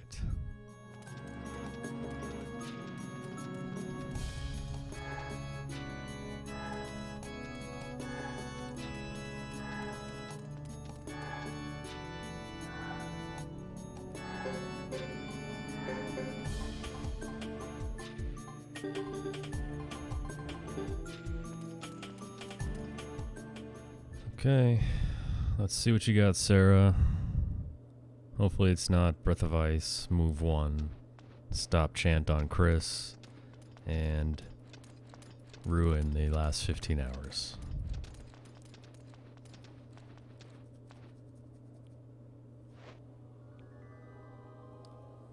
This is really the last hurdle right here, the first turn of this battle.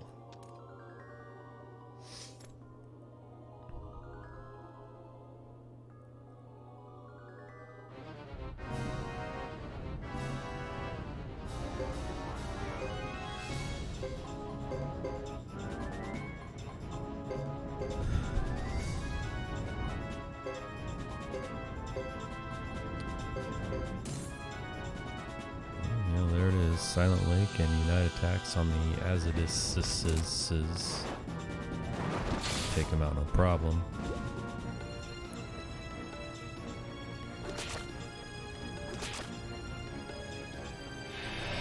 Okay.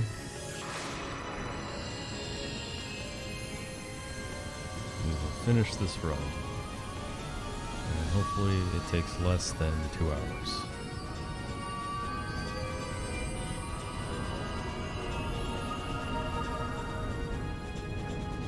Hopefully less than an hour and 55 minutes, actually. Sub 17, that's the goal.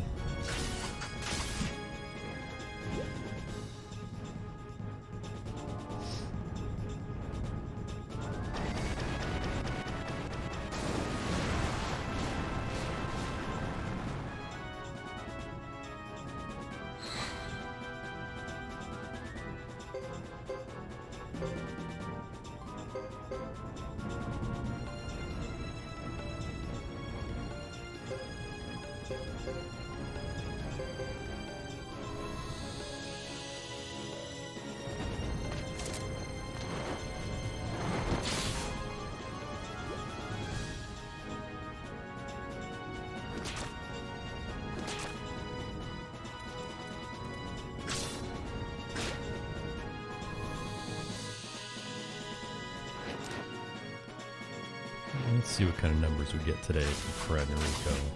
1 damage. Oh, there it is. For everyone who said, oh, Unite attacks can't miss. What are you talking about? There it is, right there.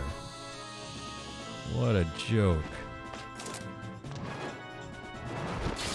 1 damage. That is a full miss. Oh my goodness. Let's go for it again. Come on. You see? 1385. That's probably max damage.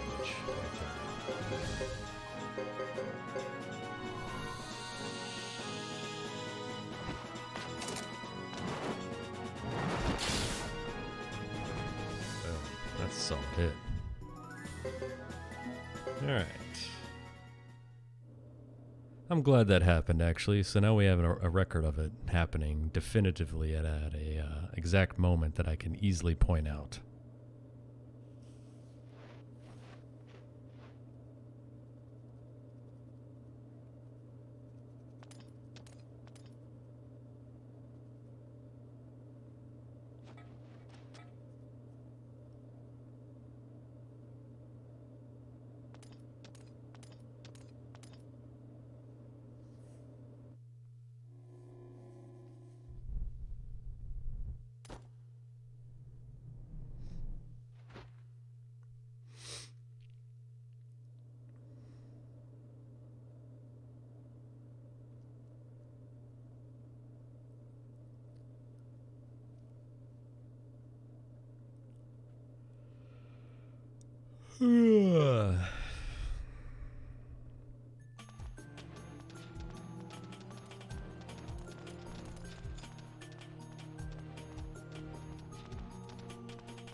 Alright. Not taking any chances here. Load this party up.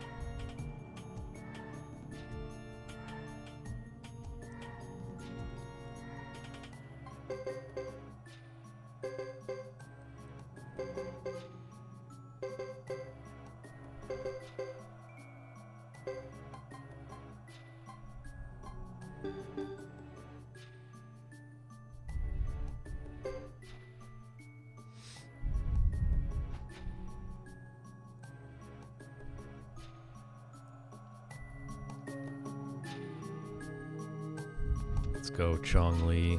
If anyone can make this walk, you can.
A lot of encounters, that's for sure. This game, man. This game knows.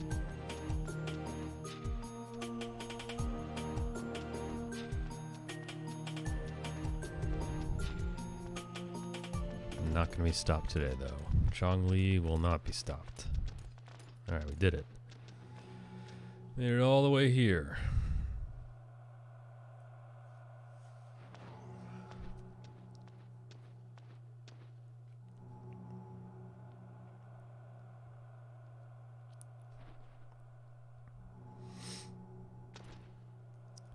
Got Wind Dragon, followed by an auto scroller with a duel at the end, followed by credits.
Still think it would have been cool to fight Albert in some way, shape, or form.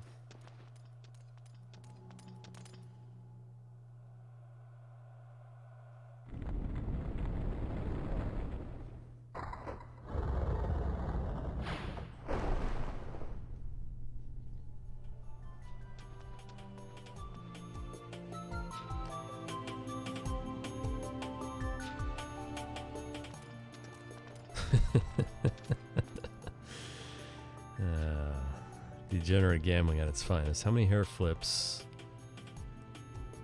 before they teleport out of here?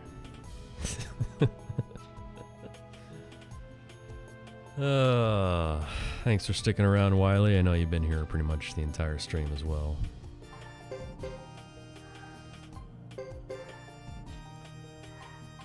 We're so close. Alright, first we gotta ditch these losers. Put in the real MVPs, of course.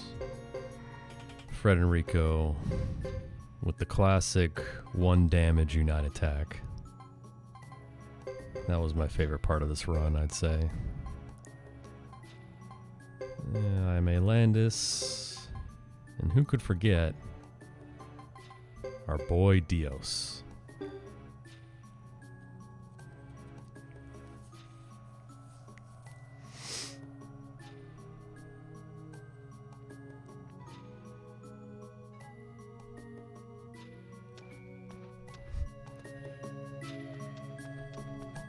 Yeah, that's right. I'm gonna...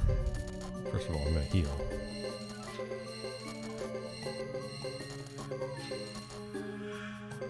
What we got here? Nope. There's one there. Okay. Dropping this save here for posterity.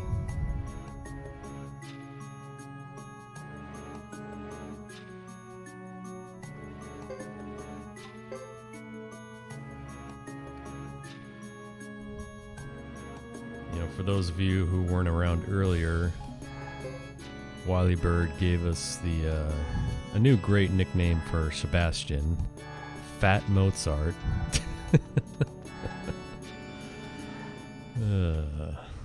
Good stuff.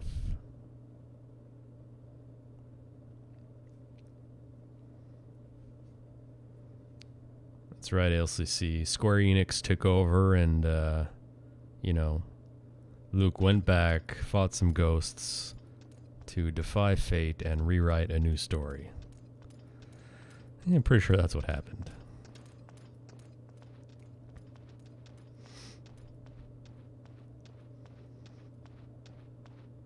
Dude, so I finished that game. I watched the ending. Then I'm like, okay, what the fuck just happened?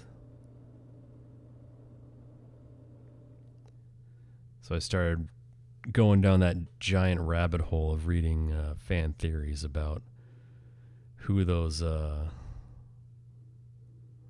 know, the three, I don't know, I don't even know what to call them.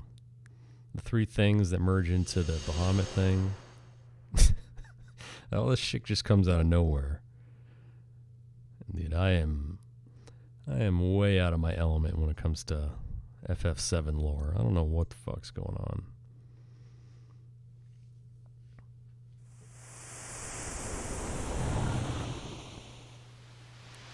They're talking about tying in that movie, the Advent Children movie. I'm like, man, I guess I'm just a purist. I just wanted to play the game. These people are nuts.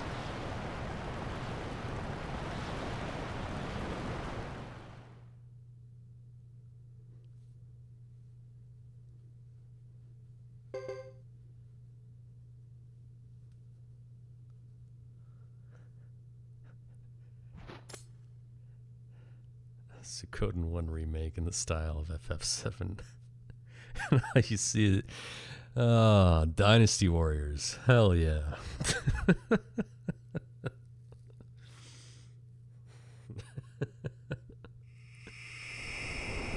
Oh, shit.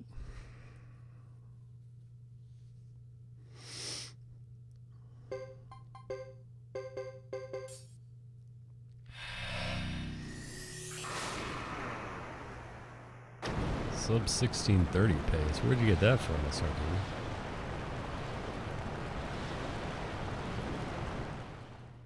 That ain't happening.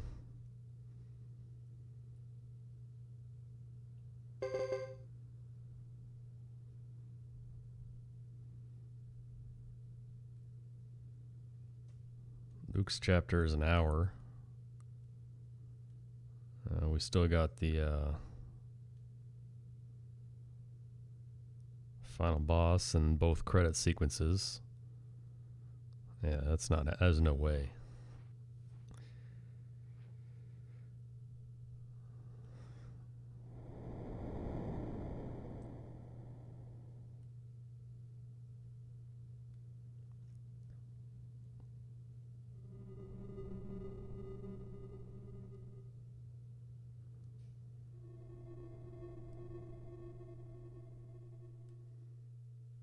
Got it from your hopes and dreams. I'm sorry. I'll crush them again. Just like when I said, no way I'm doing true 100%. That's all you.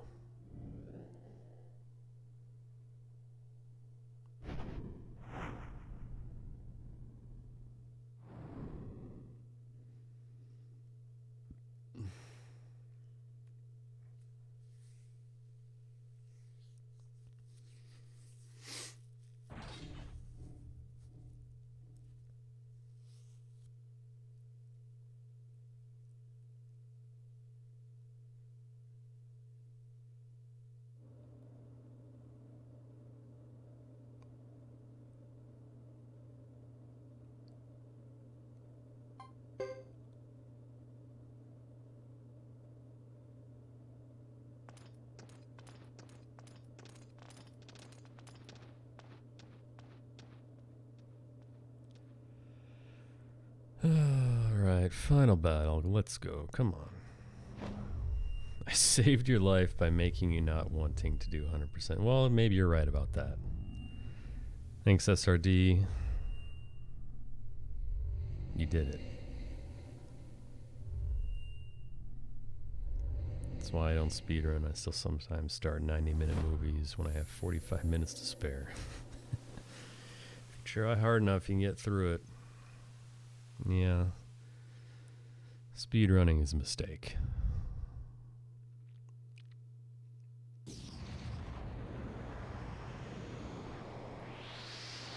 Alright, come on, Silent Lake. Hook me up, please.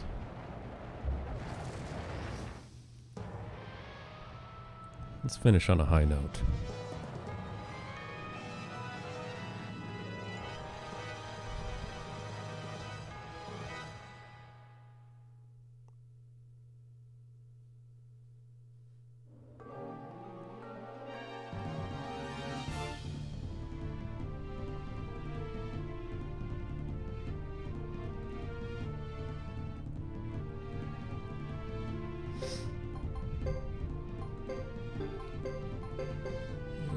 Silent Lake, Unite Attack, Unite Attack.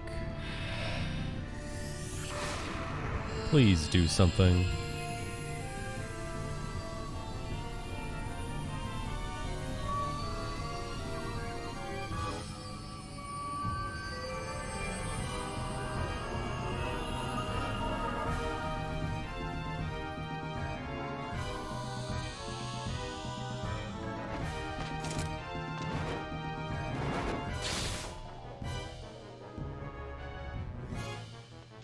Almost 5,000, that's solid.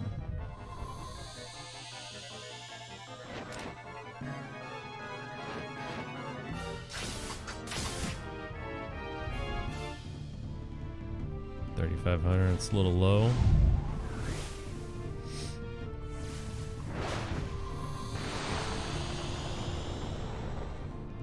Doesn't matter though. Thank you. Silent Lake pays off once again, and this battle is over.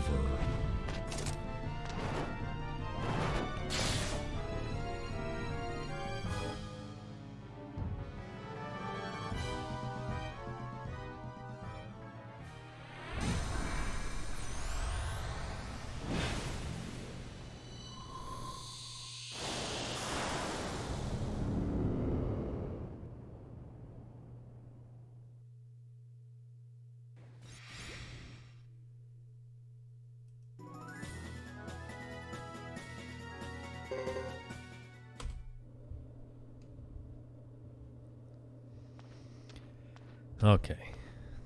2 more splits.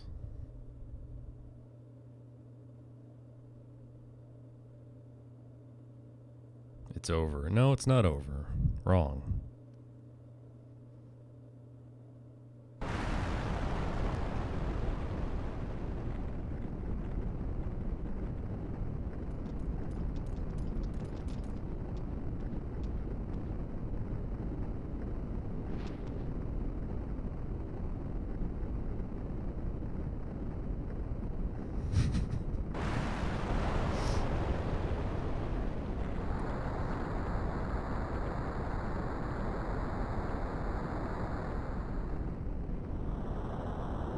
just chilling, standing on nothing.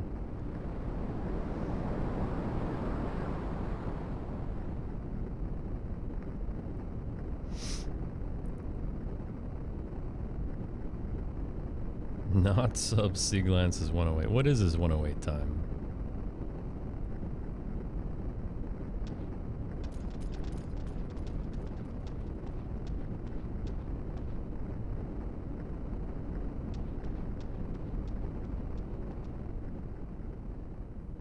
$15.18 Wind Dragon or $15.18 ending? Like, not that it matters.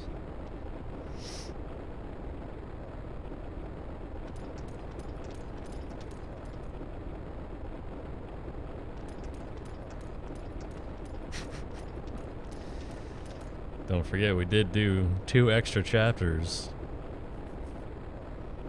comparatively speaking. Quick extra few hours there.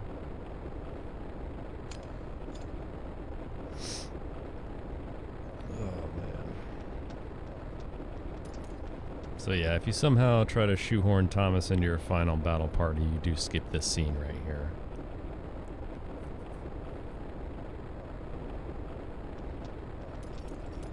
Which, as we all know, SRD is obsessed with.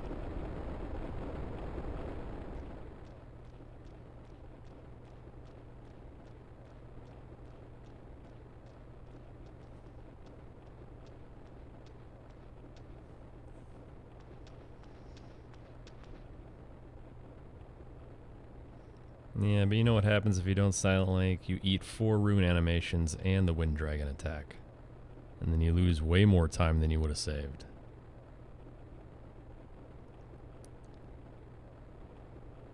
No dice SRD. Thomas only gets a C in Water Magic. It's not going to be good enough. Silent Lake will not go off in a meaningful time to outspeed the rune crystals. So you just end up wasting even more time.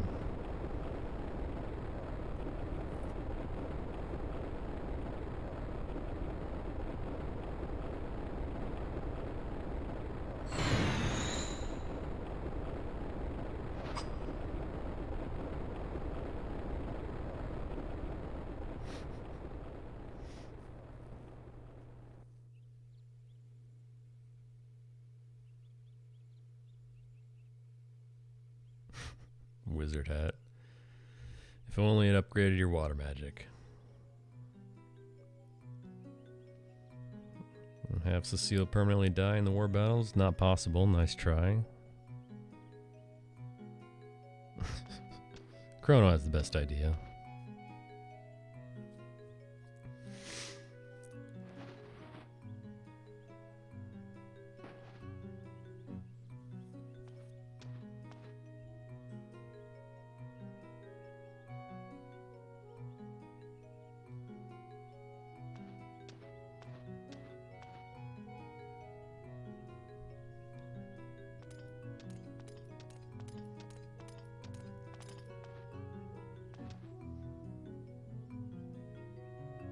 Do that too. Water skill rank still not that good. Only a B. You need that B plus, son.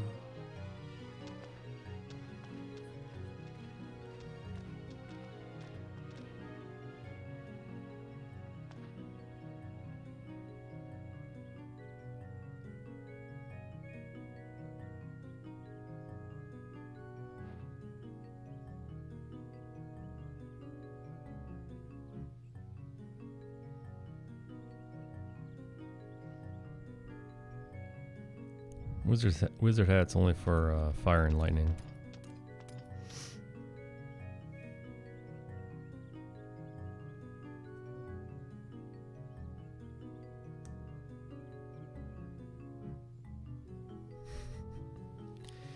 The only thing that's gonna boost your water magic rank is the ring. The only way you're getting that is... Actually, you'll see how to get it soon. Sarah's wearing one.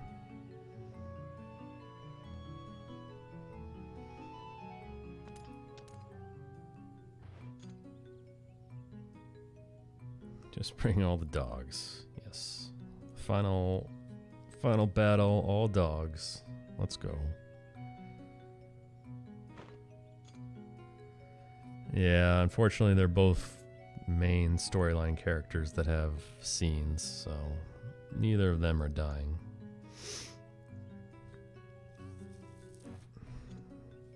You know who is dying though? Me, right now.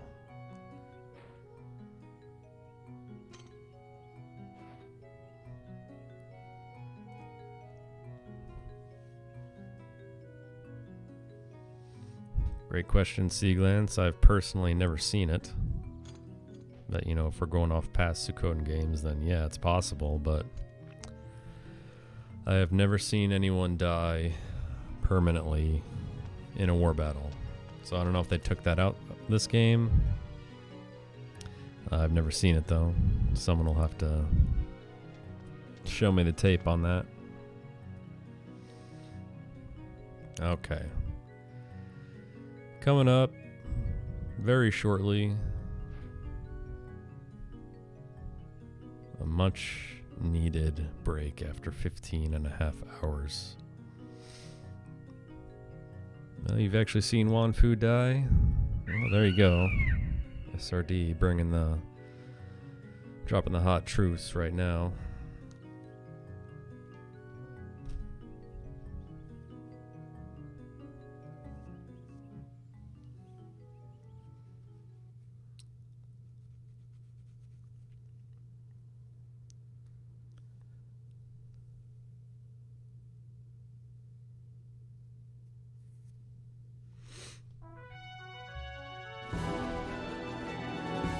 Someone else please pay attention to this to make sure I got 10108. I'll be back.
Oh, back in time.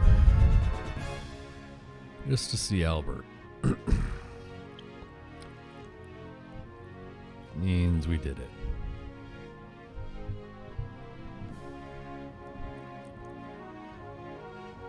Oh, man.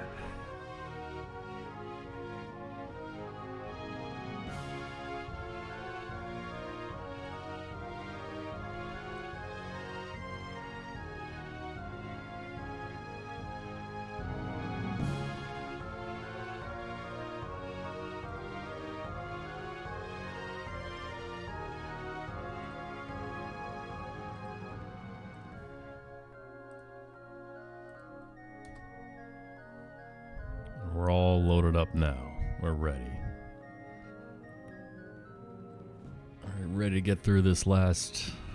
I don't even know. I don't know anything anymore. Credits aren't even over.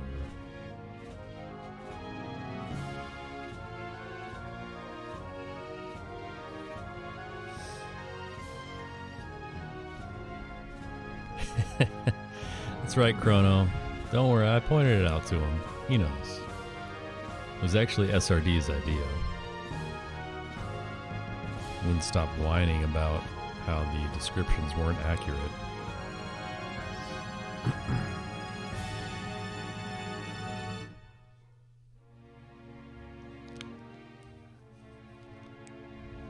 Luke remembered as the guy who defied fate.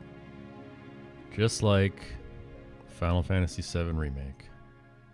See, Suikoden was really ahead of its time.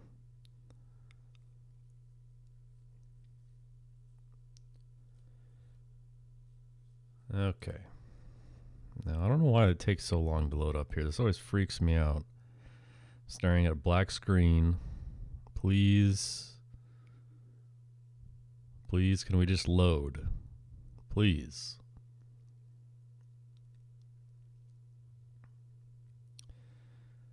Still waiting.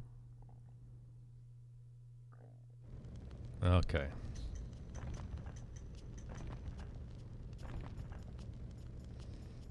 Bonus content tonight, guys. Luke's chapter.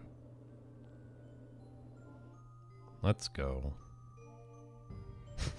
Gundam version of Gadget Z. I want to see that.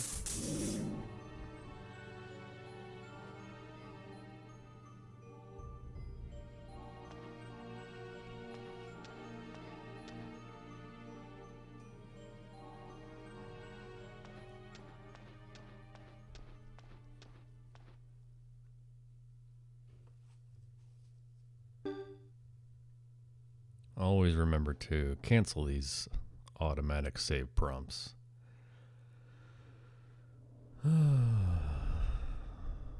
Okay, here we go. Alright, so this is going to take about an hour. More or less. Got another 10 minutes of credits. So...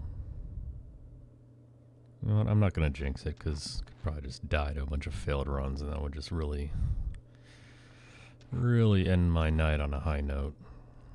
I'm not going to say anything.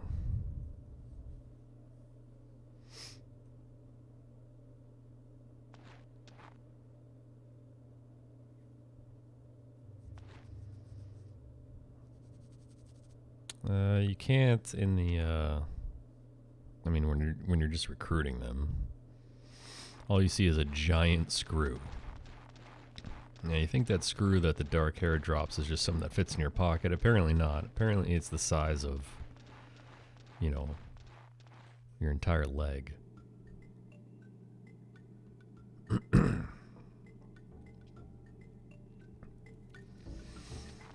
Alright, so I'll narrate this auto-scroller since nothing really happens. Of course, this is Luke's perspective on the entire story. Shown through him and his team in a very condensed version. You only really see the main points of the story here. Now Sarah's going to cast some invisible force field that apparently pisses people off when they walk through it and make them see illusions. Huber's going to go off to settle an old score with the Lizard King, And you're gonna leave. Really would have liked to see you fight Zeppon, honestly. Could have got some resolution there and a cool battle, but no. We're stuck fighting lizards. Basic lizards.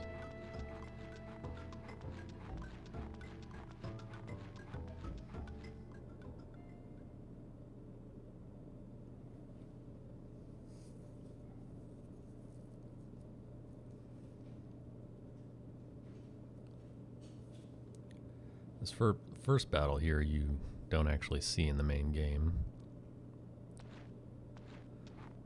Just a bunch of generic lizards come out to do a little test fight here.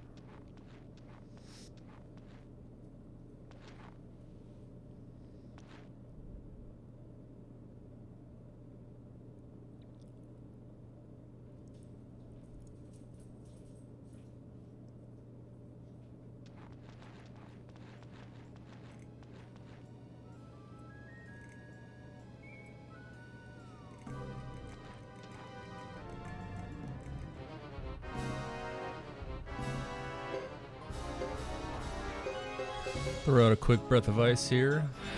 End this real fast.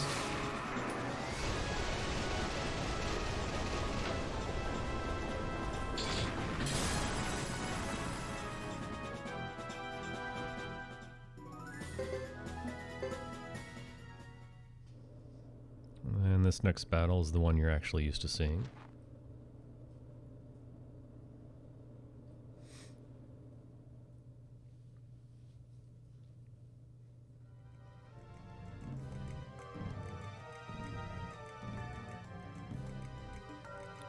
Again, from their perspective, you're Chris.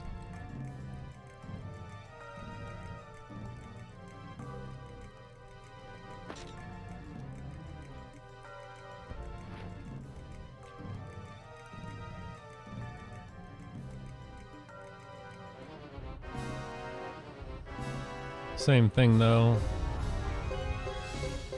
Drop a quick breath of ice.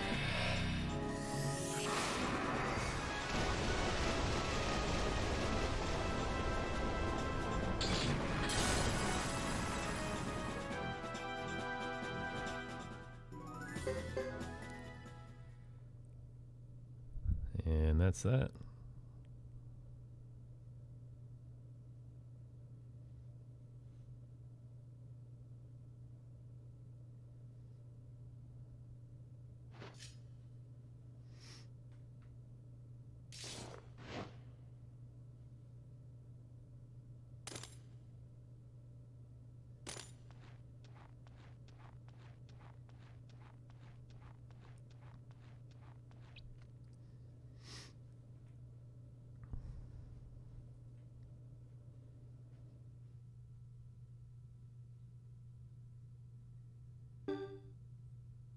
Save, cancel again. On to Karai Village.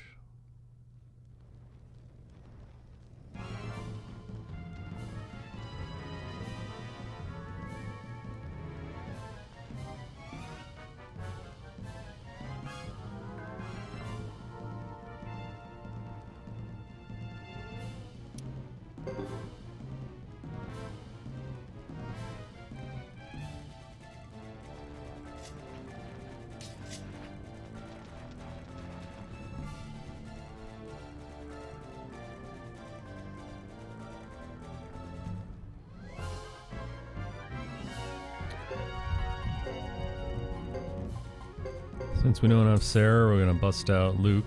True Wind Rune. Oh, shining wind for the fans here.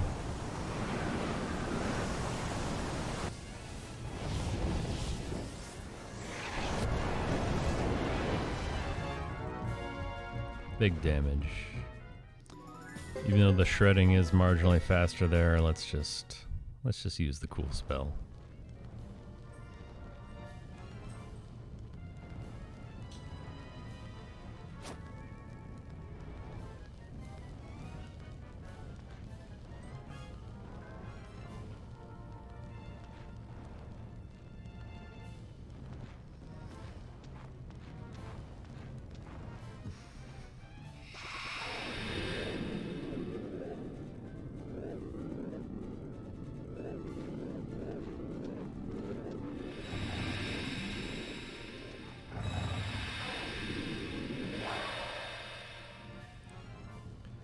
So they're gonna leave, I guess. Go look for Sarah, who also just left. And Luke's gonna stand here. Some dude's gonna shoot an arrow at his face. Miss. Huge mistake.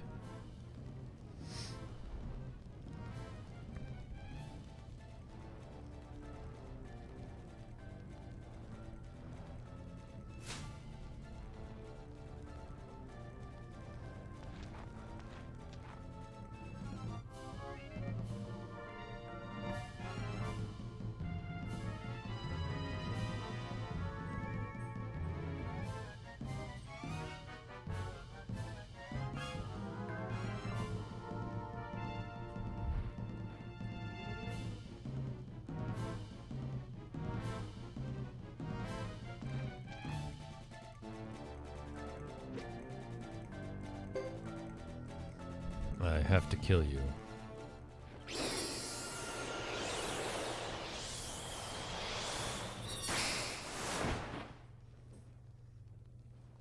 Got him.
Alright, Sarah's back.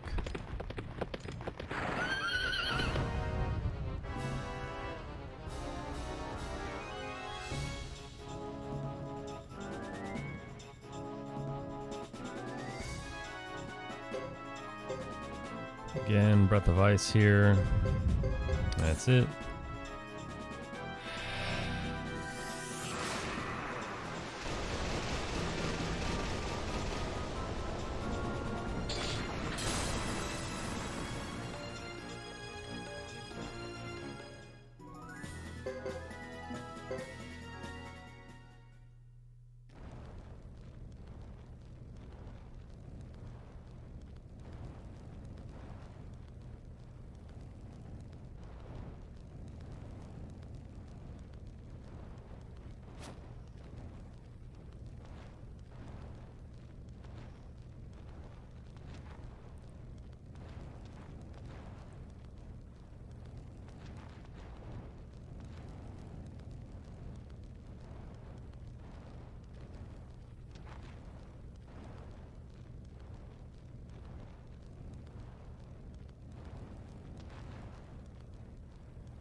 Ancient Pathway. All we're going to do here is mash text. And you will get to see the frontal assault that happened. I don't even know. 12 hours ago?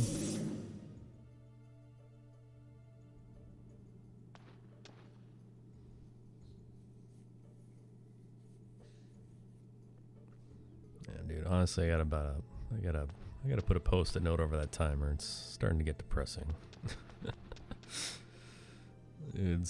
We're about to hit 16 hours. I can't even talk anymore.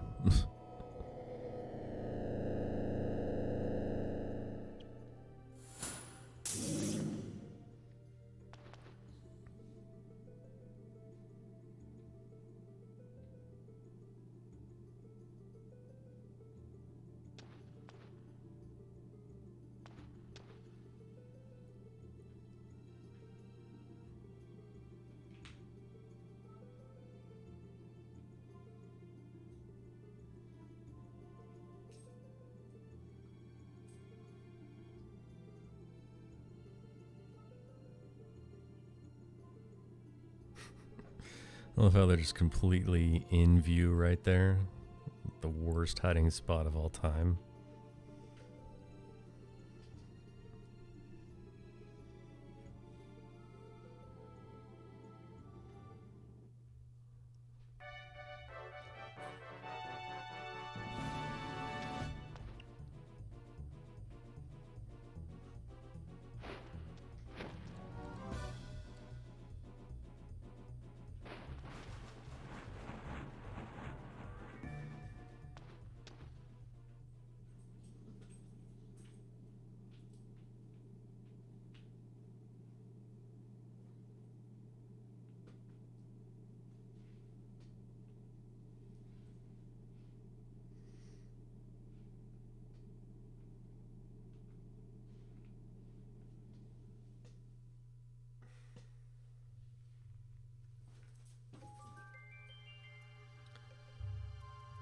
Oh yeah, Crystal Valley.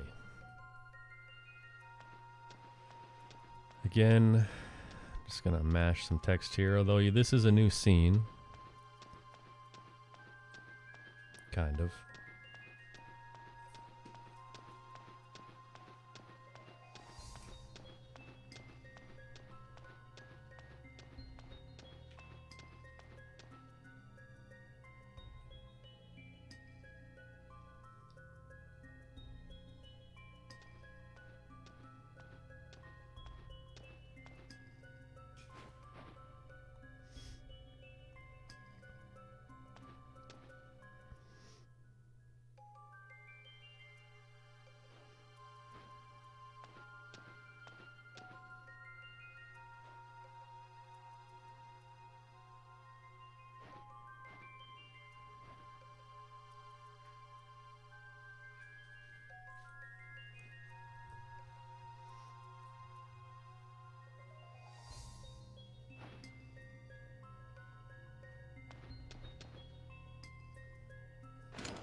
Alright, that was it. Now we go all the way to Labouk.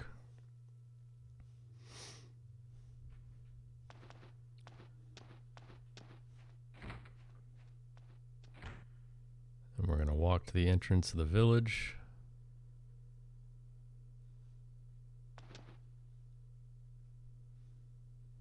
And walk back.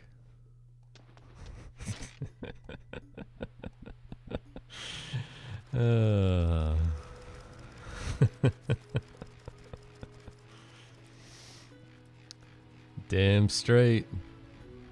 Long Chan Chan. Listen, the point I was making earlier was that if Red Bull should be sponsoring anyone, it should be me. Because forget about all these guys who are just sitting there playing 3 rounds of fighting games.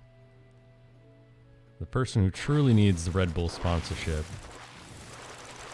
and is most representative of being how beneficial their product is me.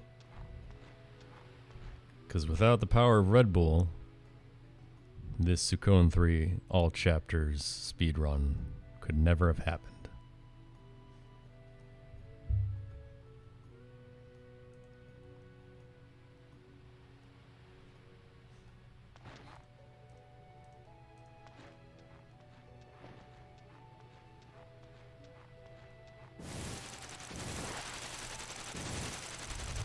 Look at this shit.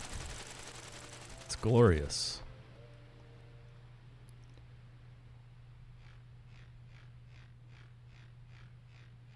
Yeah, man, you know, you want to give me that official sponsorship, I'll go full sellout mode.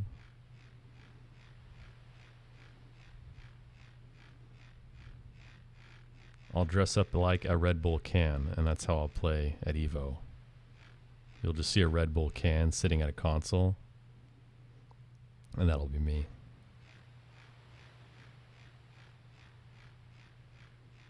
Yeah, and actually, that's an even better point. Please sponsor the LCC for $1 million, Arthur.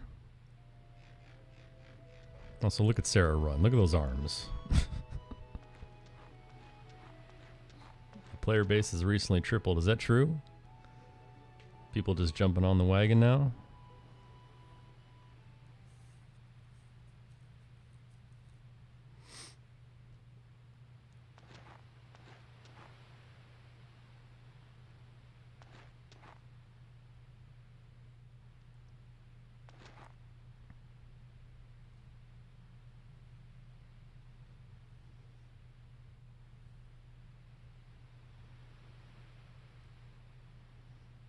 Holy shit, it was $50?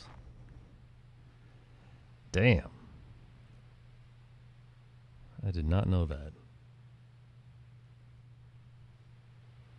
That's a pretty good sale then, actually.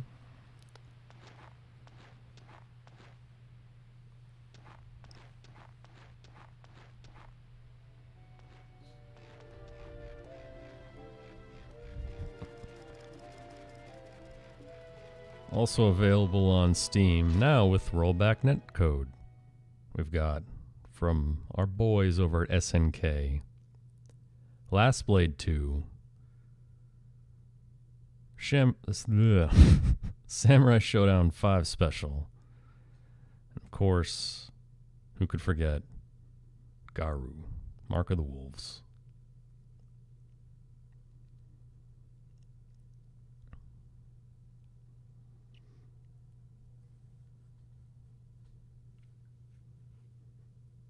Samurai Showdown 7, aka Samurai Showdown 2019, available now. PlayStation 4, Xbox One, Google Stadia, Nintendo Switch, and coming soon to the Epic Game Store. Embrace death.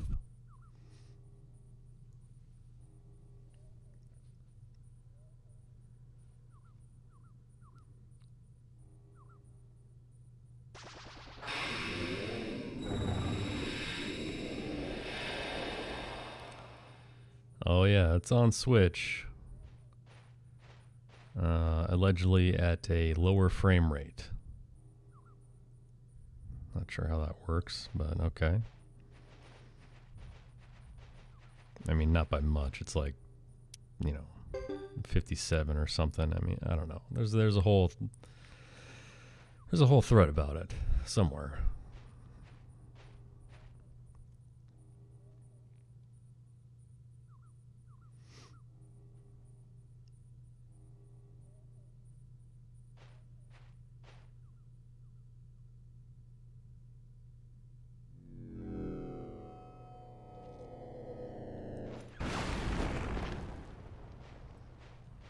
Oh, is that really how it is? I have no idea.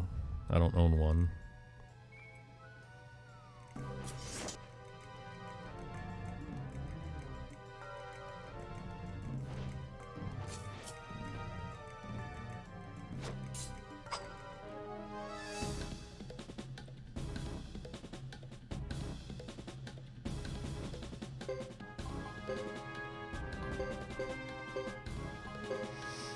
Alright. So this battle, I actually do want to use the shredding.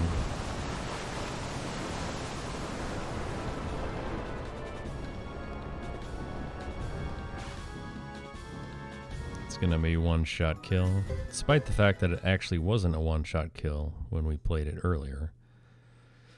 Anyway, shredding is fast, and kills everyone. Breath of Ice, no dice this time. And the Shining Wind spell is actually too slow. So if you do that, Yuri's gonna fire an arrow right at your face. Could theoretically cause you to stop chant and mess this battle up. So you go all shredding. All shredding all the time. Yeah, it's pretty disgraceful that you don't get to hear the Almakeon song one more time.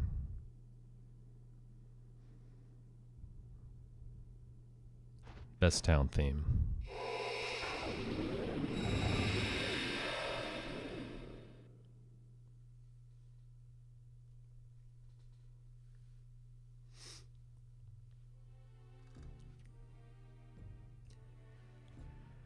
Alright, now here's the really unknown factor that I haven't quite figured out yet. I'm not sure that you can. So what you do here is basically walk around and wait for Albert to show up. Now, Albert will show up in exactly, okay, so let's keep track of the timer, in exactly 5 minutes. 5 minutes of real time. 5 minutes is a long time. We can do a lot in 5 minutes. Including, go to the Rune Sage. Hook it up with a couple of Fury runes.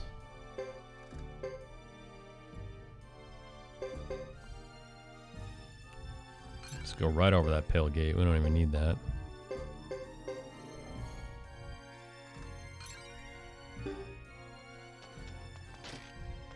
Alright.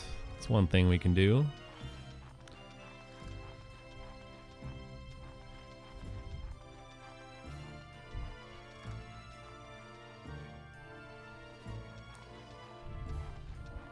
Can also go to the dojo here.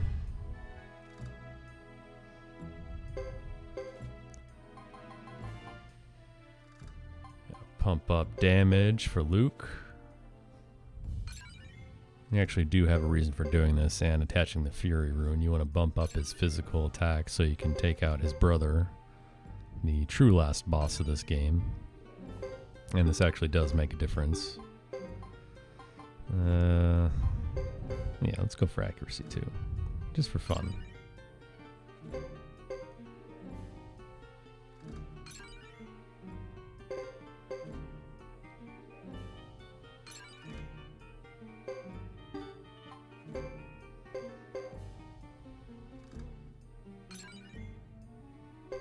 S rank accuracy for the fans.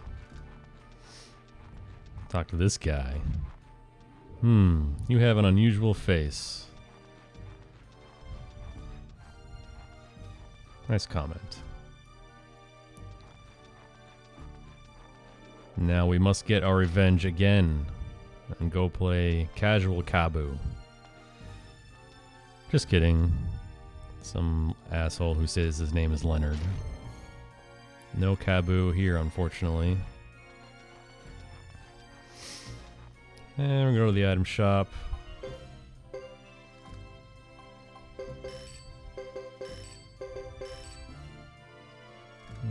What else? Yeah.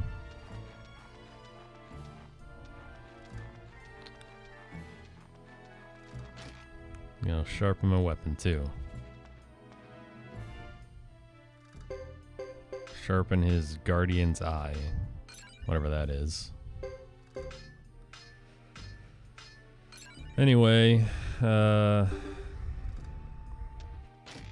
so the real, not really problem I ran into, but I just couldn't figure out how to get Albert to, arrive. So I finally figured out that it's 5 minutes of real time.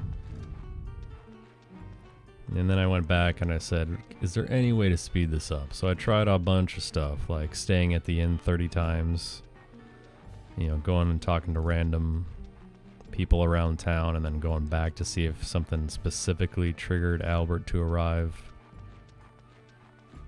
Came up with nothing. So I really do think it is 5 actual minutes. I mean, it kind of hints at that at the dialogue right before you get up from your table upstairs there. Now we're just going to do some laps, because there's really nothing else you can do here. Just go talk to people, I guess, but...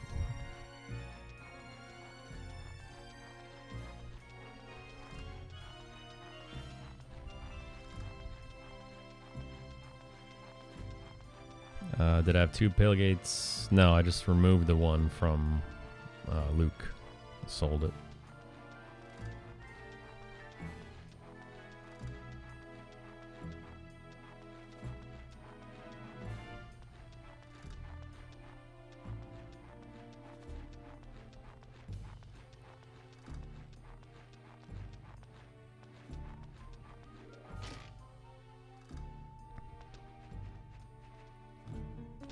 Well, if anyone knows how to get Albert to arrive earlier than 5 minutes, let me know. Actually, just kidding, I don't care. Do this run yourself and get a free time save.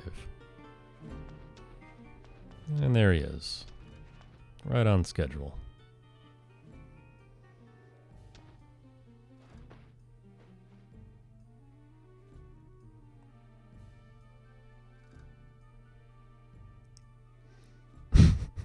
Yeah.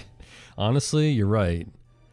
Pilica points, yeah. I mean, if you would have told me that when the game came out, I would have looked at you like you're an idiot.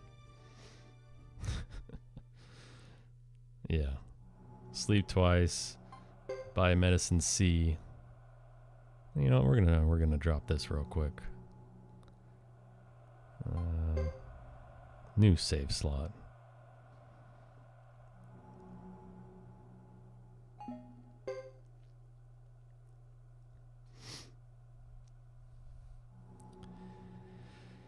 Because wouldn't it just be great if I died to some failed runs here? Which, by the way, can happen. Luke's chapter, you never know. This is one of the worst spots in the game to fail runs to generally. You know, no matter who you're coming through here with. Run into a big group of Copper Suns and all of a sudden it's game over. So because I don't trust this game, I'm dropping that save.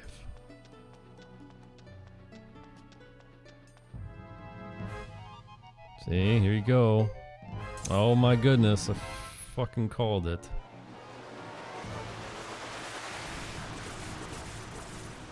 Oh, 24 damage though. Alright, so I'm probably not gonna die, but...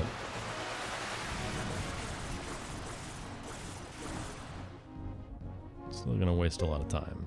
Oh my god.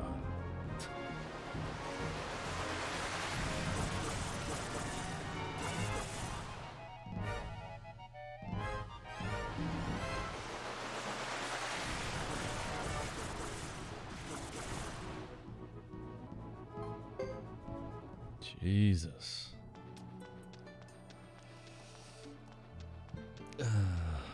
Yeah, my bad. Should have just bribed him.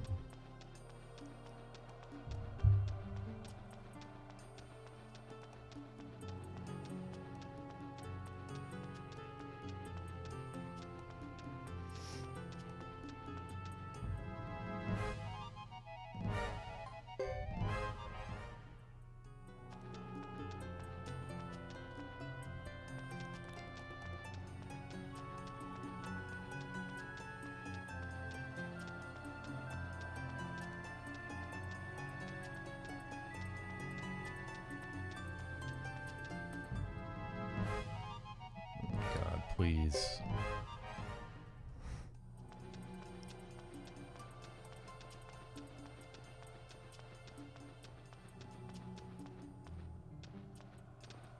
Now, it's not even the last of the random encounters either.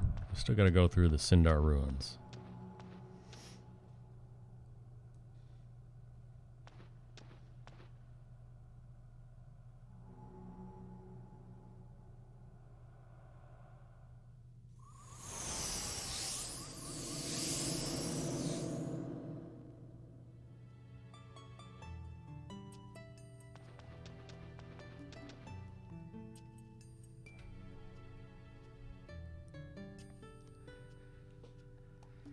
Alright.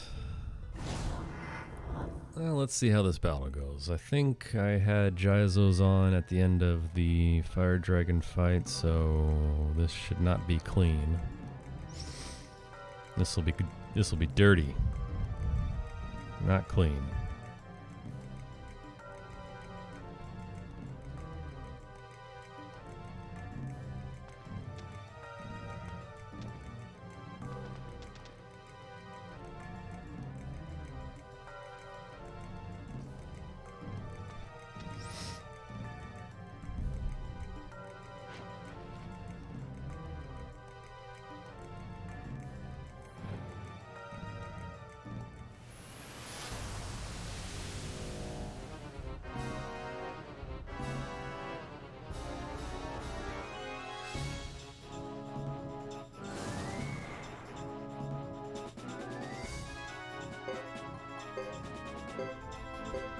Alright, back to Shining Wind for the fans. Breath of Ice. Hubert can attack if he wants.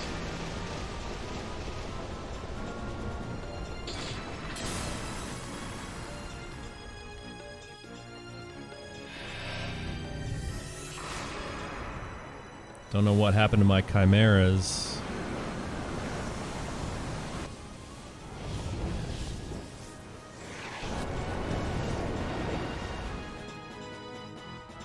Nice. Dude, did you see him fall one after another? That was crazy. Dominoes.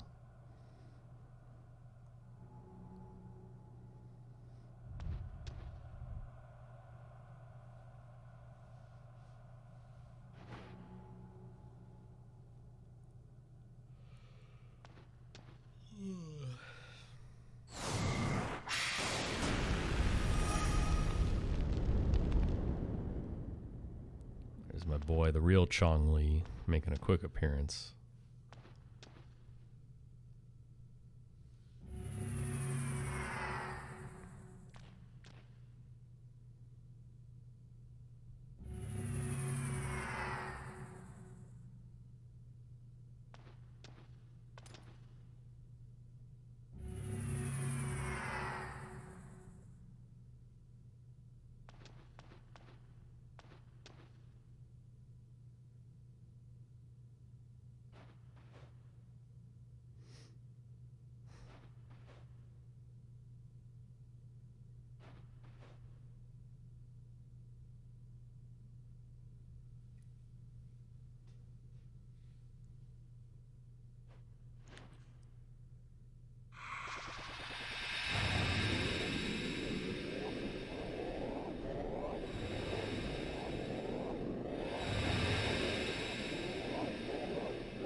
All right.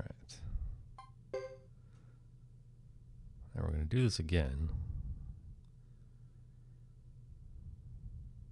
Because I'm a huge coward, basically.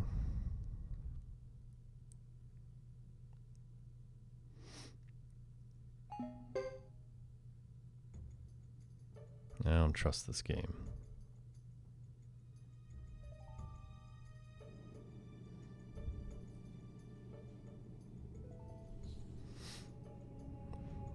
Right back here, even though we were here like 5 minutes ago. This time, we're going inside.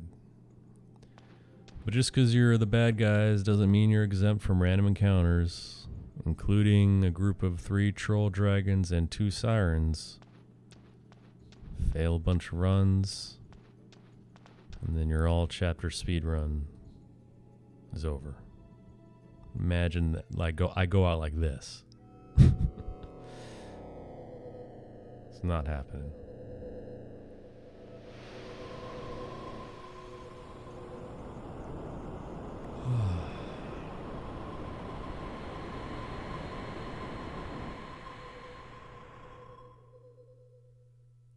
That timer's going by really slow. Can someone activate slow mode on my timer?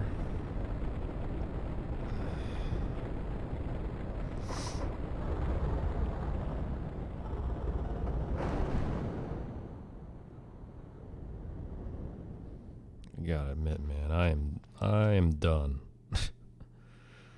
I'm done.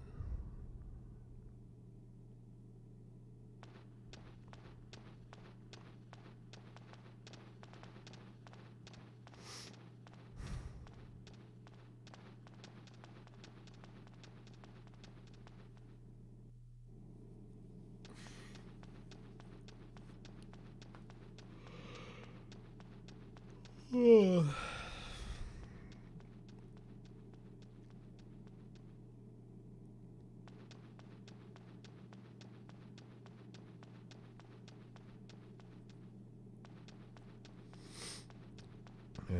Someone else want to narrate the rest of this? Because seriously, man, it's the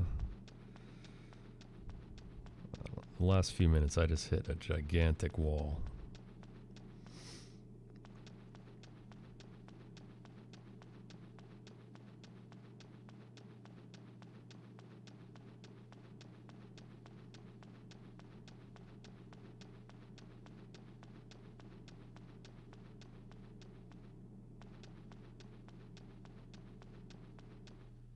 Okay, that was clean.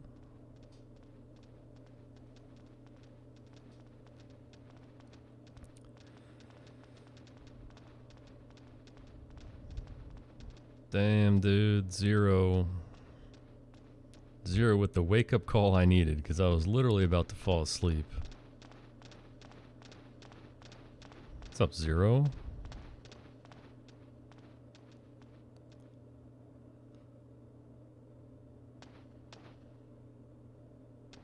Hosting so the Suikoden community doesn't hate me. Well, Zero's trademark is to arrive at the last hour of any of my runs, so he's keeping that trend alive. Thanks, Zero.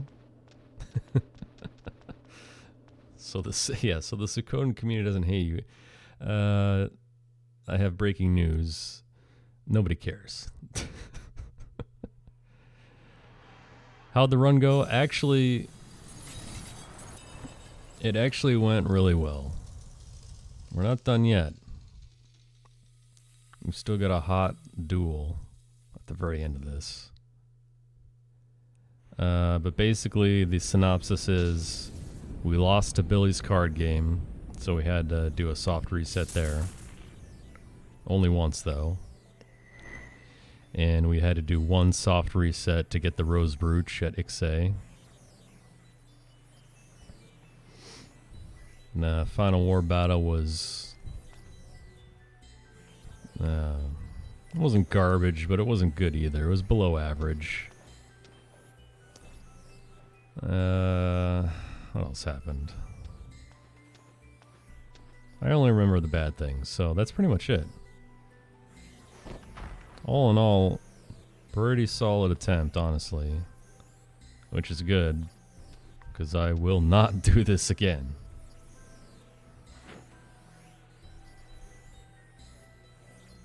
Hello to everyone else that is here, I guess.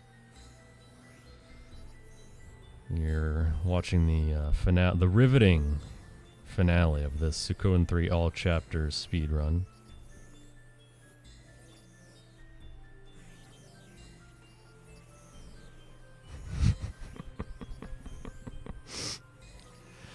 Wily Bird doing a great job at actually keeping me awake, honestly.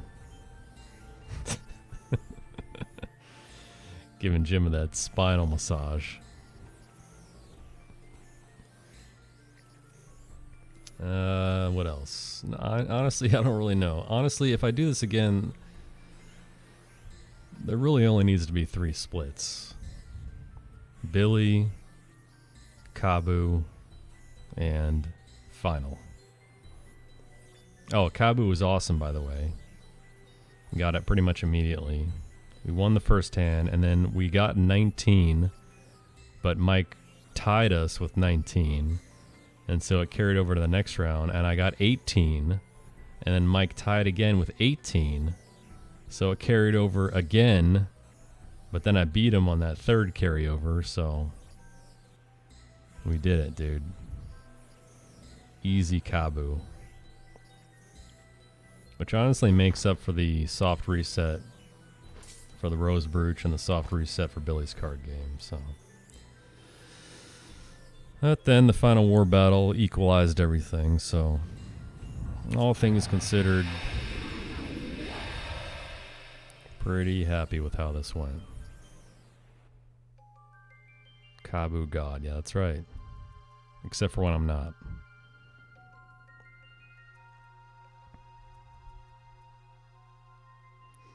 I've had like 2 Kabu sessions that were less than a minute. Today's was about a minute. But then I've had huge disasters that took 8 minutes, 5 minutes, and 6 minutes. So, you know. What can you do? I'll tell you what you can do. You can never play this game ever again.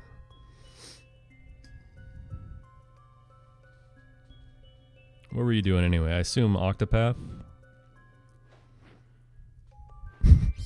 So I started at 6 a.m. my time. Around 6 a.m. Like 6:15 or something like that. So I started my stream. You notoriously sleep in till mid-afternoon. You did your stream. And your stream ended, and I'm still going. Yikes.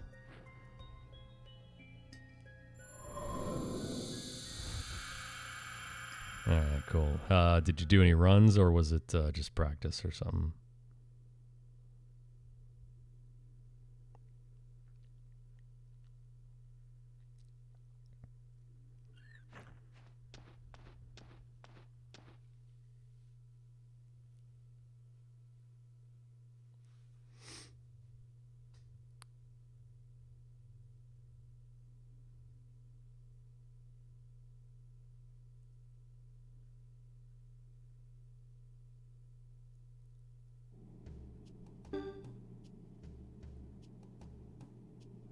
Nice.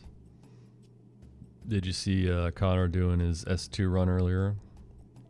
He stopped in after his run, I guess. I think it died a couple hours in or something, but I didn't get all the details. Oh my god. I was 8 hours in when you woke up. Jesus.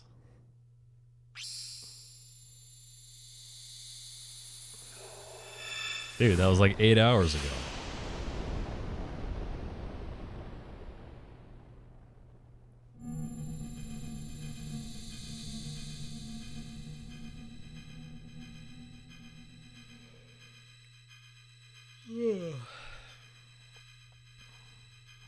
Gonna be awake for 8 more hours? You're on that graveyard shift?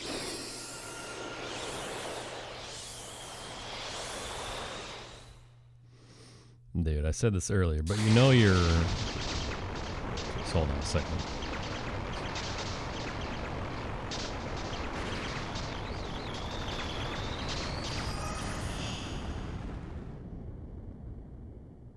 You know your stream went long when you grew a beard over the course of it.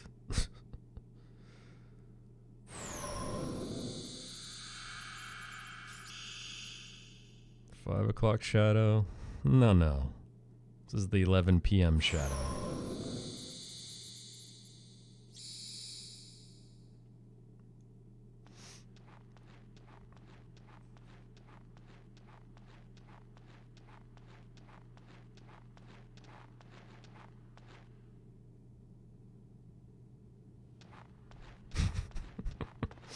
Growing a beard %. Hot category.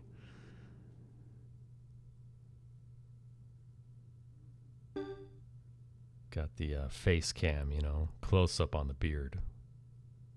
Do a time lapse, just watch it grow over time. That's a good idea.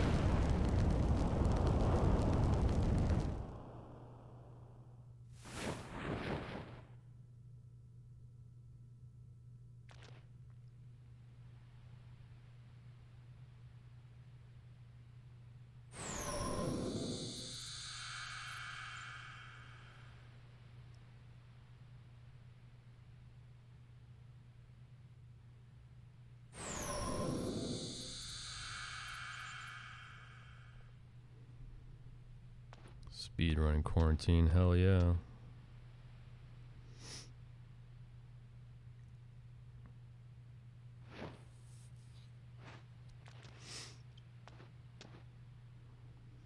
See, SRD was in here earlier. He's like, sub 1630. I said, hold on a second. I'm saying that's not possible. And in 2, 1... It's not possible, literally.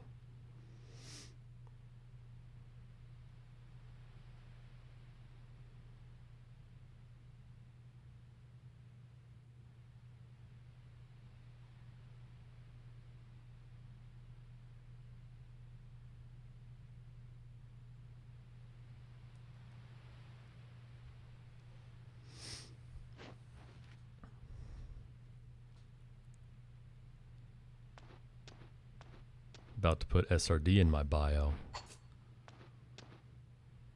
Ruiner of everything. Suikox.com. Writer. Oh God, the 8 ball. Yeah, see, outlook not so good for this run. Because of SRD, that's right. See, he's being truthful in a roundabout way.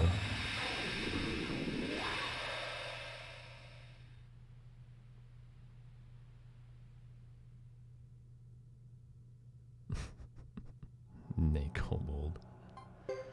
Alright, this safety save is the last save you can make. Let's go.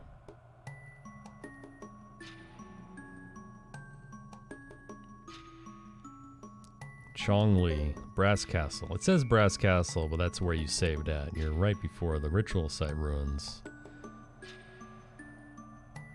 To the true last boss of the Suikoden series. Your brother. Of course. Who else?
Ah, damn it, 8 ball. You screwed me. Magic 8 Ball knows nothing.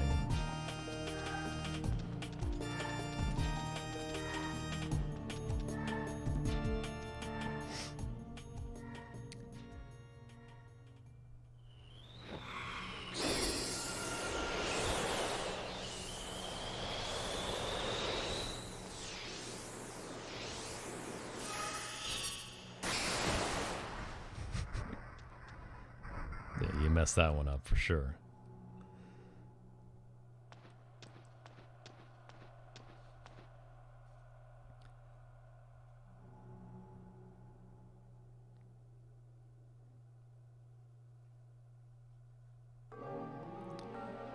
All right.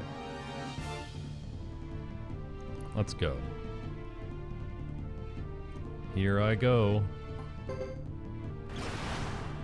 at that sick dodge. Boom, and look at that sick damage.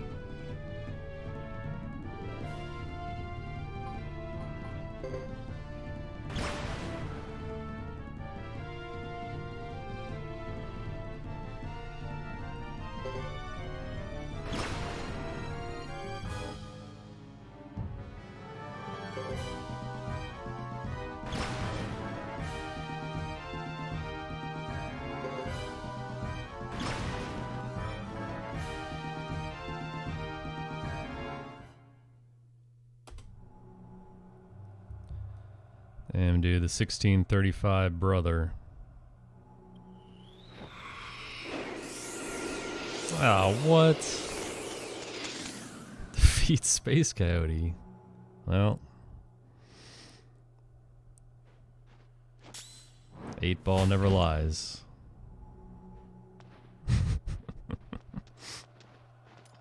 Damn. What a backfire.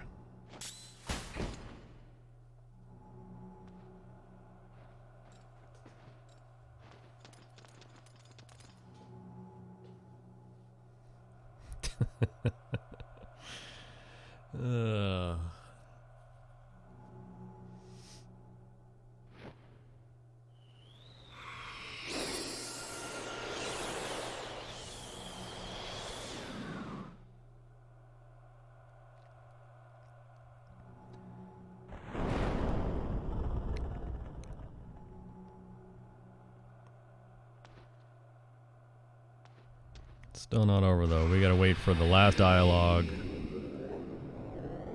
at Magician's Island, said by Lekna.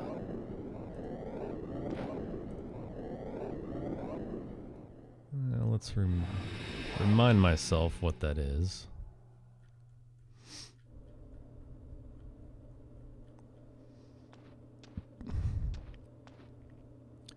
No matter how futile our struggles seem, they all make a difference.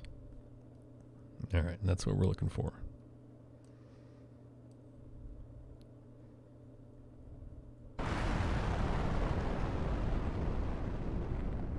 I do have something special planned for the credits though, so stay tuned for that.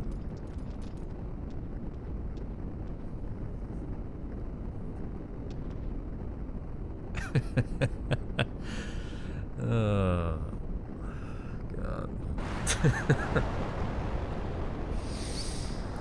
One sees dead people, the other is Forrest Gump's son. God. Oh, shit. Well played.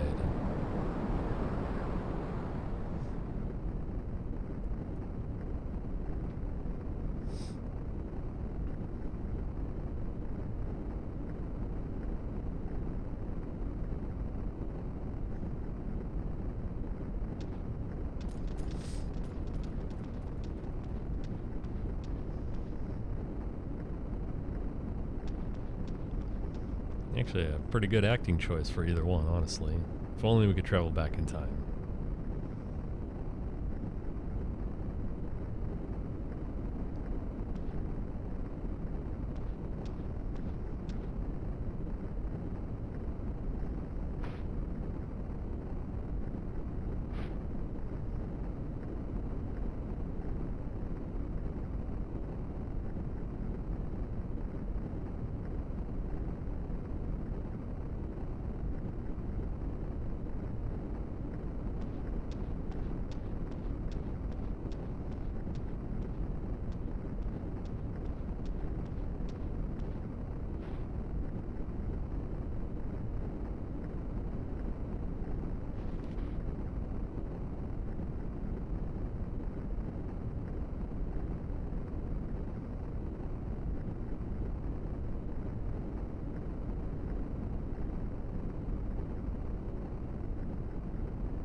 Hug it out.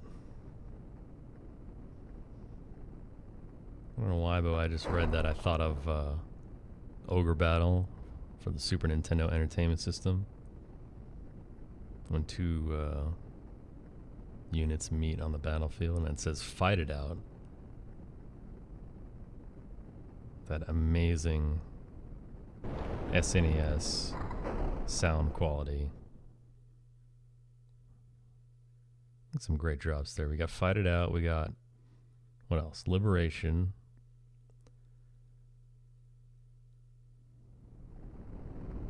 I think Lucky is one.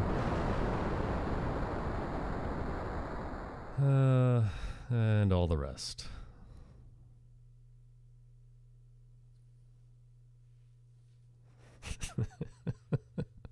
That's right.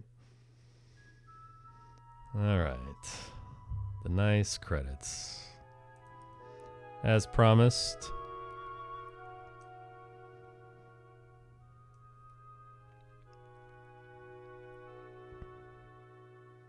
I've made a list that I can share with everyone. It's a list of apologies. It's kind of like Frank Costanza's airing of grievances during Festivus.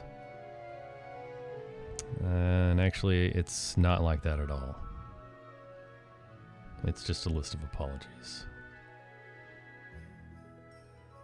Of course, number one on the list is the planet Earth. Because I think I've streamed for probably 100 hours of Suikoden 3 content. Instead of being productive or doing something to benefit society in any way, shape, or form, I've decided to do this instead. I could have planted some trees, given back to my community, but no.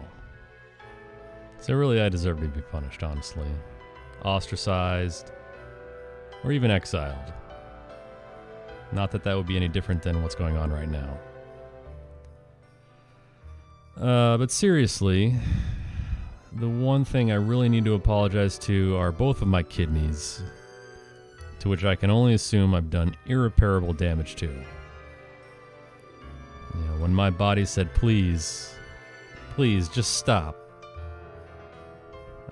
In return, I said, no, we must go on and get all of these elusive world records here.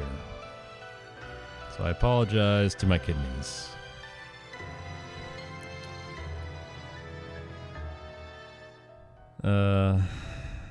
Most realistically, though, I should apologize to my dog.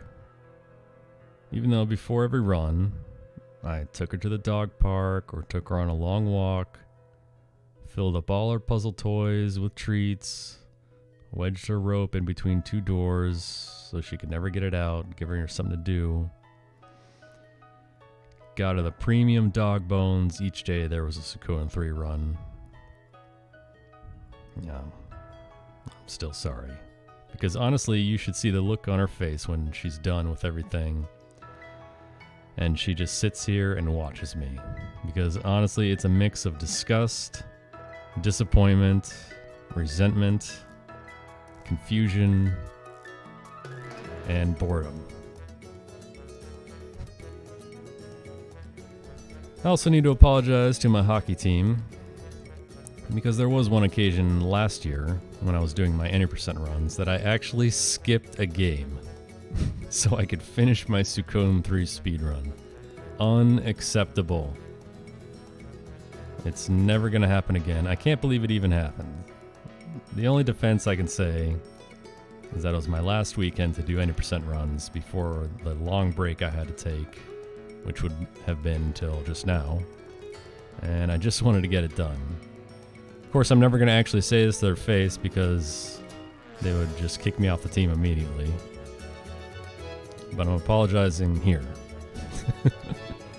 And finally, of course, to the Samurai Showdown crew, because instead of developing tech, helping the scene grow, creating some tutorials, or helping other people learn, instead of that, I was timing which dialogue choices were faster in Suikoden 3. which is just fucking disgraceful.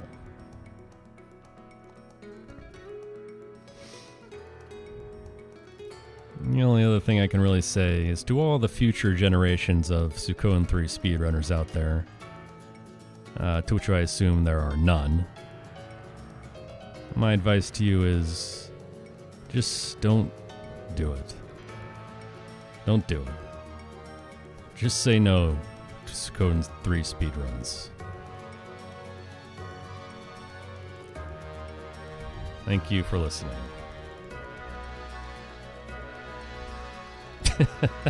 Live footage of my kidneys. Yeah, honestly. Oh, man.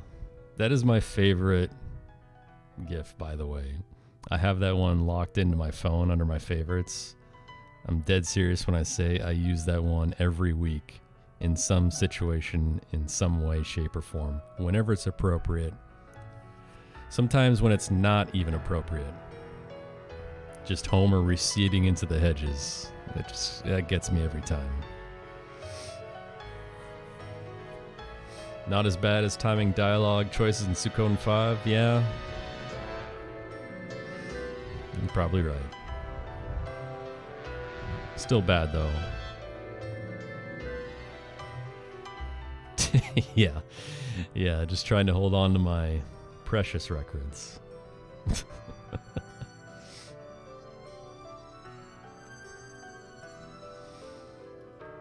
For all you guys that hung out through all this shit, thank you so much.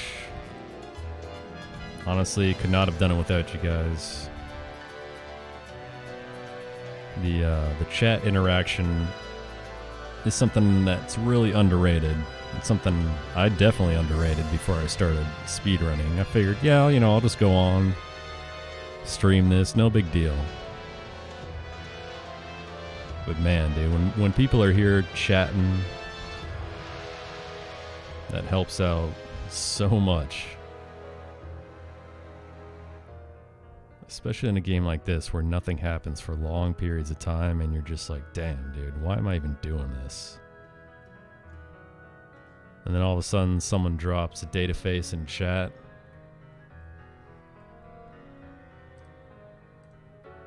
And you're like, oh yeah, that's why I'm doing it.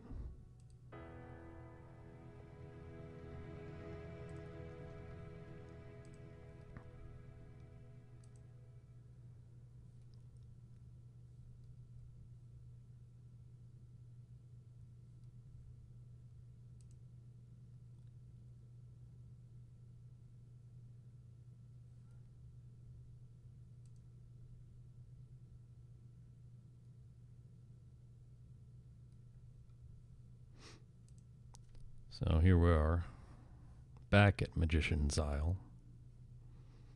Let's watch for the final split here.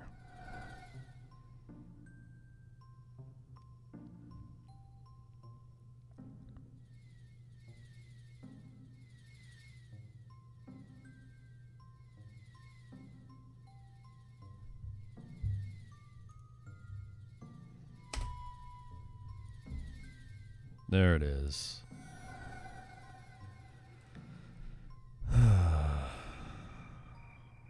Now that this is finally over, I can make the following statement with 100% accuracy. 108% accuracy even. I can say this without there being even a single shred of doubt in my mind. This project has, without a doubt, been the biggest mistake I have ever made in my entire life. So there it is. Suikoden 3, all chapters speedrun. 16 hours, 48 minutes, 18 seconds. World record. That's all I got.